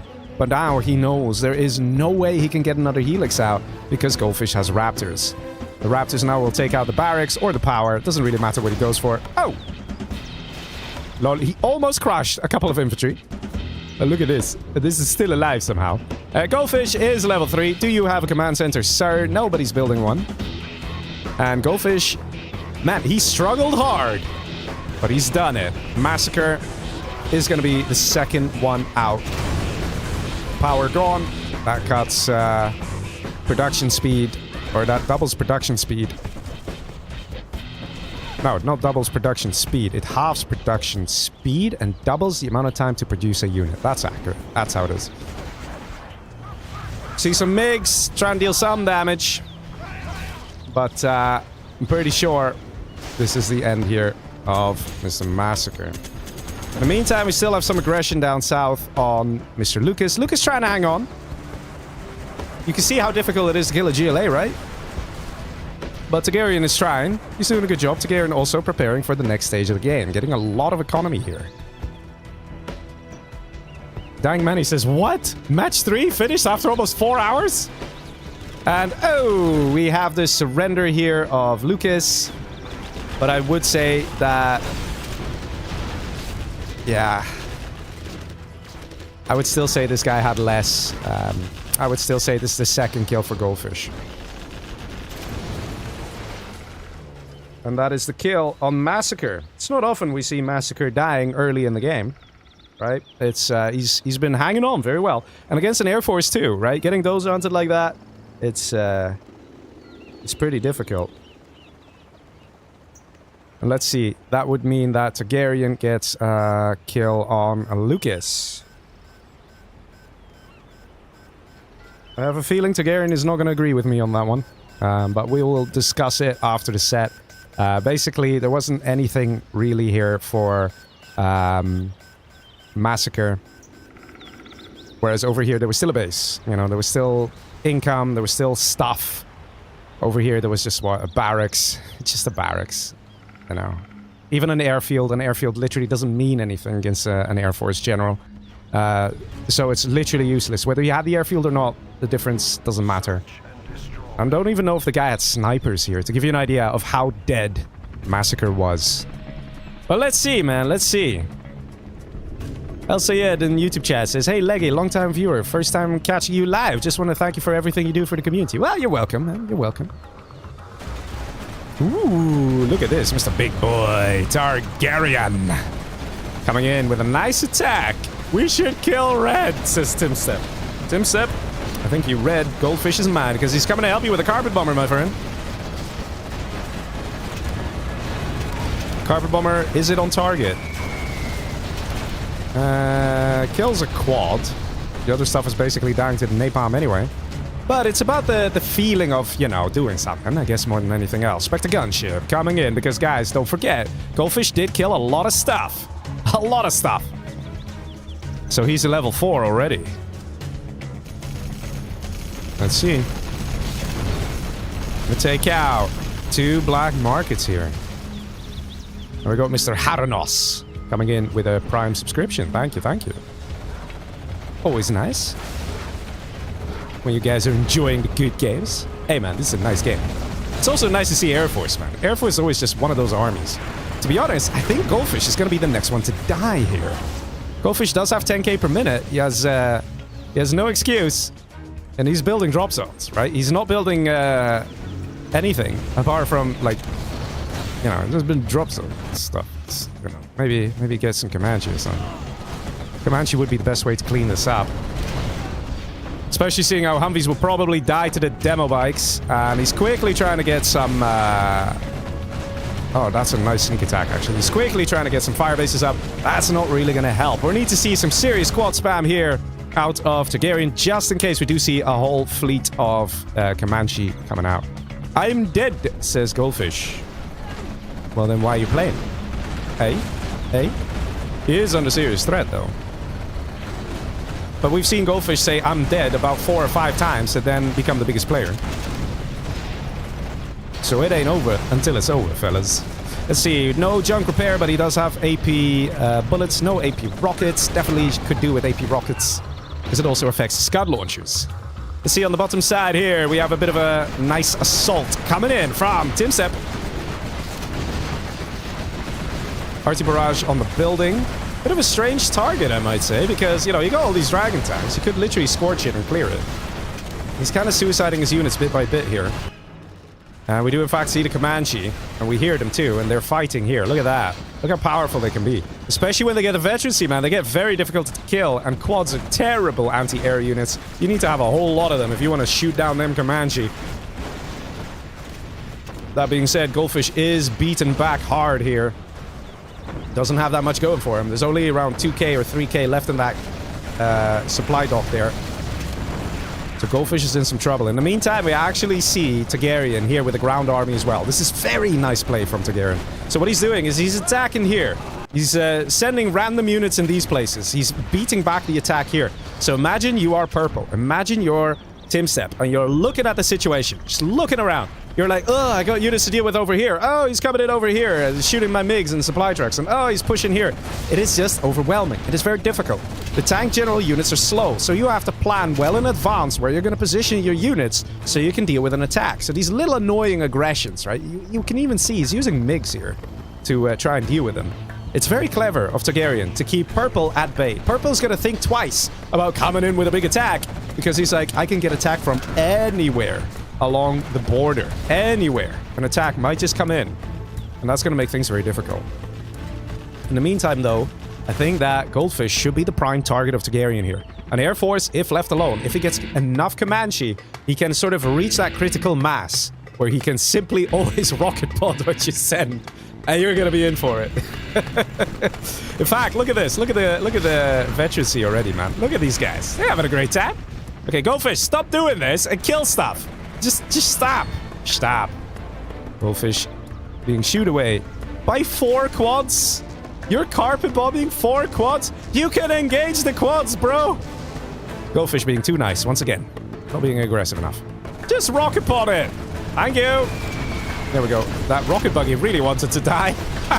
By the looks of things. Leaflet coming in. There we go. Look at the quad spam. Ah, look at that. Targaryen, man. Putting on one hell of a show. Where's that leaflet, though? We're looking for that leaflet. Leaflet coming in. Maybe somewhere. Where's the leaflet?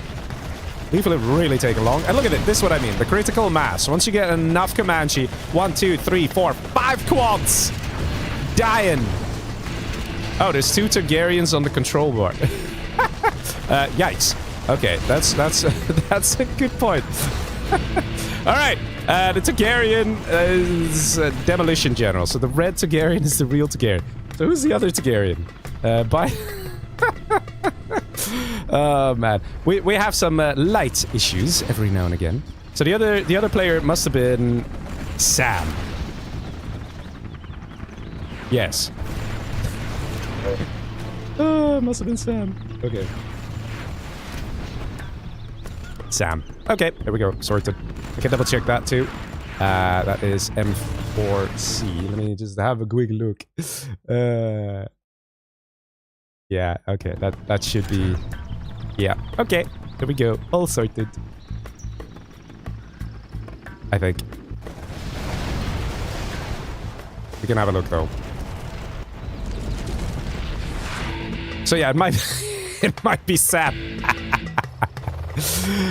Even the points are showing twice.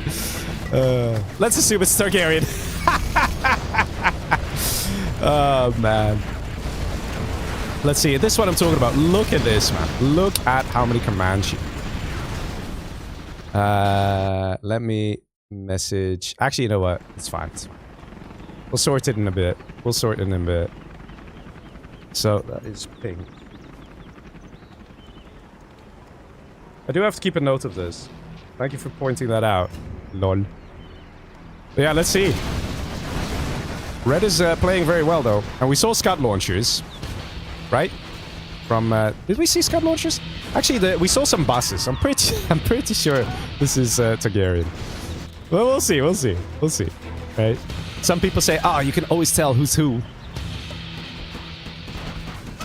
by looking at the playstyle." Yeah, look at this now, right? Look at this. Now we're getting this problem where there's that critical mass of Comanche, and they are just too devastating. With a single Scud Storm out. And it's just... Why? Why does this keep happening? Why does this keep on happening? Where players get themselves in a 2v1. Don't finish a guy off. We have a lot of quads. And you might be like, Leggy, why is he pumping out the quads? Quads are absolutely terrible here. They are. Yeah, Scout launches. This is definitely Targaryen. YBG Riker says, I love these anonymous FFA games. Even if I can't try to join the game with two. Well, they are fun. They are fun. Especially when you have two Targaryens. Double the trouble, right? I mean, look at this, right? The Scott Storm is, of course, a point of contention. Players want to get rid of that. Red is Sam, says Omar. I'm not so sure. I think red is Targaryen because we see Scud launchers. We saw a battle bus earlier as well. And pink was, not really getting a CC up. But we'll see, we'll see. It's definitely an anonymous game then, isn't it? Here, the quads versus Gats, no chance. Even if you have 8 people, it just ain't gonna happen. And what did I say about these Comanche? They're gonna keep being there. They're gonna keep getting stronger, having more and more veterancy. We even have a mine drop here. You saw the mine drop here that got placed? That was by Purple. Purple wanted to know what was going on. To be honest, Purple is very weak. Also doesn't really have much economy. It is still possible for Red to win this 2v1. It is possible. At this stage, it's easier to just take out Purple. Taking out oil, good idea. Just take this guy out. Targaryen's got 22k per minute. Goldfish, not even 5k per minute. So even though huge amounts, and I mean huge amounts of quads are dying, you just build a new army. Whereas these Comanche, you just kill 2 or 3. It's going to make a difference to Goldfish. Good damage being done here. Not much left for Purple. Purple doesn't even have any hackers. 0 hackers whatsoever. And that's a real problem here. Ramos says, why am I seeing 2 Targaryens? Don't worry about it. Don't worry about it. We'll figure out who's who. Let's see. Goldfish is trying to get that economy up. And I think a Scud Storm, yeah, there we go. A Scud Storm absolutely seals the deal. So there's the advantage of being demo in this situation. You get a couple Scud Storms, you surround it with Stinger Sights, and then even the Comanche will struggle getting through. That's the thing. That's the thing, fellas. Orange, Dr. Goldfish, trying to keep Tim Step alive here. Which is definitely the right move. You see a prop going up, but let's be honest, man. The income here... Wait a minute, this isn't even taken. The income is absolutely atrocious. We've got 1 oil here. We've got a supply that's got just a few K left. We have a para drop here. Am I seeing that? Or a tank drop, maybe? Tank drop. Don't know why he's shooting the supplies. Definitely a weird target. No Scud launchers? Oh, his tunnel got destroyed, maybe? I don't know. Bit strange. One of them is Sam. Yes. Now that is a sexy army that could seal the deal. Let's see. Oh, red is Sam. Confirmed. Red is Sam. Because Targaryen just messaged me. Red is Sam. Confirmed. So good. Okay, well, Sam is definitely doing a good job.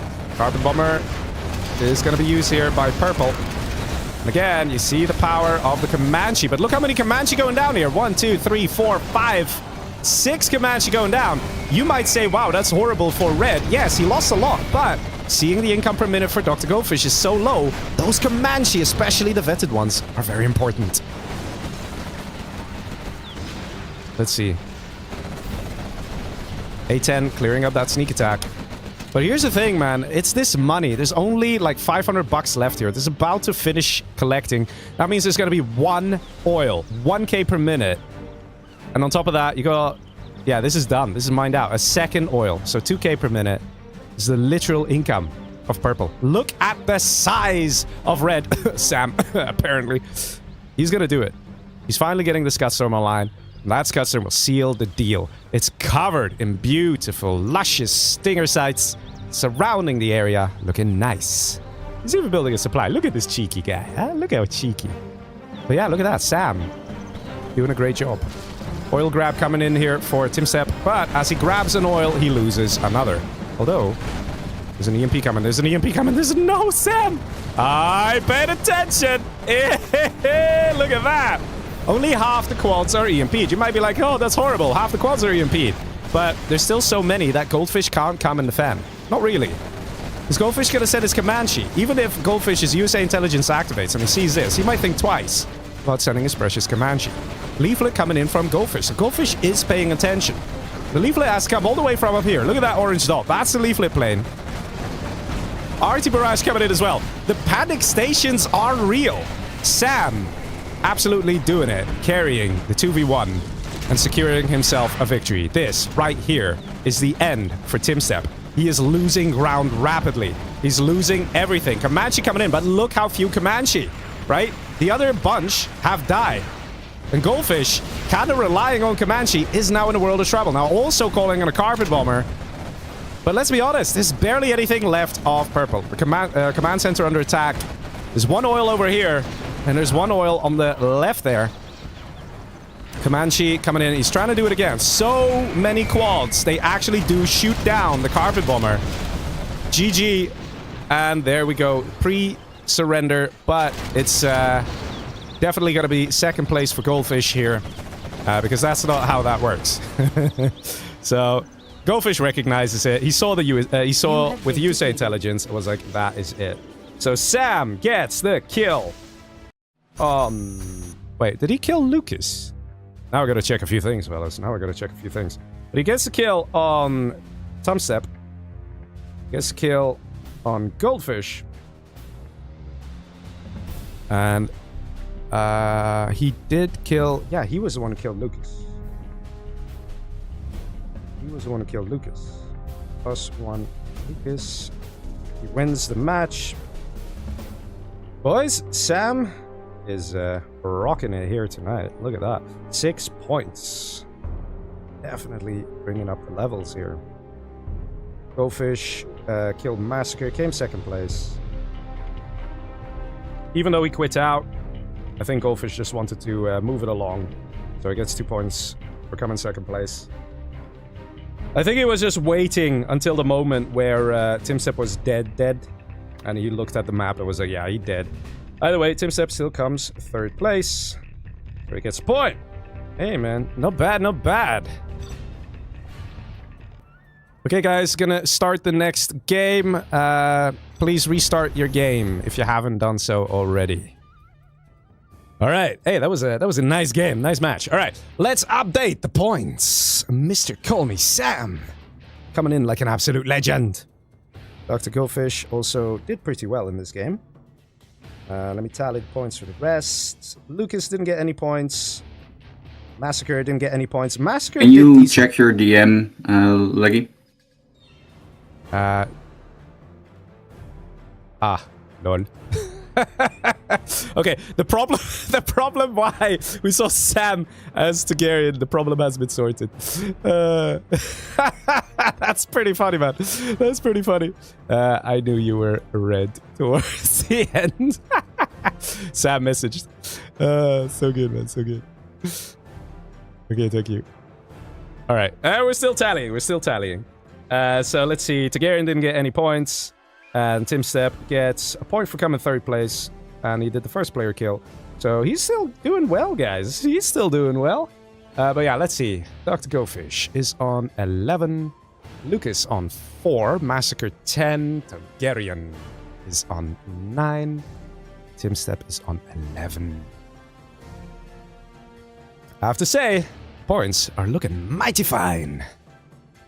This guy for Banana says he finally noticed. Yeah, only because you guys told me in the chat, man. Man, I'm looking at a lot of things. So my attention span for unexpected things is limited. And I didn't quite expect to see 2 Targaryens. Maybe that's why we had some issues in the previous game. Maybe. You all restarted your game? Question mark. Gotta say it again. Always gotta say it. So you said you had 0 beers, huh? Doubt, says Discount for Bananas. Yeah, it's fine, I guess. You know, it's alright. It's alright. Hey, man, we're here for good games. That still applies, right? It still applies. All right, next match is going to be Instant Shock Arena. Let's do it, folks. There we go. You all restarted your game. Now, that was a nice, cool, smooth, casual, free-for-all game. Ah, there we go. Somebody didn't restart the game and is now restarting. All right. Points. I got it. Call me Sam 7. Dr. Goldfish 11. Lucas 4. Massacre 10. Bulgarian 9. Tim Step 11.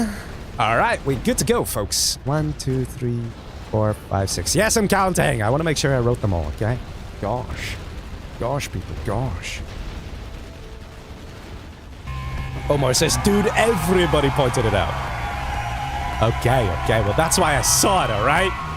Gosh. Anyway, thank you, guys. You know, you're always there for me, man. You're always there for me. The good times and the bad. Discount for Banana says, we got 2 Targaryens in one game before GTA 6. Well, GTA 6 is coming next year. The real question is, will we have the community patch before we have GTA 6? Probably the answer is yes. All right, M5A, whoever he is, says there's someone at the door. Matt, it is, I don't know about you guys, but it is 11:15. It sounds like someone ordered some pizza. Probably, I don't know. Do you guys still have snacks? I mean, we've been streaming pretty hard here for about 4 hours, 18 minutes. It says on my timer. I don't know how it is for you guys. Yes, pizza. Okay. So, the next map is gonna be a Shock Arena, made by a certain someone who apparently also makes maps, apparently. But yeah, ladies and gentlemen, are you ready for the next match? I'm starving. Same. Have some peanuts or something. Something. It's great carbs or something. Great carbs. Imagine a steak after the set. Technically, I'm going to a barbecue tomorrow. If the set goes on long enough, I'll just hop in the car and drive to my friend in Eindhoven right after the set. It's funny, man. It's funny. So you guys are like, wait, what? I know that place. I know. I live relatively close to it. Driving distance. Driving distance, man. And have a barbecue with the fellas. Some 0 Hour fellas. I'm not even kidding, man. Not even kidding. Back. Yeah, he totally got pizza. He totally got pizza. We all know it. There's someone at the door. He totally got pizza. Did you all restart your game? Please all confirm. Yeah, like you're not messing around. Yes, yes, yes. Then one person, trust me guys, I've had it so many times that the last guy says, no, 1 second. All right. 1, 2, 3, 4, 5, 6. Okay, let's go. Ladies and gentlemen, are you ready for match technically number 5? Technically. All right, ladies and gentlemen, here we go. Are we alive and ready, and are we having disconnection bug again?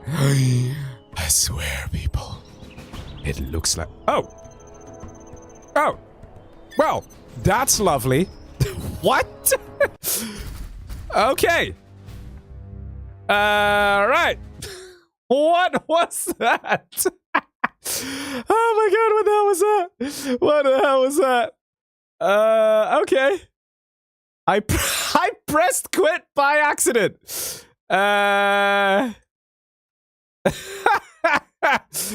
Oh my god. I swear, man. This game is a lot of fun. It's a lot of fun. I promise you. Restart your game. All right, let me tell them in voice chat again. We're not messing around. Guys, restart your game again, please. Oh my god. Oil didn't get taken in Purple's base, says Lazy. It's true, man. It's true. I swear, man. I swear. Something's going on.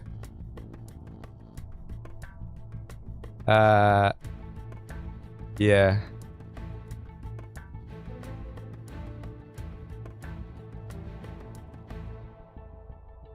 Hey, man, if there's ever gonna happen, if there's ever gonna be a mismatch, now is the time, yes? Oh my god. Alright. Let's see.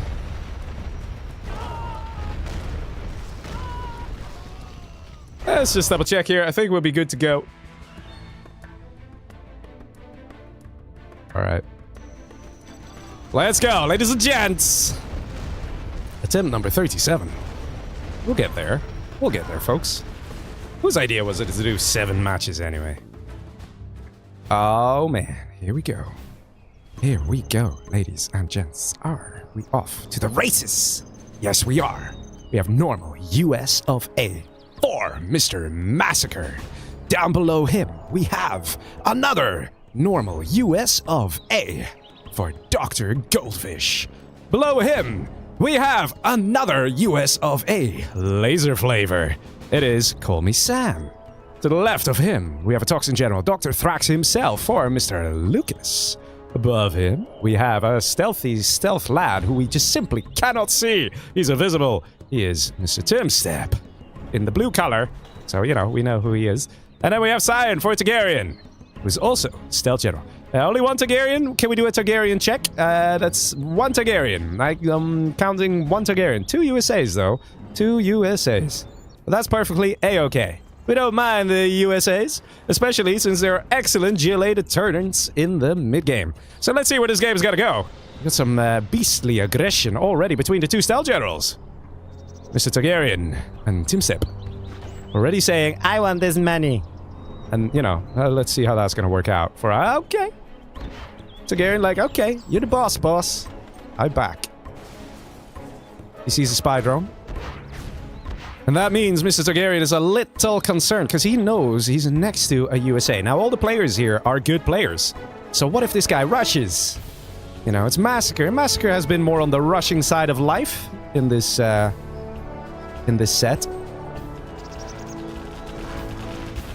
Why you just... because of the toxin. Now, this is... some of you might be a bit confused as to what's happening here. Why is he destroying the bunker instead of going into it? Well, because a toxin tunnel can actually clear this building. Most importantly, a rebel can too. So if a rebel goes into the vetted technical, look at that. Don't see that very often. And it's Lucas as well who's doing it.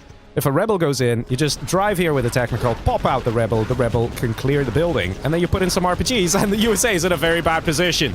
So, Sam is 2 steps ahead, fellas, clearing it out. In the meantime, at the top side, we have Targaryen saying, nope, I want at least a little bit of economy. We have Timstep pushing me away from the supply. And now I want this money, this oil. You know, Orange, Mr. Massacre, is a US of A, and the USAs love their oil. So, you know, let's see how that's going to work out. Let's see what's happening here. Dr. Goldfish is getting an airfield. Interesting. Not entirely sure why he's getting an airfield in between a laser and another USA. He might go for Comanche, try and do some hit-and-run tactics. And then until the tow missile upgrade is ready, he can actually get away with doing a lot of damage. But, again, a lot of Comanche means a lot of investment. So I'm not entirely sure if Goldfish's plan is going to work out. But we'll have to keep an eye on him and see what happens. In the meantime, though, look at this. Look how greedy Mr. Timstep. He's like, I want this oil too. So not only do you want the oil, you want the money, you want everything, man. Red peace, says Orange. Interesting. He will take it. Yeah, he will take it. So Massacre and Goldfish both used 1 message already. We're not even 10 minutes in, not even 5 minutes in. 2 of them already using a message. They're allowed to do that, though. They're allowed 2 messages per match. But that is the whole match. All right, let's see what's happening down south here. We do have a bit of an RPG attack here from Mr. Lucas, who did, like I said, invest his general point in the technical veterancy. And it's kind of interesting because Lucas is more of a free-for-all traditional kind of player with a free-for-all background. Red, don't piss, he will kill me! Okay. Interesting. Message from Targaryen. I have to say, Sam did a good job here cleaning up all those RPGs. And the technical aggression. Is this a Terratech, though? Because sometimes you see things like that, where there's a bit of a distracting attack. No, he's just... Okay. I'm not sure what he's doing here. It's kind of wasting his units, the Toxin General that is Lucas. In fact, look at this dozer feeling all confident, like. Because he's like, lol, you have no RPGs here. You don't even have a tunnel here. Let's see, push coming on top side as well. Massacre is definitely massacring poor old Targaryen. Who just wants to live, man. He just wants to live, and that's a Terratech! Purple piece, says Lucas. Everybody feels like having a bit of a chat today. which, like I'm saying, is perfectly fine. Every player is allowed 2 chat messages, but to have so many chat messages already before the 5th minute. Saying purple peace, because he's recognizing that he's having a hard time. But wait, you said peace. Well, why are you attacking then? Okay. He was probably waiting for the okay. Believe it or not, the only person who hasn't said a word is Mr. Timstep. Why? He doesn't need to. He's got some good middle. He's got some side middle. And some middle on the outer edge. A lot of middle. Even though it's technically not the middle. You get what I mean. He's got the extra income. It's Targaryen here. Who's struggling just a little bit. And oh my god. Oh my god. This is adorable. Is this not adorable? Guys, we have 2 stealth generals collecting from the same supply. And we got little Mr. Timstep here going like, WTF, bro. So good. I love it. Let's see. Okay, so I heard an S&D somewhere. Is it Dr. Goldfish? Yes, it is. Because we have another S&D, and this time it is Mr. Massacre. Up top. Massacre is doing a great job. Red, go now! Okay. That's the second message of Targaryen, because he realizes he's soon to be dead. SMGA says, Leggy, when are we going to see some Shockwave? Ah, we've already done Shockwave, my friend. There's literally a playlist. If you go to the channel and then click playlists, there's a playlist on Shockwave. And no, we're not going to do Shockwave anytime soon. Sorry. But it is how it is, you know? Leggy's all about restrictions nowadays, man. Like, what's going on, man? Like, he can't even speak in other languages. Now there's no Shockwave either. Oh my god, man. Seriously, this guy. You know, he gets 40k subs and fame just gets to him, man. Goes to his head, I swear. Crazy. Gotta do something about it. Oh, don't worry, the 0-hour gods are punishing me enough as it is. Trying to get no mismatches. It's fine, man. We're still getting really good games, so I guess we are lucky here. Not gonna lie, we are lucky with the very nice games. In fact, Targaryen is pretty much trying his best to hang on. He's trying to collect here. Now, if Red sees this, if Goldfish sees this, he should still sort of take this out. He's there is a thing in the rules, fellas, where you can't do that. You can't keep people alive, okay? So let's say this worker went here and then built a black market here, then Goldfish is forced to destroy it. There is that. Now, if he's gonna build a microwave tank or something to try and steal the army, now that's something else, right? But if he knows about it, if he sees this, then it's not really allowed. Josephina says, no, I can see my snacks and then resupply them. Nice. And now I got no more money. Yikes. Well, hey, man, the snacks, that's always the best investment, man. And the games are good. And the snacks are better. That's like, good combination. Yeah, look at this. Look at this. I'm not sure if Goldfish knows about this. Not entirely sure. What does it say in the rules, guys? You can literally open up the rules thingy. We're having some lag. You can open the rules in the description. They're in the live stream description. They're not on Twitch, but if you write !YT in Twitch, it should take you to the YouTube stream so you can see the description and see the rules there. What are the rules? Ah, here we go. That's what I mean. He's getting a microwave tank. All right. No, then it's fine. Then it's fine. So what's not allowed is artificially keeping players alive to then try and, you know, influence whether you come in second place and things like that. Do we get the cell? We do get the cell. Even Orange going like, WTF, man. GG, and that is Targaryen out. And I will definitely say that is Massacre. Taking out the fella. Very good. Is that the first player kill? It is. Wow. Okay, so the first player out is Targaryen. And so far, even though that happened, it's actually Blue who's looking mighty fine in the middle here. He's got to be careful. He's got to be careful.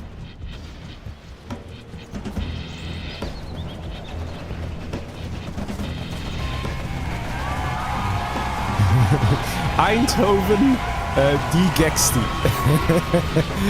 Thank you, Nellis, for the super chat.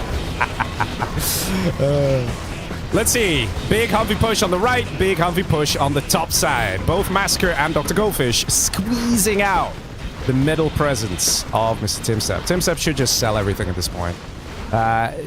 In these situations, all you're doing is you're gifting XP to the other players. And we're still early enough in the game that not everyone's going to be level 5. Dr. Goldfish just reached level 3, man. Massacre also level 3. By just letting these buildings die, you know, you could sell it and you get some money back. But the biggest problem is gifting the XP. USAs that are level 5, guys, they get so many general powers. You don't want to do that. You just don't. It's a bad idea. Bad for your health if you are a stealth general. Look at this. It's just letting it all die. Look at the XP, fellas. Massacre reaching level 4. Goldfish sending in an A10. He doesn't need to. He just wants to see things go boom. So he sends in the A10. Continues to kill more stuff. He's a third already to level 4. Discount for bananas comes with the super chat. Leggy be like, let's make the set with no mismatches. Guess the most mismatches ever. No, the most mismatches ever was the previous set. That was terrible, man. That was terrible. Hey, man, so far we only got one, and we're not gonna worry about anything else. We're all good. We're all good. We're enjoying the games, man. Glorious good games with a latency of 11. Look at that latency. Yikes! It's just delicious. You know, for those of you wondering, is that like a good one? Yes. You see the green? It's green, people. It means it's very good. All right. Lots of rocket buggies deal with USA Humvees. Perhaps this is why Timstep let this happen. He just kind of was like, okay, I'm going to close my eyes and just let it happen. Because he wanted to buy a bit of time to get some rocket buggies out. But indirectly, was this the right move? If he just sold everything, the real question is, would Red, with his Humvee army, have fought off against Orange's Humvee army? And would they have had a very nice Humvee off right there in the moment? And then they wouldn't have had all the XP, they would have smaller armies, and everything works out. But you never know. You never know, people, what is going to happen. You never know how people play the game. Rocket buggy's definitely going to be good. Look at that, taking out a fancy Humvee like that one. Let's look at what's happening down here. We actually see Sam saying, hey man, those free-for-all guys, they keep like bunkering up and stuff, building a load of eco. I think I could try that for myself one time, just one time. And he's doing just that. In the meantime, we see Lucas, who did spend that general point on a technical veterancy thing and might now be regretting it, seeing how at this point in the game, that general point is wasted. It is not something that will serve him anymore later in the game. He was probably hoping that he could do a very nice technical RPG attack that we saw here earlier, and then was like, if I could kill a person quickly, then I get a lot of points. But, you know, Sam is also very good. A good player. A good defender. And Nostalgia Trip actually comes in with a follow and a subscription at the same time. That's impressive, sir. Also, thank you very much. Let's see, let's follow this Jarman here of good Sir Lucas. Does he find something? He finds something. Oh! Oh! Uno reverse card. There's a sniper in that hut. Bet he didn't expect that. I didn't expect it either, to be honest. That's one way to defend your dozers. Let's see. I heard a Jarman die here. There we go. And right now we see Massacre, who's definitely been one of the main entertainers tonight with his aggression, his tactics. He's continuing the assault here. Blitz says, anything interesting happened while I was AFK? Well, we saw the death of Targaryen. We also saw an attempted army steal that almost succeeded. And we see a lot of rocket buggies. Oh my god. Way too many rocket buggies, guys. Would you like some rocket buggies with your rocket buggies? Yes. Look at this. He's a Vet 3. Guys, just so you know, all right? Apparently, I think it was Goldfish who told me this. There's something broken with the rocket buggy where they need to kill so many units to get XP to like get Vet 1, Vet 2, Vet 3. It's like near impossible to get it in a game. Like you literally need to kill like 4 overlords equivalent or something. It's insane. And look at these guys. They're getting veterancy, man. Look at this. Excellent micro. Only Timstep can bring that sort of micro. And what's happening over here? Hello. Just casually enjoying the view, overlooking the ocean with a laser turret, as the gentle UN crates drop from the happy little cargo plane. And the Humvees go in for the mass assault on Dr. Goldfish. Let's see, A-10 strike. Coming in, defensive A-10 strike from Dr. Goldfish, and might just be on target. Oh man, look at this, look at this. It's gonna hurt. It's gonna hurt. Ooh, nicely dodged there by Call Me Sam. Man, we're definitely doing a good job here. Goldfish did not expect this. I was like, hey man, I'm busy building eco. Go away. To which Sam says, no. Purple, have you seen blue and yellow? Always such fun, casual conversations. Dr. Goldfish using his last chat message. Yikes. Well, let's be honest. Sam is here to kill players. That's what he does. That is his trade. Let's be honest. He's doing a great job. He's not going to back away now because, oh my god, blue and yellow. Sam wants to get the points. Because the thing is this, right? The thing is this. Guys, if you are thinking fourth dimensionally, okay, then it comes down to this. You eliminate red, and you are one step closer to coming third place. And third place gets you another point. Haha. So, you know, if you kill red, somebody else kills another player that's not you, then, you know, you're at least third place. You see? Yeah, it all makes a lot of sense. Perhaps, just perhaps, that is why Sam is doing this. Amazing, right? Amazing. Well, also, Goldfish just simply didn't get any defense because he was busy building supply drop zones. The problem is, these planes can't really attack. They can only die. So, Goldfish now in a bit of trouble here as he struggles to get some units up to defend with us. And, like, defend against this push. Now, Sam should have a second army ready. Is that coming? He's only got a couple Humvees. Sam also got 11k to his names and a lot of war factories that are standing idle. They gotta be producing. Okay, this one's producing, but he really needs to produce. Sam also almost level 5. And there we go. He's level 5. A-10 strike on that beautiful strategy center. Look at that. And there's a paradrop coming from Dr. Goldfish. Because he's like, yeah, I need units. I'll send a paradrop. Will it work?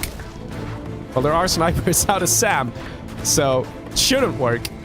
But let's see what happens, right? Goldfish is notorious for doing things that somehow then end up working. Let's see. Over here, let's have a quick glance. We have a powerful big GLA that is trying to grow big. And over here, we have a powerful USA that's trying to grow big. And then we have a powerful GLA that's trying to grow big. And that has stolen the USA after all. Well done. And he misclicks. Yikes, because that could have actually worked. Yeah, Goldfish in a lot of trouble. That's why we see the misclick. He's freaking out. He's grabbing all his units. He's QQAing. Is that another message from Goldfish? Oh, that sounds like it's a minus point. That is the third message, sir. There is no mercy. There is no mercy. Dr. Goldfish. Not only will he maybe lose here to Mr. Sam, because Sam really has him in the chokehold, man. He also loses a point because he chatted too much. Yellow now coming in.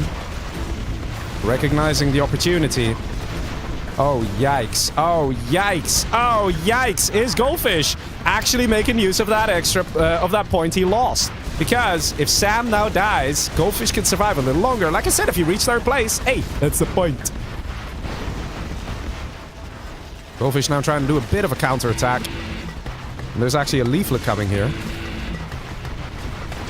And it looks like these buses are having a great time, folks. An absolute great time. Dozer is moving forward here from... look at this. This barracks is of Call Me Sam. They're in range of the fire base, though. And there's not that much going here. Oh, no. Oh, no. No! Mr. Call Me Sam! Your beautiful army gets blown to smithereens. At least a chunk of it. Nice hit. Definitely a nice hit. And right now, every single unit that's here needs to count. Needs to do the job. The Comanche gets taken out. One thing's for sure, it's getting messy. And it's getting messy pretty quick. The question is, who's going to take out whom? Is Lucas going to manage to take out Sam? Or is Sam going to manage to take out Goldfish? That is a command center being destroyed. Dozer destroyed. We have one Dozer in the back here. We have a command center out of Call Me Sam. We do. Let's see, boys. Inspector Apfelkuchen comes in with a Prime subscription. Thank you very much. Yeah, let's see. It is still possible for Goldfish to die here. Well, where's the dozer? Wait a minute. Oh my god. Sam. Don't muck it up, man. You're doing so well. Seeing a change of battle plan. Is that going to be to bombardment? Sam, do it. Focus. Focus. Focus, my friend. Oh, some toxicity coming out of Dr. Goldfish. Naughty boy. Naughty, naughty boy. Not being a very good team player with that comment. Let's be honest, Goldfish made the mistake of thinking he was never going to get attacked. And he used an extra chat message to try and recruit an ally, which did actually work. We actually have yellow here with a wayward boss taking out a couple of units of Goldfish. Let's see. In the meanwhile, there's World War III happening over here. We haven't even had time to look at it. We're too busy seeing who's going to die first, whether it's Goldfish or Sam. But yeah, big explosion, big chaos. Very nice GLA army. Anyway, back to where it all matters. That is, Dozon complete. To be honest, they're both kind of dead, aren't they? But, thing has to be said. Wait. The buses will kill that A10, though. Why are you hitting here? Why are you trying to... Okay. Is that CC gonna go online? That is what it's about. Wow! Wow! Let's see. If Lucas goes in for the kill here, it's gonna be hard to tell. Is that those are going down? It is going... What are you doing? What are you doing?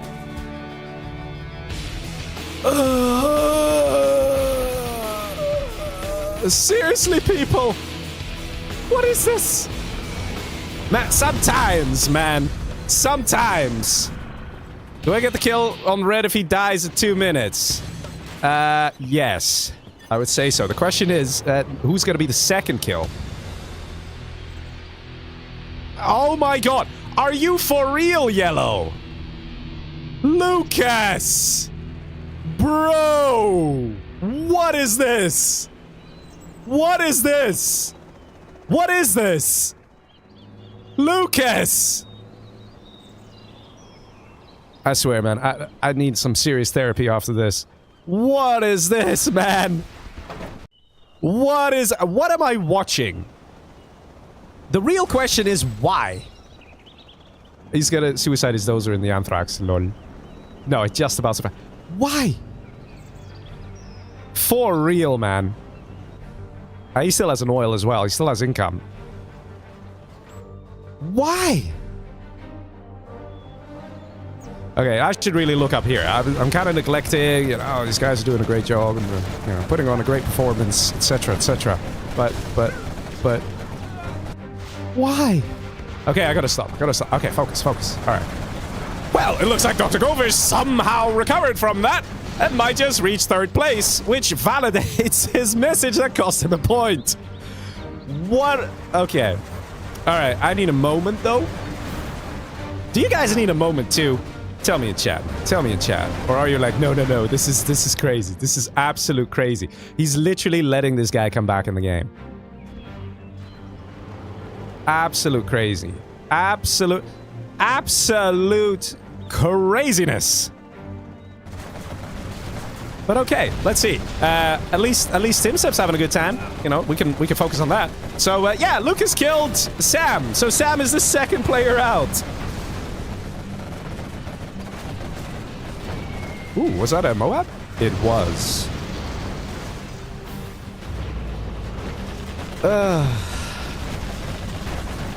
That is just something.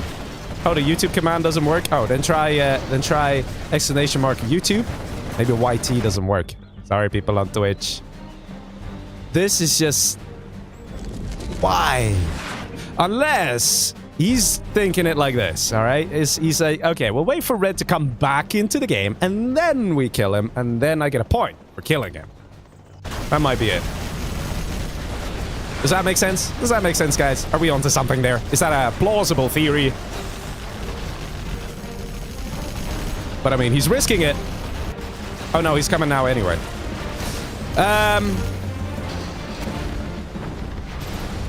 Yeah, I don't know what to think here. I don't know what to think here. Fish, don't be toxic. Is he still here? There. Either way, man. I don't know what the hell to think in this situation. It's... I guess the truth is that it came super close. They both basically had nothing, and Sam got killed first. So I guess the order of kills are still correct. Okay? Shall we put it that way? I think that's a fair way of phrasing it. What the hell, man? But I do think that Sam gets the kill on Goldfish. Which makes no sense, because if we say the order of killing, but I don't know. I don't know. Maybe it was a misclick from Lucas. Maybe it was a misclick. Let's just say it was that. It was a misclick. That is, he activated his USA intelligence and was like, whoopsie, let me just go in and finish the job. I see some people making some questionable comments in the chat. Guys, please keep it clean. You know, keep it clean, like how the Paladin would want it. Oh, I love me some of this, Mr. Lucas. Look at this. Tell us, what's so great about this army combination? There's only one unit missing, and that is the ambulance. Because an Anthrax bomb could absolutely ruin your day here, Mr. Lucas. Although, I have to say, gorgeous. And this is what we like to see from a guy like Lucas. Tim Sepp. Seeing this, buddy? Seeing this? This is the kind of stuff that makes guys like Lucas scary. He knows what he's using. He knows what he's doing. And the fact that he's an Anthrax bomb coming in. It's not the best placement, though. It's kind of risking it, but it's coming from the side. That might just hit! Oh, got killed!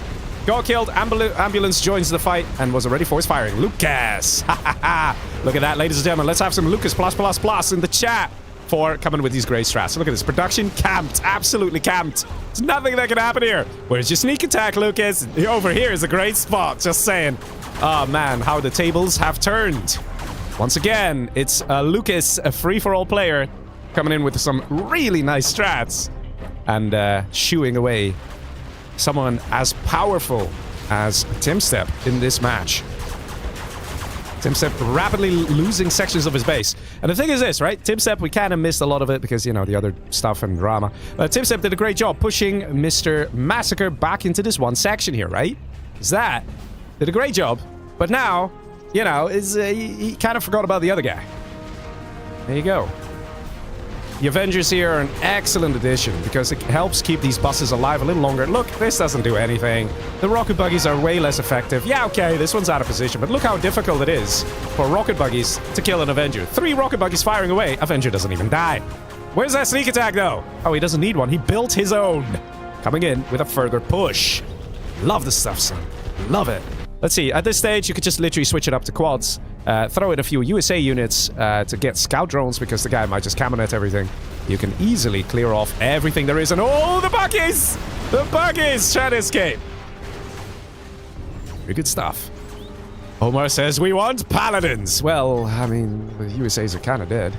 Yellow too big, says Timso. Let's see how Massacre responds. Ah, look at that, look at that. You can see the man thinking. Shall I do it? Shall I not do it? Yes, no, yes, no. And he chooses to back off. Clever. It's about time he gets some particle cannons up in here, Mr. Massacre. Before, well, Lucas, okay, never mind. Lucas beat you to it. Man, Lucas playing like a Chad, man. Absolute Chad. Does he have, Anthrax Gamma? He has, right? Yeah. Oh. He didn't put Search and Destroy, though. He's doing it without it. I think he's trying to prove a point. I think he's like, hey, man, I love free-for-all, you know? I might not be one of those big 1v1 moguls you have around here. So what I'm going to do is I'm going to find the strongest 1v1 player in the set and beat him. And I won't even activate my Search and Destroy. Either that, or he just forgot to activate it. But let's not talk about details here. All right, sneak attack at the very top. A bit of a strange location. You are gonna scare the orange guy a little bit here. And there we go. Look at that. It's mostly Avengers. And he's switching it up to laser tanks. What a legend! Laser tanks, eh? So he stole it from Sam, the army. Yeah, look at that. The bus is a bit out of position. But look at the kills, man.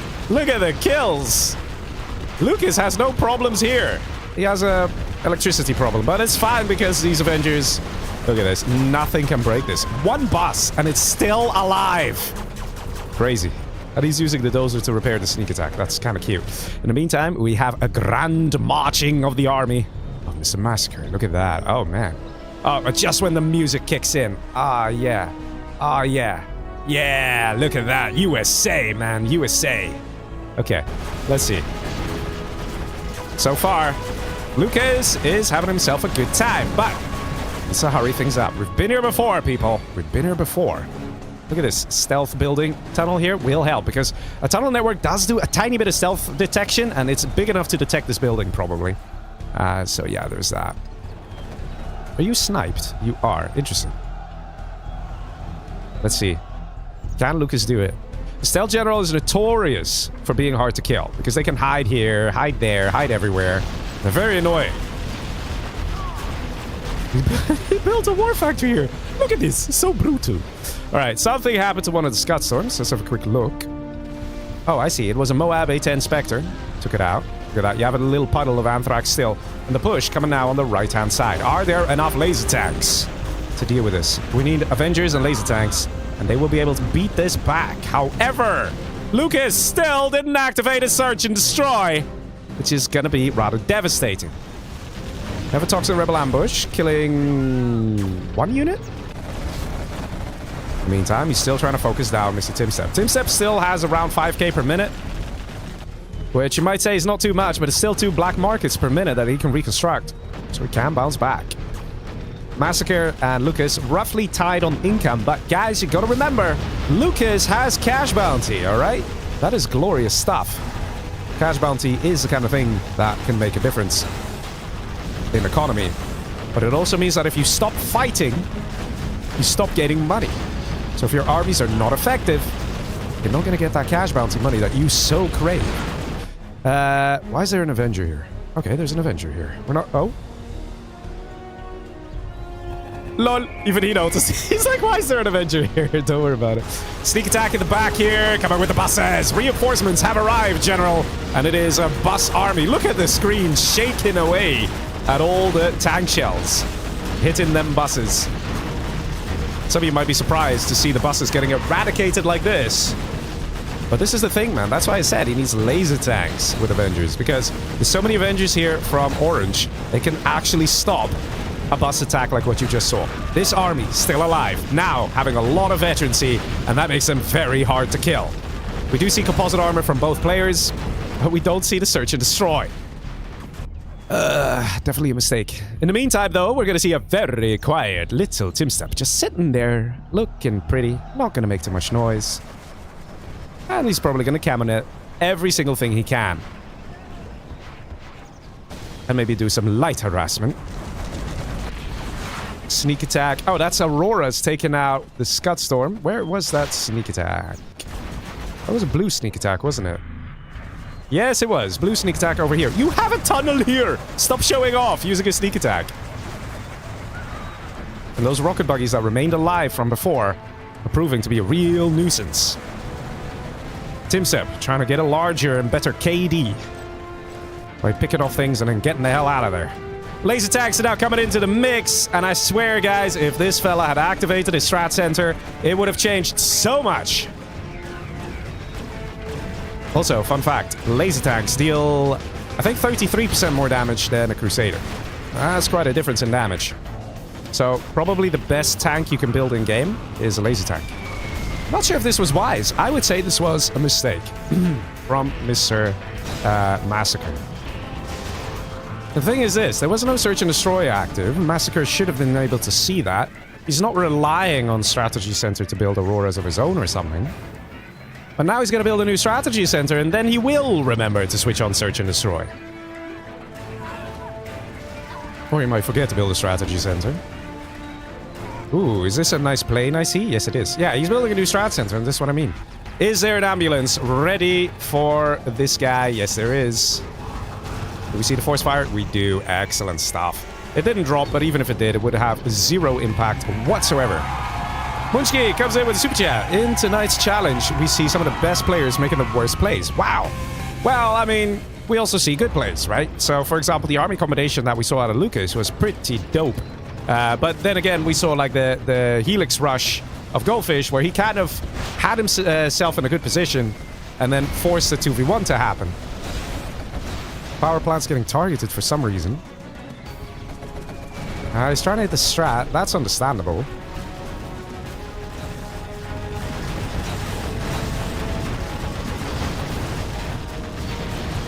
Yeah, we're definitely seeing Lucas struggle here with the USA Army composition. And this is one of the things as well. Lucas as well as Massacre. Both of them are very good at getting the right army composition going. But I think what's happening here is that Lucas is just getting overwhelmed. This is literally, we keep seeing this, where a guy puts himself in a position where he gets 2v1, and every single time he dies to that 2v1. There's only been one game, and I think it was Sam. Sam is the only guy who actually held on. He won the 2v1, and that was only because his enemy ran out of economy. This is all gonna die. Watch this. All the buses, all gonna die. How many units have they killed? They've killed a few drones. They literally killed nothing, guys. And I think this is the problem here. Low power for Lucas. Ah, that's why he wanted to use the power or kill the power. So the laser tags will go offline. I'm dying. Go back, says Mr. Lucas, who now also used his second chat message.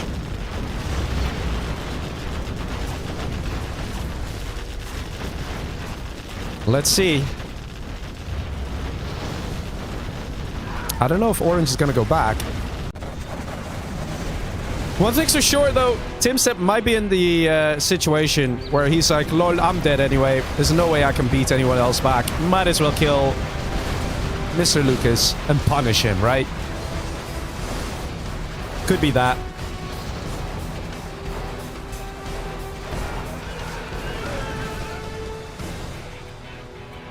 Most of the base here gone. Timstep is trying to rebuild. Slowly but surely. Question is, can he worm himself into a good position?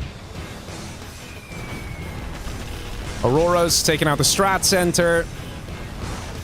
Lucas back online, but very much struggling against Massacre. So far, man, Massacre has been putting on one hell of a performance. He's constantly been attacking people. He's constantly been growing. He hasn't backed down from any challenge against any player. And he's still in it. He's still surviving. Now he's the biggest guy in this match. Right here, right now. It is just staggering how well he's playing. Normal USA. People sometimes complain saying USA is just Humvees. Well, watch this. Tomahawks, Avengers, Crusaders. There's almost more ambulances than Humvees here. And that is because the army combination here is just perfect. If this keeps on going for much longer, this is going to be the end of Mr. Lucas, for sure. Lucas does have laser himself, but he's kind of between a rock and a hard place. Timstep is not backing down, that's for sure. See some people saying Lucas plus plus plus. Yeah, free software, man. Nice. Always great to see you guys cheer on the players.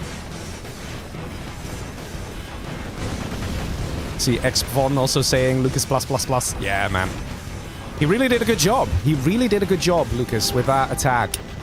But I think he kind of made the mistake on the USA here. Massacre is a legend when it comes to knowing what to build and how to build it. In all fairness, so is Lucas, but he just made the mistake on this USA army. That's all it is. That's all it is. Here is sneak attack. I don't even know where.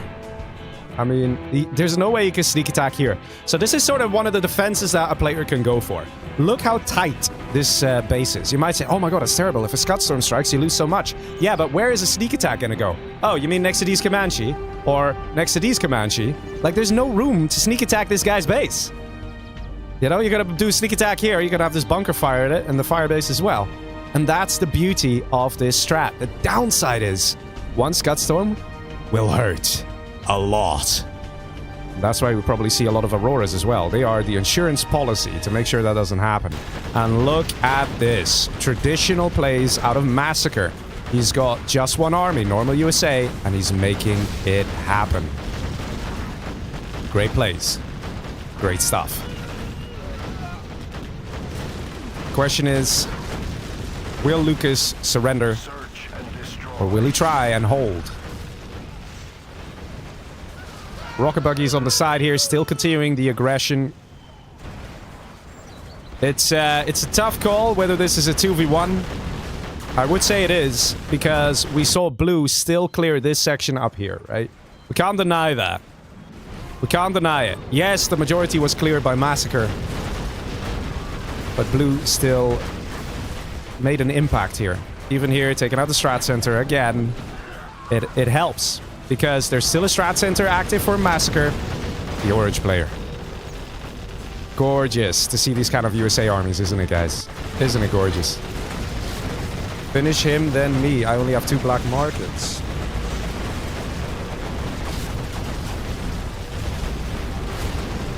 That's a final message from TimStep. Yeah, let's see, boys. Let's see. TimStep is saying, can I be second place, please? But it depends. The thing is, you never know what a stealth general has. Maybe that is what's scaring Massacre. He might be like, yeah, you say you have 2 markets, but it's actually 4.6k. Who knows? It could be 20k. It could just be an army or a whole bunch of stealth markets somewhere. Comanche coming in, speeding things up. Nicely done by Massacre. I have to say, man, these games are so glorious. There's just something really cool. Oh, wow. He killed 3 of his own Comanche shooting that Anthrax plane. That's amazing. You have to say, man, like, these USA armies, when you see this, man, all the tanks and the right unit composition, right? That's what makes it so great. When even a Toxin battle bus doesn't work. That's so good to see, man. That's so glorious. Always so fun.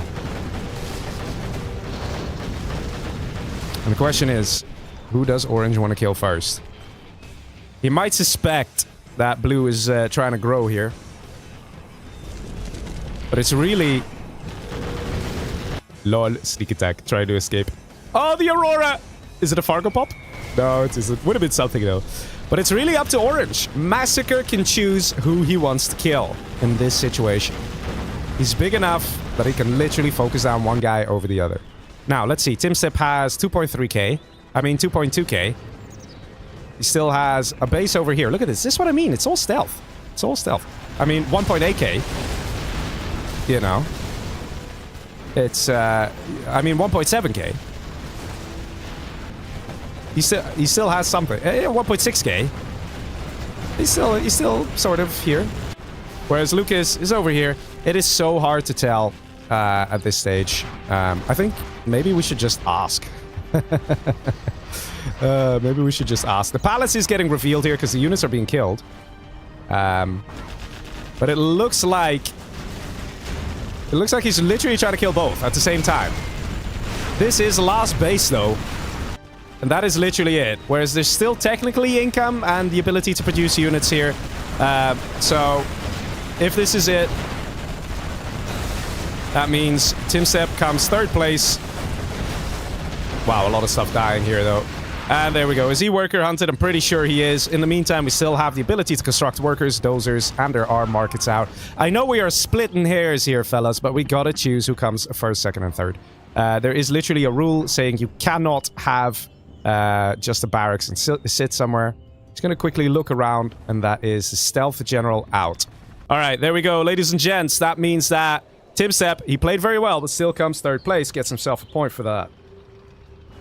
+1 for 3rd place. Taken out by, I would say, a 2v1. And I'm pretty sure there's also a bit of a 2v1 here on Lucas. So it's a bit unfortunate that there's no points coming in here for Mr. Massacre. Still gets 1st place.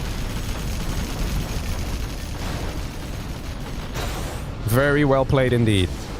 A lovely match, guys. That was a lovely match. Very nice. Really enjoyed that one. What about you guys? But yeah, that means Lucas gets 2nd place. And gets quite some points here, fellas. Quite some points. All right. We also have to remember to give -1 to Dr. Goldfish.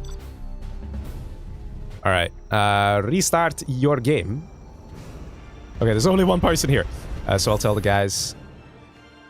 Restart your game, boys. We're going to play the final match. Yay, we're going to play the final match. Wait. No, never mind. Never mind. We're on match 5. We still have 2 more. Okay. My bad. My bad. Sorry.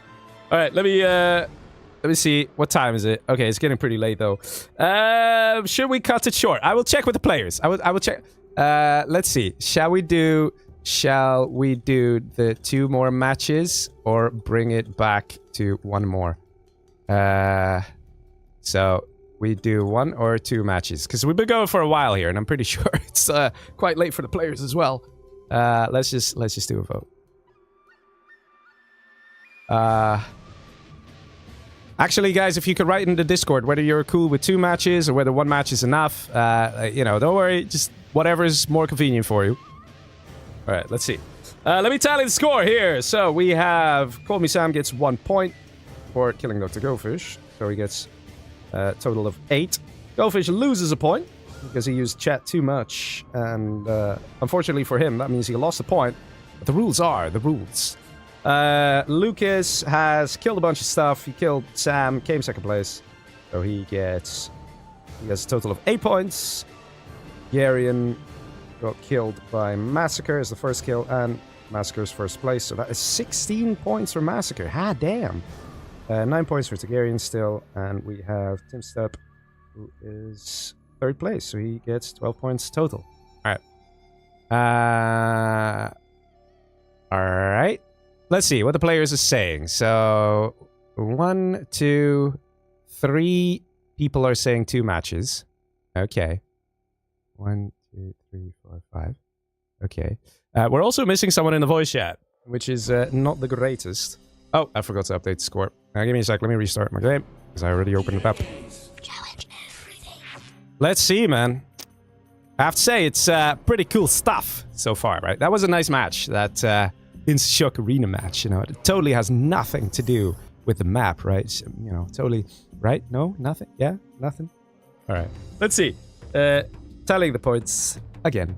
Doing it. Almost done, fellas. And then we'll jump into the next match.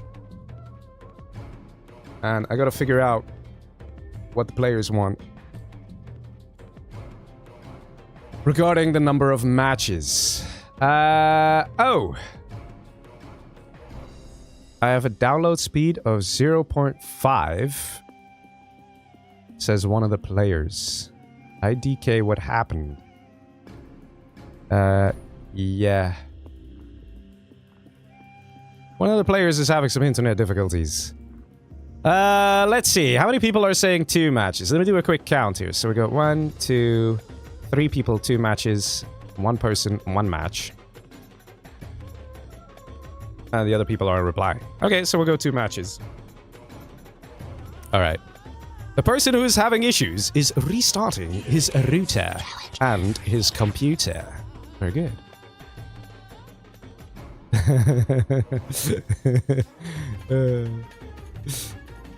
We have a barbecue tomorrow. Alright, let's go. Let's go. Next game. Next match. Ladies and gents. Hey man, it's a 40k special. You guys wanted something special? Here we go. Nice long stream. Alright, let's see. Match 6. Oh my god, man. Oh my god. We're getting there though. The set is a big one, says one of the players. Yes. When is that barbecue? I don't know. It's in the afternoon, I think. I think I'm coming over in the afternoon. Voice chat after Leggy. Alright, let's see. Let's, You want 2 matches? Says one of the players. Yeah, it's, well, the thing is, we should probably decide now, because obviously, if we do 1 more match, then the guy who's winning then is gonna be like, no, we stop here. Good for tonight. Okay. Alright. How about this? How about this? How about this? How about this? If the next match is over within 30 minutes, Then we do 2 matches. If the next match is not over within 30 minutes, it will be the final match. How's that? Hey, fellas? Yeah, negotiating. Haha. Yeah, I followed business. Okay, I didn't, but I like to pretend I do from time to time. It, makes me look impressive on my resume. Let's see if what the guys say. Lucas is having a hard time, man. He's having a hard time. He's like, dude, it's getting pretty late, man. Yeah, he's in Norway, man. I don't even know what the time is in Norway. I think it's past midnight. It is past midnight. It's past midnight for me, too. I see a bunch of people in live chat even saying, like, man, I'm going, man. Good night.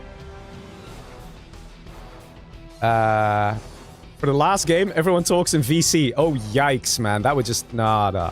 That'd be chaos. It's anonymous. But what do you guys think? If match is over in 30 min, we do 2. If match is longer than 30 min, then it's the final match. I mean, it sort of comes down to whoever is currently winning will just do his best to kind of drag things out. I think it's a good idea because it is getting rather late. Imagine we have 2 games of an hour each. If we have 2 games of an hour each, it would be crazy. Okay, I'm going with Leggies as one of the players. I feel like it's better to decide now, because the last game could just take 1 hour. Yeah, that's what I mean. So, yeah, that's what I mean. If the last game lasts 1 hour... if the next game lasts 1 hour, then it's the last game. Let's play 2. If you want to quit after 1 game, just rush game. Yeah, but nobody's rushing. Don't rush enough. They don't rush enough. I'm literally telling them. I'm giving them some sass, fellas. Saying they're not rushing enough. They're all busy trying to get to the late game. You all want to get to the late game. Alright. Let me at least host. Then we jump into the second last match, potentially. Which is Armored Fury. It is a very aggressive map. You all want to get to the late game. It's Armored Fury. Very rushy map. Yes. Much rush. Good stuff. Come join. We'll do 2 matches. Okay. I hope... There's no money on that, Sister Garian. Good. So everybody dies. Just rush, please. Just everybody rush clockwise or something. We'll do 2 matches. We'll stick to the 2 matches. Mostly because of this type of map. This map, it is terrible to be China. It is potentially terrible to be USA. Unless you're Air Force, right? Next one, do casino, please. Man, I'll be honest though. Like, it's late, right? And the players are like, it's just having a hard time. But the mood is good, all right? The mood is good. Did I update the score? Let me see. I'm not sure if I did for you guys. Let me check here if I did. Yeah, I did. Okay. Score. Call me Sam 8. Let's go Fish 10. Lucas 8. Massacre 16. Targaryen 9. Step 12. Let's go, ladies and gents. Oh, someone is... that was a very lovely lovely clearing of the throat. Someone is not muted. There we go. Oh, my bad. He says my bad. All good, man. All good. Here we go, ladies and gentlemen. Are you ready for match number 5? It is going to be on the very scary Armored Fury. For those of you wondering, what is this map? This map is very, very aggressive. As you can see, there's almost no way to defend yourself. It's all open in every direction. And that is how we like it. Well, we need to play 2 more games. So there's that. So yes, listen, Mr. Call Me Sam, you're infantry, man. Just go for it. Just go for it. Rush somebody. Just do it. Maybe rush the guy who put a spy drone on you. Mr. Massacre over here, who is a super weapon general. To the right of him, we have a green super weapon general. What the hell am I seeing here? And we have an orange super weapon general. Hey, man, I love it. Do you guys love it? I love it, man. Lots of super weapon generals. 3 of them in a row. And then we have Stealth General 4 Targaryen. And last but not least, we have Toxin General for Mr. Lucas. So, yeah, it's going to be interesting. It's going to be interesting indeed. I'm kind of curious to see what the players are going to go for. We'll probably see a rush out of Sam. I'm pretty sure. You guys think there's going to be a rush from Sam?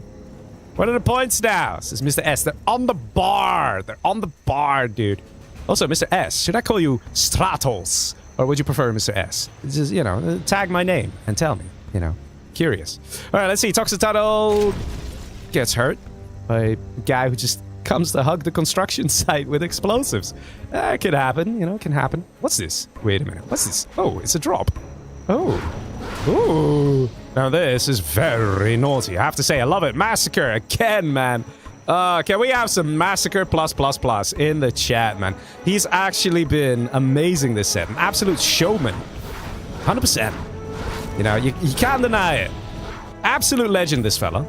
He's sacrificing his dozer for the greater good. He's got a second one, chilling in the middle of nowhere.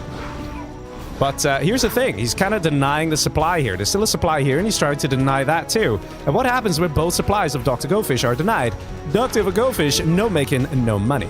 Well, let's see. At the top here, we have a technical coming into the base of the pink player, Lucas. And Tagare being nice and aggressive here with the technical. Question is, will he succeed? Bit of an optimistic supply here. Let's see what's happening here from Sam. Sam actually choosing not to be super duper aggressive. He's actually saying, hey man, I'll just take all the money I can find. And he's definitely going for that. Could actually work out very nicely as well. See, quite some people are divided in the chat. Some people saying, nope, this is long enough. 1 game is enough. Other people saying, go 2 games. We went for 2, man. We went for 2. Because this is going to be an aggressive match. We know that. Especially the armies as well. This match is not going to last half an hour. I don't think so. I don't think so. We'll see. We'll see what happens. So far, there's a very good rush here from Massacre. Massacre has his dozer chilling over here. So the odds of Goldfish finding it is very low. And these units here, they're just spamming away, trying to deny the income. And it's working out very well. Now, we actually have some Humvees coming all the way from the right side. Mr. Timstep now coming in. Question is he going to take out what's left of Dr. Goldfish? Goldfish's income absolutely denied here and denied here. But do we have a capture building? No, we don't have a capture building. I mean, he definitely had Dr. Goldfish in a chokehold. Goldfish trying to get the hell out of there. Where's that dozer? Dozer went back home. Goldfish trying to hang on over here. Now, let's see what's happening at the top. Still some GLA versus GLA action. In the meantime, we have Mr. Call Me Sam chilling, getting a nice army out. Look at that. 2 outposts, one of them doing a bit of a funky dance over there. Now, should be able to come in and take out everything. Lucas surrenders. There's a very quick surrender there. And that means 3 points going to Targaryen.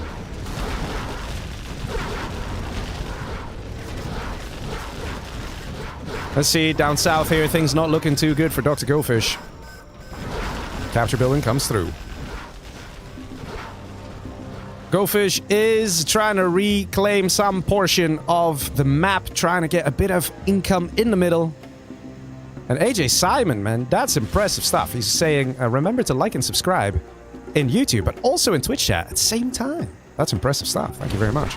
Let's see. We got a bit of a sandwiching situation going on here on Massacre, where now the Humvees have pierced through the base of Dr. Goldfish and find their way into the next USA's base, who's also a super weapon general. Guys, it is a bad time to be a super weapon general when it's Armored Fury. The only person who's really having a good time is Mr. Timstab. Funnily enough, even this guy is trying to survive a little bit in the middle.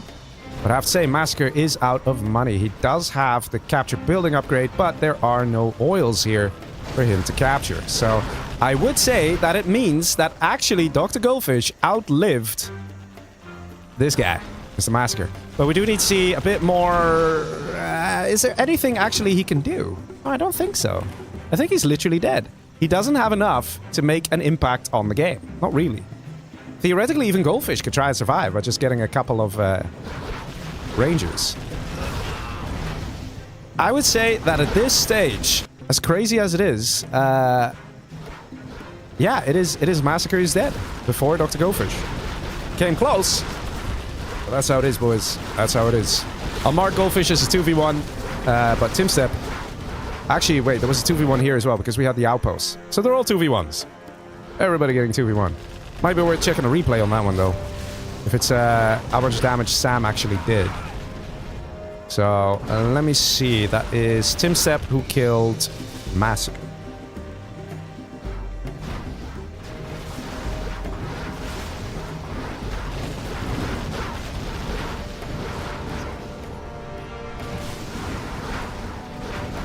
Yeah, nothing left here, and that is definitely the end here. He's trying to escape, but he literally has no money. Like, even if your dozer's alive, I don't know why you're trying to protect your dozer. You have no means of income. So there we go, eliminated. I will check the replay, though.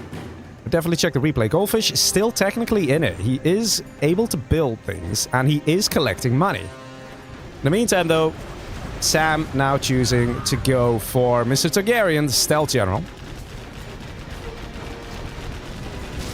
To be honest, Sam and Tim Sepp are both looking pretty good. Now, the thing that Tim Sepp will have is a lot of XP, right? Look at this guy. He's closing in on level 4, where Sam is still trying to get the first few kills in. I guess maybe it wasn't a 2v1 here. And that is Dr. Goldfish out. Dr. Goldfish definitely got 2v1 here. There's no doubt about that.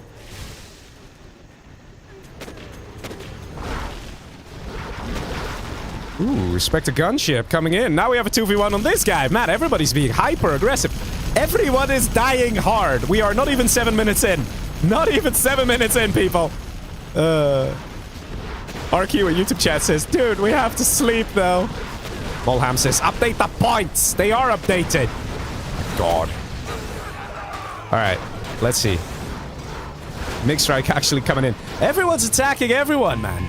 Everyone's attacking everyone. It's so hard to figure out who's killing who here. All right? It's just hard. But yeah, I'm sure Tim Sepp is a bit upset that he's going to have a 2v1 counting for Dr. Goldfish. And if he's not careful, it might also be a 2v1 on over here. But I think Sam quickly took out those Humvees to ensure that Sam is going to be the one taking out Targaryen here. Saying, back off, buddy. This is my kill. Sam has been pushing hard and dealing some good damage. And definitely getting close to that level 3 that he sorely needs if he wants to fight back against Tim Sepp. Tim Sepp is still super weapon general, guys, and that means he can get Alpha Auroras. Random hijacker here, and he's got an airfield, he's got a strat center, so it's very possible here. Let's see it. Let's see if he's going to get some alphas. Alphas can absolutely change the nature of this match. Because if you have this, right, one alpha hitting here will pop open both these outposts, and then the fuel air will destroy the infantry, and then this outpost will get popped open by the fuel air. So just like that, you can literally kill, what, almost 3,000 bucks worth of unit with one Alpha Aurora that costs 2,000 bucks. It's insane it only costs 2,000 bucks, right? Which is ridiculous, because normal Auroras of Laser General and normal USA, they cost 2,500 each. Which is a bit more reasonable in my opinion. Well, let's see the push now coming in from Call Me Sam. Sam is not exactly happy here with the world domination that Tim Sepp is doing. The highest score by 6 a.m. wins. So sunsets. Yeah, what's the time for everyone, man? Let's see it. Let's see it. Everybody, what's the time? What's the time for you guys? It'll be fun to see, right? It'll be fun to see. Hey, man, this game will be over soon. I can guarantee you that. The only thing is, we have Targaryen, who is pumping out the markets, is trying to hang on. But if there are armies that don't really survive too well in the late game, it's super weapon general. Definitely up there. Especially on an open map like this. And especially when there's a stealth general in the game. So you can see there's a lot of EMP Patriots, right? And the EMP Patriots are really nice defenses, but they have one sort of Achilles heel. And that is power. So you need the power plants to keep those guys online. Now, a stealth general can get a saboteur, put that in a power plant, and then the guy will be offline. And ooh, that is a lovely quad pop. Very well done by Targaryen. Paying attention. Zion is huge. All right, well, let's see.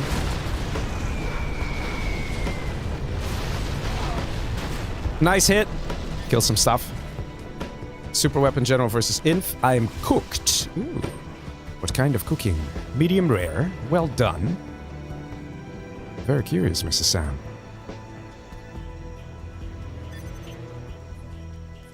MiGs greater than super weapon general, says Timstep. Yeah, Timstep using his second message there because he realizes that the game is probably not going to go on for that long.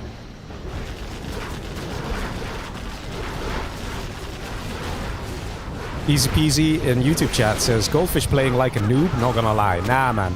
It's... Look, there are times that you can say that a player is playing it badly. There are times that you just have to accept that the enemy is coming in with a very good attack. You know, that's the best way to look at it, right? I try and give fair commentary. Like I said, I love all these guys, but I'm not shy to point out mistakes. But I'm also not shy to commend players when they do something right. The attack that Massacre did here, that was very difficult for Goldfish to deal with. That was a good attack. It's not that Goldfish was bad, it's that Massacre was just that good. And that's the difference, right? So because the economy was in a chokehold, choking there myself, my god, that's why Goldfish couldn't really do much. That's why he couldn't really defend.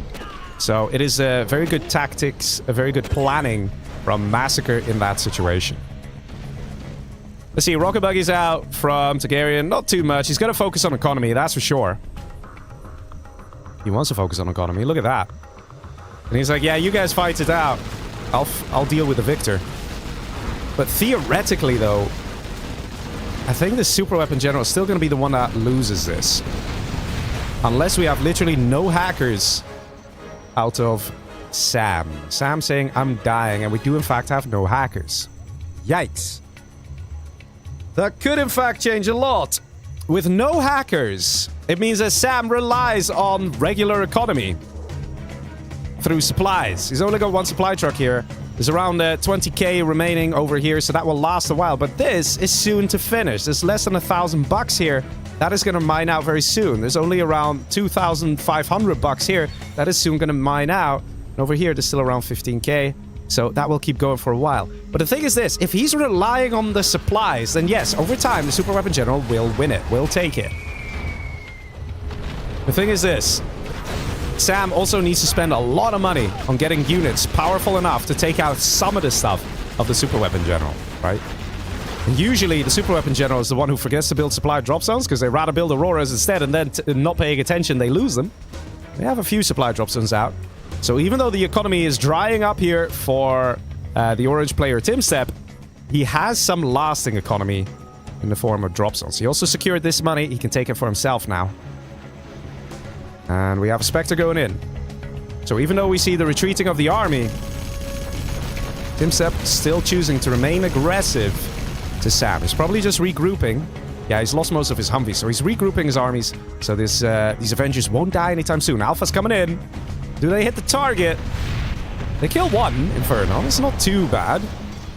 You know, I mean, what's most important is that the Auroras didn't die. Some light aggression up top. Not sure why he's sending a radar around. I think he wants to kill the sniper there. Got some random MiGs going across the map looking for the airfield with the Auroras. That's what that is. Oh, there's a random tunnel being built there. Could be that he's just scouting, wanting to see what's going on. Maybe he's thinking of quitting out, actually. Because again, like I said, when the money dries up, he is dead, fellas. Look at that income. Look at it drop. It's dropping not because he's getting attacked. It's dropping because his supply collection is drying up. Look, this just finished now. And seeing how he's only on... how he was on 3 supplies. Losing one of the supplies is a third of the collection, guys. Lol, random tank hunter. Quads amassing. Humvee army ready to push. Are we going to see Timstep trying to clear the player here? Seal the deal. Oh, Humvee's out of position. Oh, that is poor play, right? Like I say, I commend the good and I point out the bad as well. That was poor play. He needed those Humvees and he didn't have his units information, and the MiG just survived a freaking fuel air. Don't know how that happened, but it happened. Let's see. Units are slowly dying here on both sides. That Humvee should probably die. Again, good MiG strike. Avengers out of position.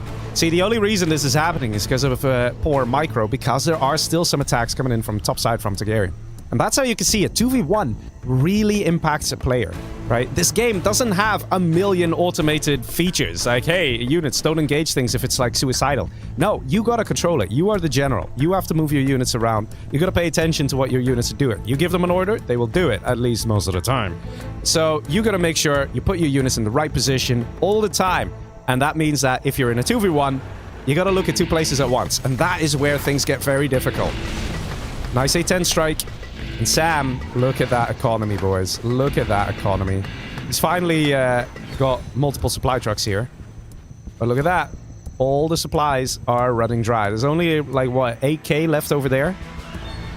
If even, no, I think less. Like 5k or something.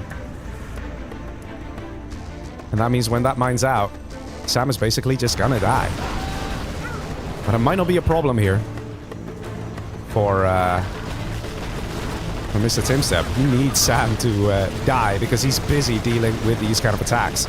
And the thing is this, as the GLA gets stronger, the GLA will get his cash bounty, he builds more markets. Sure, he kind of loses all the units and stuff, but the income is what it's about. And because he has more income, if he spends half the income he has on sending out units to attack over here, and the other half goes to building more black markets, then what do you end up having? A guy who takes over the world. Look at all these black markets. Targaryen gearing up for a match victory. Time is running out for Timstep. Like I said, time is also running out for Sam. All those supplies, man. Yeah, there's like 1,000 left here. That's it. Sam is going to have to think on how he's going to move forward in this game. Is he actually going to get hackers or not? That is a real question. That is a real question. Help, Sion! Says Targaryen. Which is a joke, because Targaryen is the scary boy. By the way, it's the first message out of Targaryen. Targaryen shouldn't really struggle here. I'm also surprised he hasn't really succeeded in stealing an army. How is Targaryen struggling here? I feel like I'm missing something. Yes, okay, the alphas are annoying. Yes, okay, the Humvees are vetted, but we should see enough rocket buggies and quads to deal with this. I think he's busy building an empire and not really busy doing anything else. It's, he's also got 10k. Just, yeah, he's throwing down 2 more arms dealers. He could do with a 3rd one as well. Maybe build a 2nd palace as well. Does he even have a palace still? Yeah, it's in the back. Okay, that's good, that's good. Captain Frank says, hey guys, are you playing on the Steam version? Yeah, most of us are playing on the Steam version. But you can also play on the EA app version, CD version. All versions are great. Just use Jun Patcher. In the meantime, we now see Sam coming in with a vengeance. Look at this. I'll be honest, man, this game is getting very interesting. Because we've got an attack over here up top. And now Sam is coming in with the small harassing armies that he can build when his economy is so terrible. Oh, man. Ahmad comes in with a super chat. Says, much love, man. Watching you from the vacay in Dubai. Good luck. Well, thank you very much. Hope you're enjoying yourself there. Hope you're enjoying the games. I'll be honest, man. It is actually not clear who's going to come out on top. You would think the obvious winner is going to be Targaryen because he's got the income. But for some reason, he's really struggling to deal with a Humvee army. He's actually resorting to a bomb truck that he's disguised as a spy drone. And it might just work.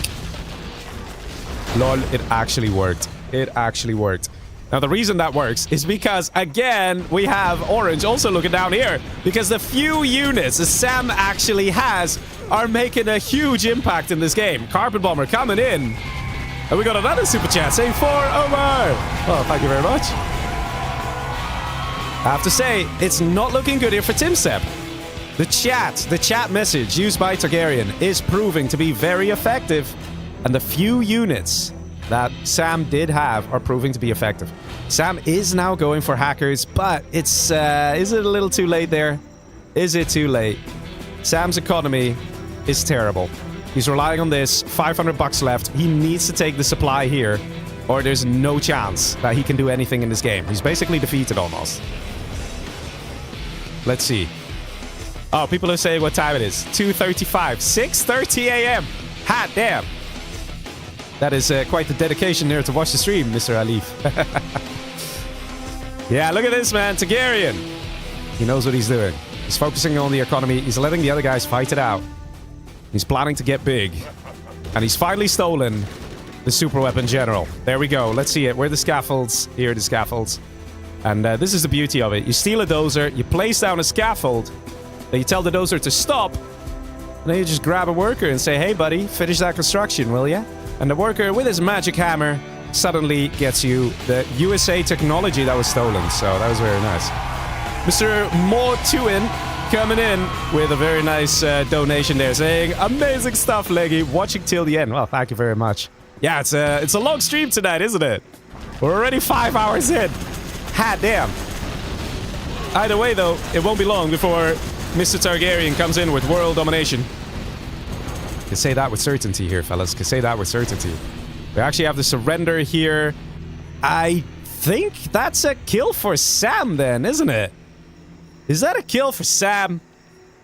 That's a kill for Sam. WTF. How is that a... Because Targaryen didn't kill him. Targaryen did a bit of damage here, but the actual kill came in from Sam. Sam gets killed. Crazy. Crazy, crazy stuff, man. Crazy stuff. Tim Stepp destroyed. Wow. That's crazy. Alright. So he gets third place. We have a sneak attack here. The game is basically going to conclude very quickly now. But yeah, Sam killed Tim Stepp. There's no denying that. Excellent carpet here. Wow, that is gorgeous. Takes out a big chunk. But look at the economy, fellas. Look at the difference. There's literally 3 times more money going into the pocket of Targaryen every minute. It's crazy.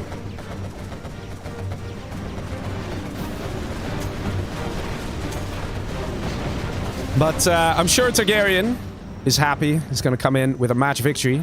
Definitely his chat message helped with getting Sam to join in on the fun. The call to action was real. Before I saw people say, it's so lame, it shouldn't do that. He's totally allowed to do it. It's in the rules, and we know it. We know it, man. It's all good. Mr. Hamad comes in with another insane donation there. Oh my god, man. Mr. Hamad says, good night, chat. Much love. Wow, that's amazing, man. Thank you very much.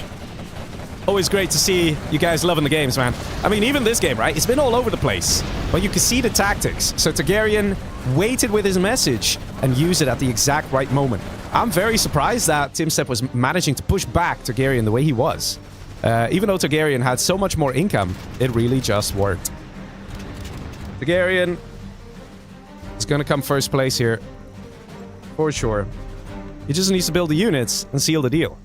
I hope he's not, like, trying to build Scud Storms and stuff. It's just, like, just go. Just go. Deal some damage. Go for it. Just go for it.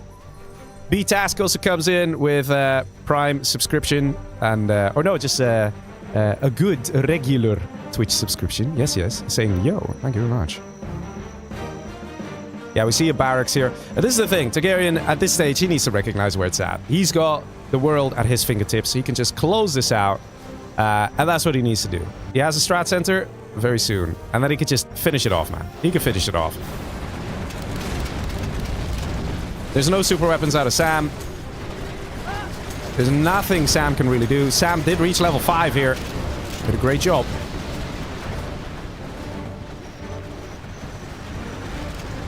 Yeah. That's pretty much a GG here. S&D goes on. And, yeah, we're going to have a good RT here, right? We're going to have a good RT hit.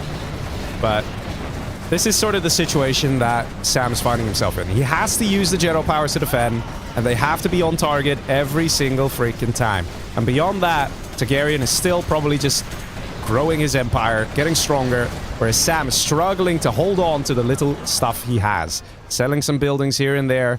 And that's just it, man. That's just it. The Search and Destroy is ready from Targaryen. Look at that, S&D showing on the control bar. So you actually get 20% increased range here for all these GLA units. That includes the quad cannons and the rocket buggies, of course, which makes it very difficult for the infantry general, as these units now have a bit of extra range. And he's going to try and find the hackers. He might do a reveal here. Won't find any hackers. They're all missing. And there we go. Sam surrenders. Well played, Mr. Targaryen, getting himself a victory. And there we go. Like I said, man, if this match was less than 30 minutes, we'll go for 2. And then I decided to scrap that anyway. I told you guys it would be an aggressive game. And look at all the aggression, man. Lots of aggression. Very nice.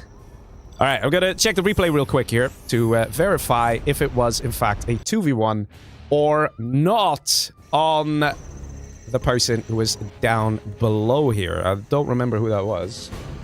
I can do this, and then I see who it was, right? Who is he? Who is this again? Purple is Massacre. So, did Massacre get attacked by Sam or not? Or is that a kill that should go to... I think it was Orange.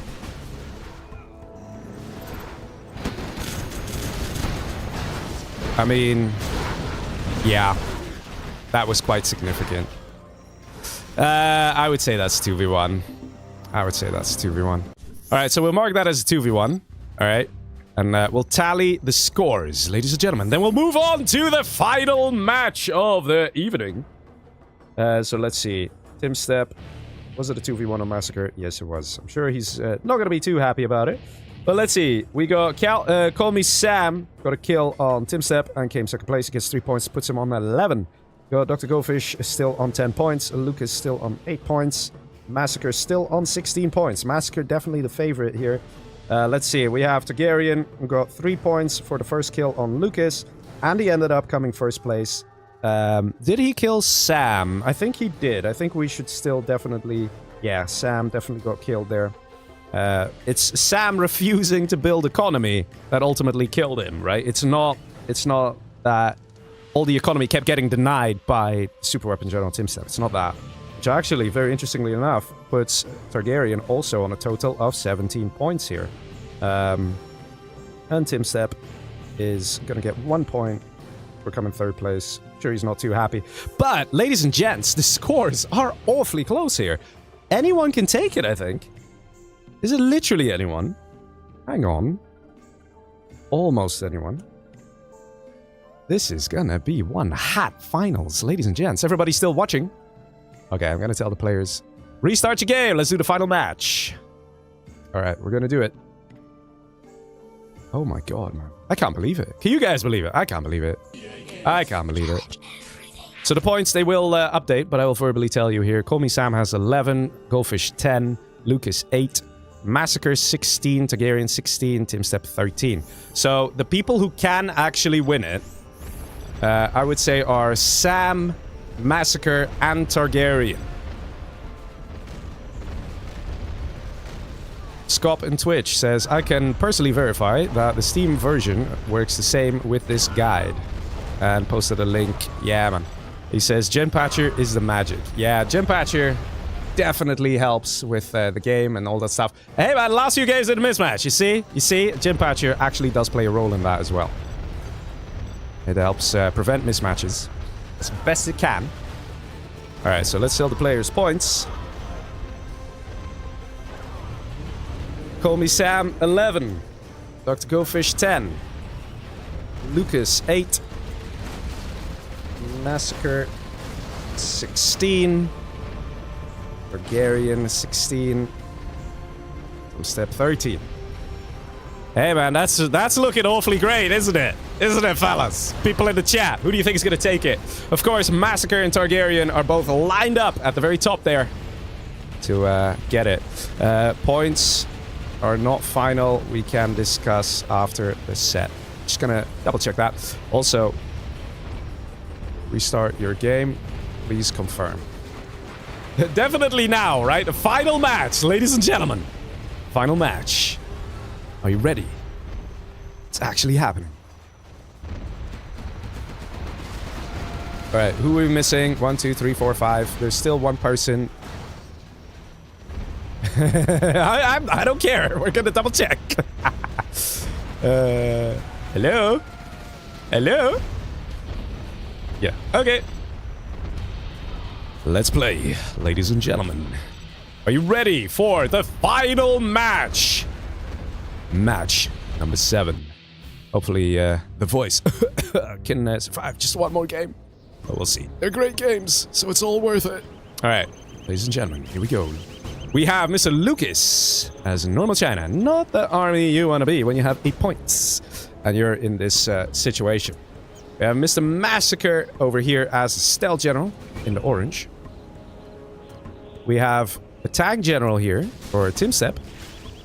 Tank general could actually work well here, guys. I'll tell you in a bit why. Dr. Goldfish, tank general as well.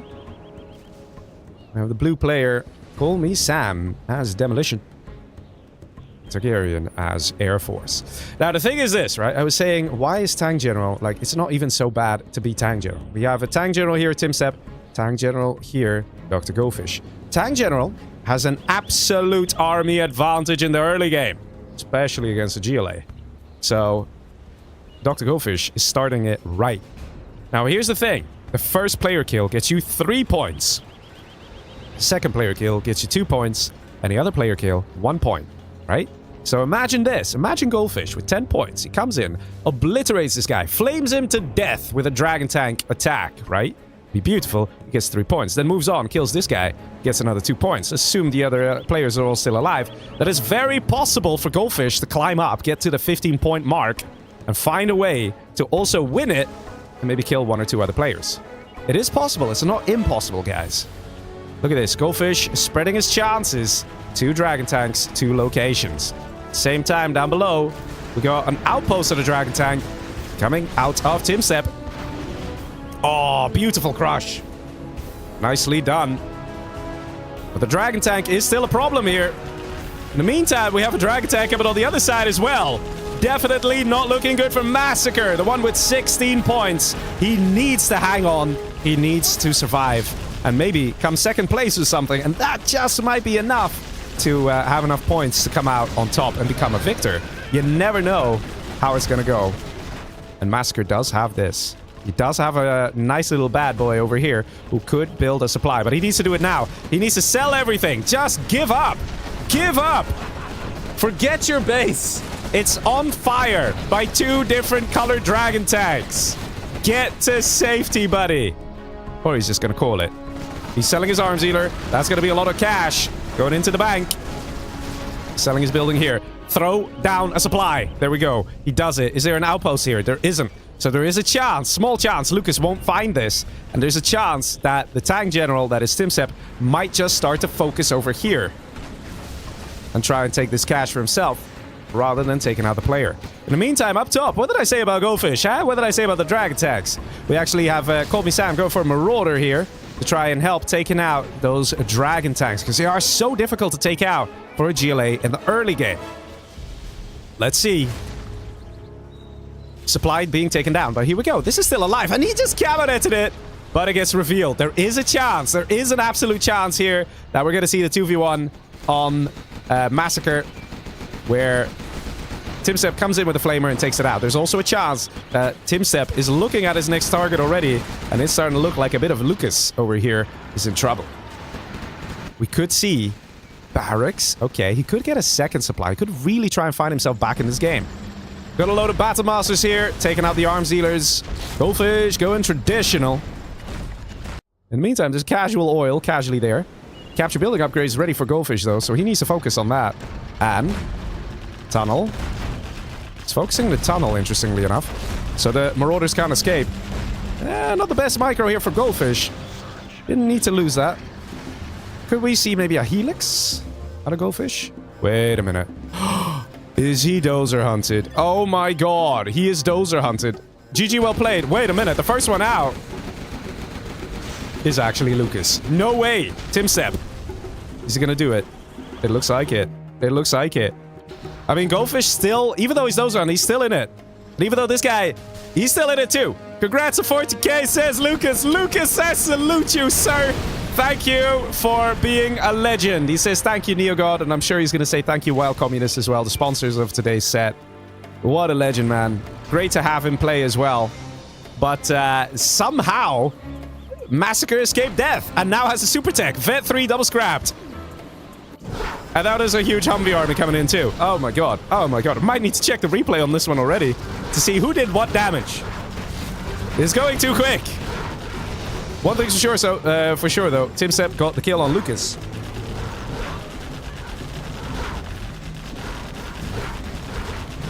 And the Humvees here being absolutely ruthless.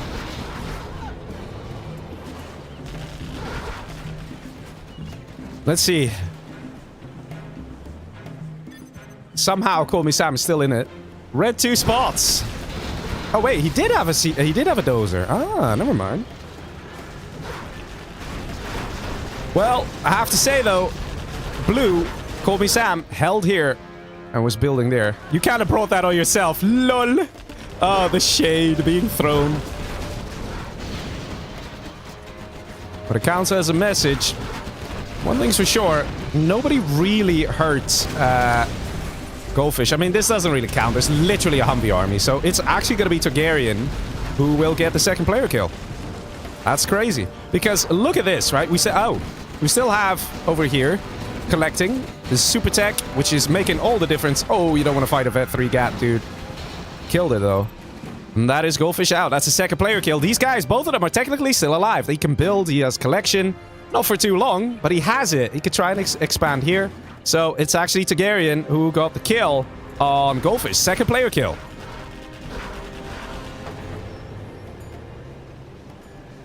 I'm sure Goldfish didn't expect that.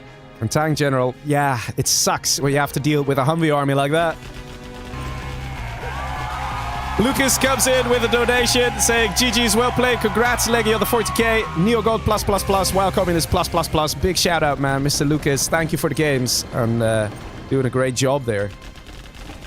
Definitely entertaining us tonight, together with all the other players. Let's see. Sam is trying to hold on for dear life, but the middle is a little crowded. He's choosing not to engage Massacre here. Now, I know we have like a forced aggression thing. You have to attack people. You can't let them hide in your base. But in all fairness, he doesn't really have much of a base. Goldfish has 3 islands, and he must be Tumstip. What? Orange. What? I don't know. Whatever. Okay, people are dying. People are dying. Okay. It's fine, man. It's fine. Orange is basically dead here. Targaryen is having a good old time. And that is still actually the kill on Massacre. Is that a kill for Tim Sepp? Is it a kill for Tim Sepp? Let's see, man. I think it's still a 2v1 though, because the flamers on the right made too much of a difference. GG, well played. Thanks for hosting, says Goldfish. Yeah, man. Thanks very much for playing. So I would still mark Massacre as a 2v1 here, because the impact that was made by Lucas in the beginning was too big. And we never really saw the ability to recover it. Oh my god! Oh my god! Oh! Wow! Now that was something. That was something. GG! Says Mr. Massacre, who's out. And only 3 players remain.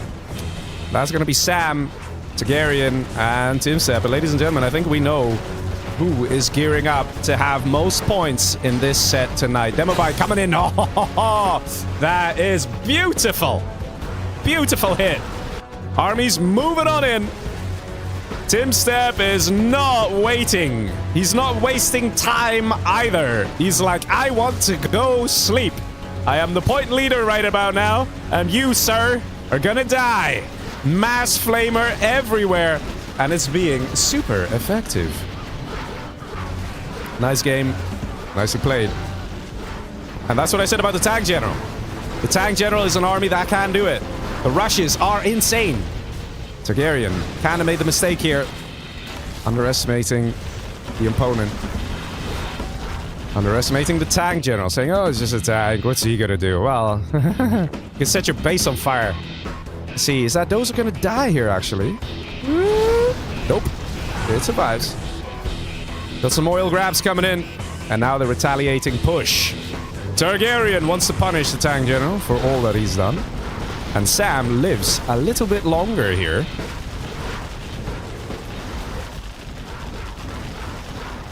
We got a EMP. Is that going to be on target? It might be, actually. It might be. Why would you fly? Oh, God, that came close. Why would you drive into the trajectory of the plane? Targaryen got a bit lucky. Look at all the missiles, man. Look at all the missiles. All the chaos. All the destruction. Gorgeous. Meanwhile, Team Step is still on 19k per minute, which is almost double that of Targaryen. Lots of Gat tanks. Do we have chain guns? We don't, actually. Might be worth getting at this stage if you're going to use a lot of Gats to kill the Humvees. Gats were not microed. Now we got some stealth Comanche coming in from Mr. Targaryen as well. Targaryen is a 5-star general. Hasn't used his general promotions, though. Have to say, it's coming pretty close. It's coming pretty close. Either way, if Team Step dies now, he got the first player kill, and he's going to reach 3rd place. The question is that going to be enough? Or is Targaryen going to get a point here for killing Team Step and also going to come 1st place? It's going to be close. Targaryen definitely not wasting time. This has been the most aggressive match. Maybe this is what we should do. We should do a 10-match free-for-all session, and then from match 5 onwards, I switch on the recording. Right? So the players will just be hyper-aggressive. Because let's be honest, we haven't witnessed a more aggressive match than this one. The very last one. And that's something, that's like a bit of a trend I've noticed as well. In these challenges, the last match, it tends to get more aggressive. It's like the players just want to close it out. But it doesn't mean that quality of game starts to suffer. It's almost like everything just gets more adrenaline-filled. It's amazing to see.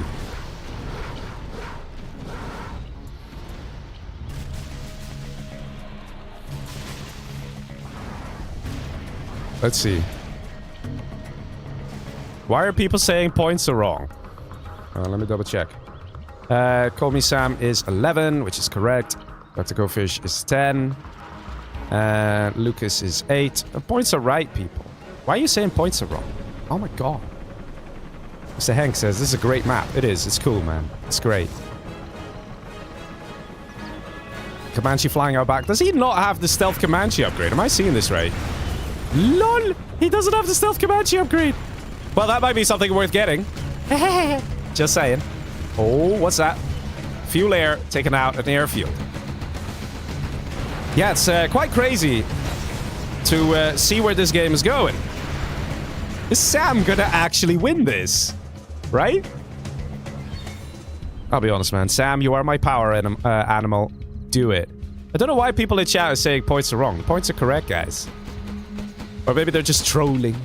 I remember about 2 years ago or 1 year ago, there was just this thing in the 0 Hour community where everyone in the live chat would just say, what's the score? Even if the score was showing in giant letters, they would just say, what's the score? What's the score? It's just, it died eventually. You know, a joke is only fun for so long, but it really went on for a long time. People would just join the stream and only say, what's the score? And sometimes they would say it every 5 minutes. And the best part is that occasionally a streamer would forget to put the score. And then it's like everybody just went crazy with it. Well, let's see. Team Step is sort of still here. But there's no... Oh my god! What are you doing? Oh my god, an entire Humvee army! Targaryen! What are you doing, man? What are you doing? You messed up Targaryen's points. Alright. It's true. You're right. I messed up Targaryen's points. Targaryen should be 16. Can I still fix it? Probably can't. Okay, fine. I messed up Targaryen's points. You guys are right. So Targaryen's on 16. Team Step's on 13. Which makes it even spicier. We don't know who's gonna win it until the very end, boys. We don't know. Let's see. Carpet Bomber coming in. And A-10 Strike also being nice and aggressive. Dealing with the damage here to Mr. Sam. He's still around, man. Sam is still here. Look at this army of pilots, man. It's crazy. Let's be honest. These guys are representing tombstones here, alright? They're literal movable tombstones that actually give you a buff. That's what's going on, man. That's what's going on. Lotus coming in to steal a bit of the oils. So TimSep is really not giving up. He's doing a good job too. The thing is, you would think that with a hit-and-run tactics of the Comanche, he would be able to have the upper hand, but he still forgot to get the stealth Comanche upgrade. You know, this is the kind of stuff. Sometimes, people, sometimes, it's like the few little things, they cause a ripple effect that goes on and on and on. And here we go. Comanche are not stealth, so, you know, TimSep can literally see where they are. Oh, he just got it. He finally got it, but he got it. There we go. We even have notification. Targaryen upgraded, so Comanche. But imagine they were stealth long ago. What a difference that would have made. Let's see. New Humvee army. Ooh, that one is so important. Ow, it dies. Yikes. Yeah, the thing is, where this game is going, I'm pretty sure Sam's gonna win it. Yeah, I gotta switch around the points, man. I gotta switch around the points. Don't worry, don't worry. It's sorted, fellas. Sorted. We'll sort it. Just imagine there's a 16 here and a 13 here. Nothing wrong with that. Okay. Yeah, you got chain guns now. But here's the thing, right? TimSep is not exactly fluent in secondary economy in this game. He's basically just relying off the few supplies he can still find around the map and the few oils that for some reason Targaryen isn't denying. But eventually, Targaryen will start to deny that. Because why not? Or he'll capture it for himself, right? Targaryen is on 8.9k and he does actually have some drop zones. And oh, we having a bit of lag. Lol. This is great, man. Sam is still in it. That's the best part. Sam is still in it. And he's growing, fellas. He's growing. The most staggering thing that I think we can all admit is the size of his black market village and his income with 22k per minute. And I don't think that yellow and red are thinking about that part. I think they're like, yeah, I want to kill that Air Force. Yeah, I want to kill that tank general. I dealt enough damage to him. I don't want to lose that point. The kill point. Everyone's leaving Targaryen alone, says, yeah, 28 on Twitch. Well, I mean, in the beginning, yeah. Here, look how important these oils are to Mr. TimSep. They literally make up more than half his economy. So if he literally loses these, it's gonna hurt. And I guess this is sort of the problem Targaryen is having. He needs to recognize this and just stop trying to take this. There is a chance that TimSep will start to focus Sam. And oh no, Sam, what did you do? Did you really steal a scaffold? Did you a dozer? Did you? Oh my god, that's a blue dozer, people. That one belongs to the demolition general, that USA dozer. Don't be under any illusion. Is that a tunnel I see in the corner of my eye?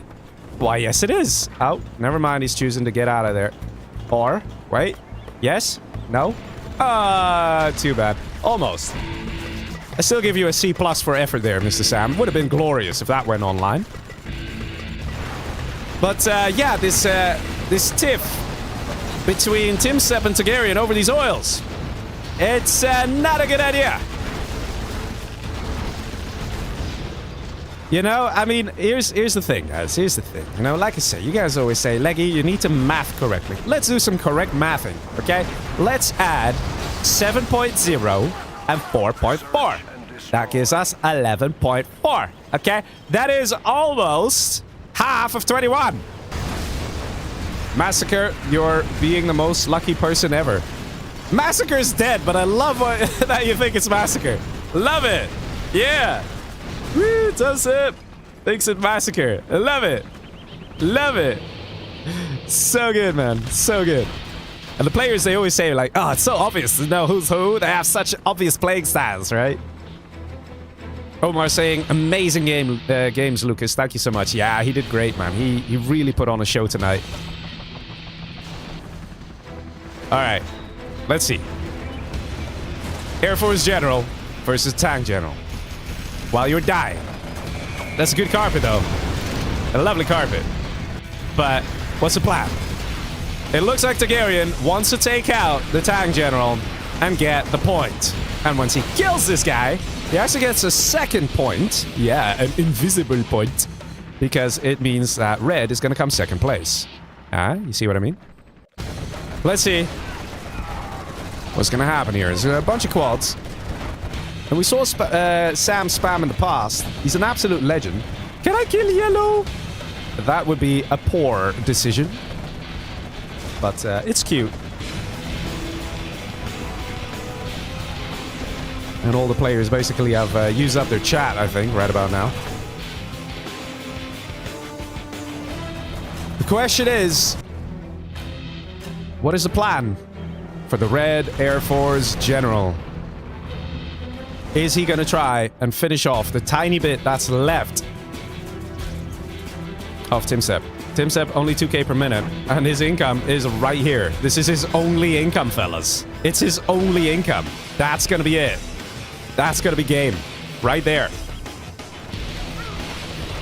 Quads pushing in on the top side. It's not going to be long before Red is dead.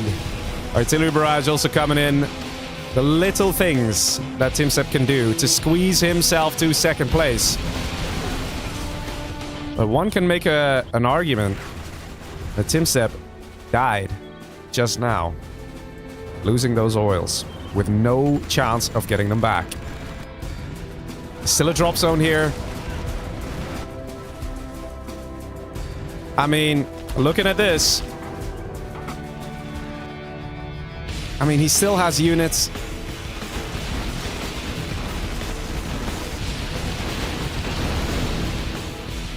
It is a tough call. It is definitely a tough call on who's dead. Should this also count as a 2v1? I don't know. There is a leaflet here that would reach the target. There's all the general powers as well. The Gat tanks are moving out of position, trying to do a bit of an attack. Seeing how few Gat tanks there are here, I'm pretty sure the Comanche would have taken it. 5-star Air Force. Yeah, even this, killing these Gat tanks here, not even a single loss. I would say it's still a kill for Targaryen here on Timsep. I mean, it's clear Sam has won it, right? But look at what Sam's actually done. He's killed, what, a few Gat tanks? He's now going to kill the remaining structures, whereas over here, there's still Humvees, there's still Comanche, there's still the general powers. There's everything. Everything for Targaryen. And all this guy has, his biggest strength is his general powers as tank general, which is just not going to be as effective. So I'm going to mark Timsep as dead and taken out by Targaryen.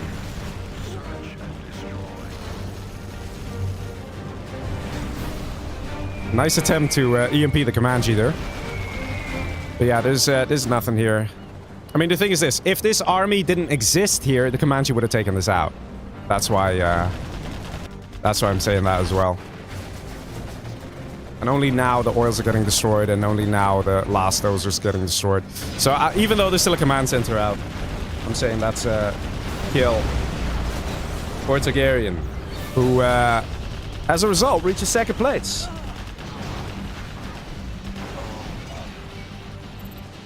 And there we go. That is the end of the match, with Sam, who got beaten down to a pulp, actually winning the game. You have been defeated. Amazing. Now, let me tally the points here, fellas. Let me tally the points. Give me a moment here, because I don't want to make any mistakes at this stage. So, let's see. Targaryen killed Timsep. Timsep comes second place. No, first place. No, third place. One of the places. Hehe. And Sam wins it. Gets 3 points. And Sam gets the kill on Targaryen. I'm pretty sure of that. So let's mark that down as well. Ladies and gentlemen, let us update the points. Ooh, it's getting close, boys. It's getting close. Very, very close. Let me show a couple of lovely replays while we tally the points here. So Call Me Sam got first place, killed Targaryen, and that means that 14, 15 points. That is pretty decent there. Goldfish on 10 points. Things didn't quite work out for him. Same for Lucas. He's still on 8 points.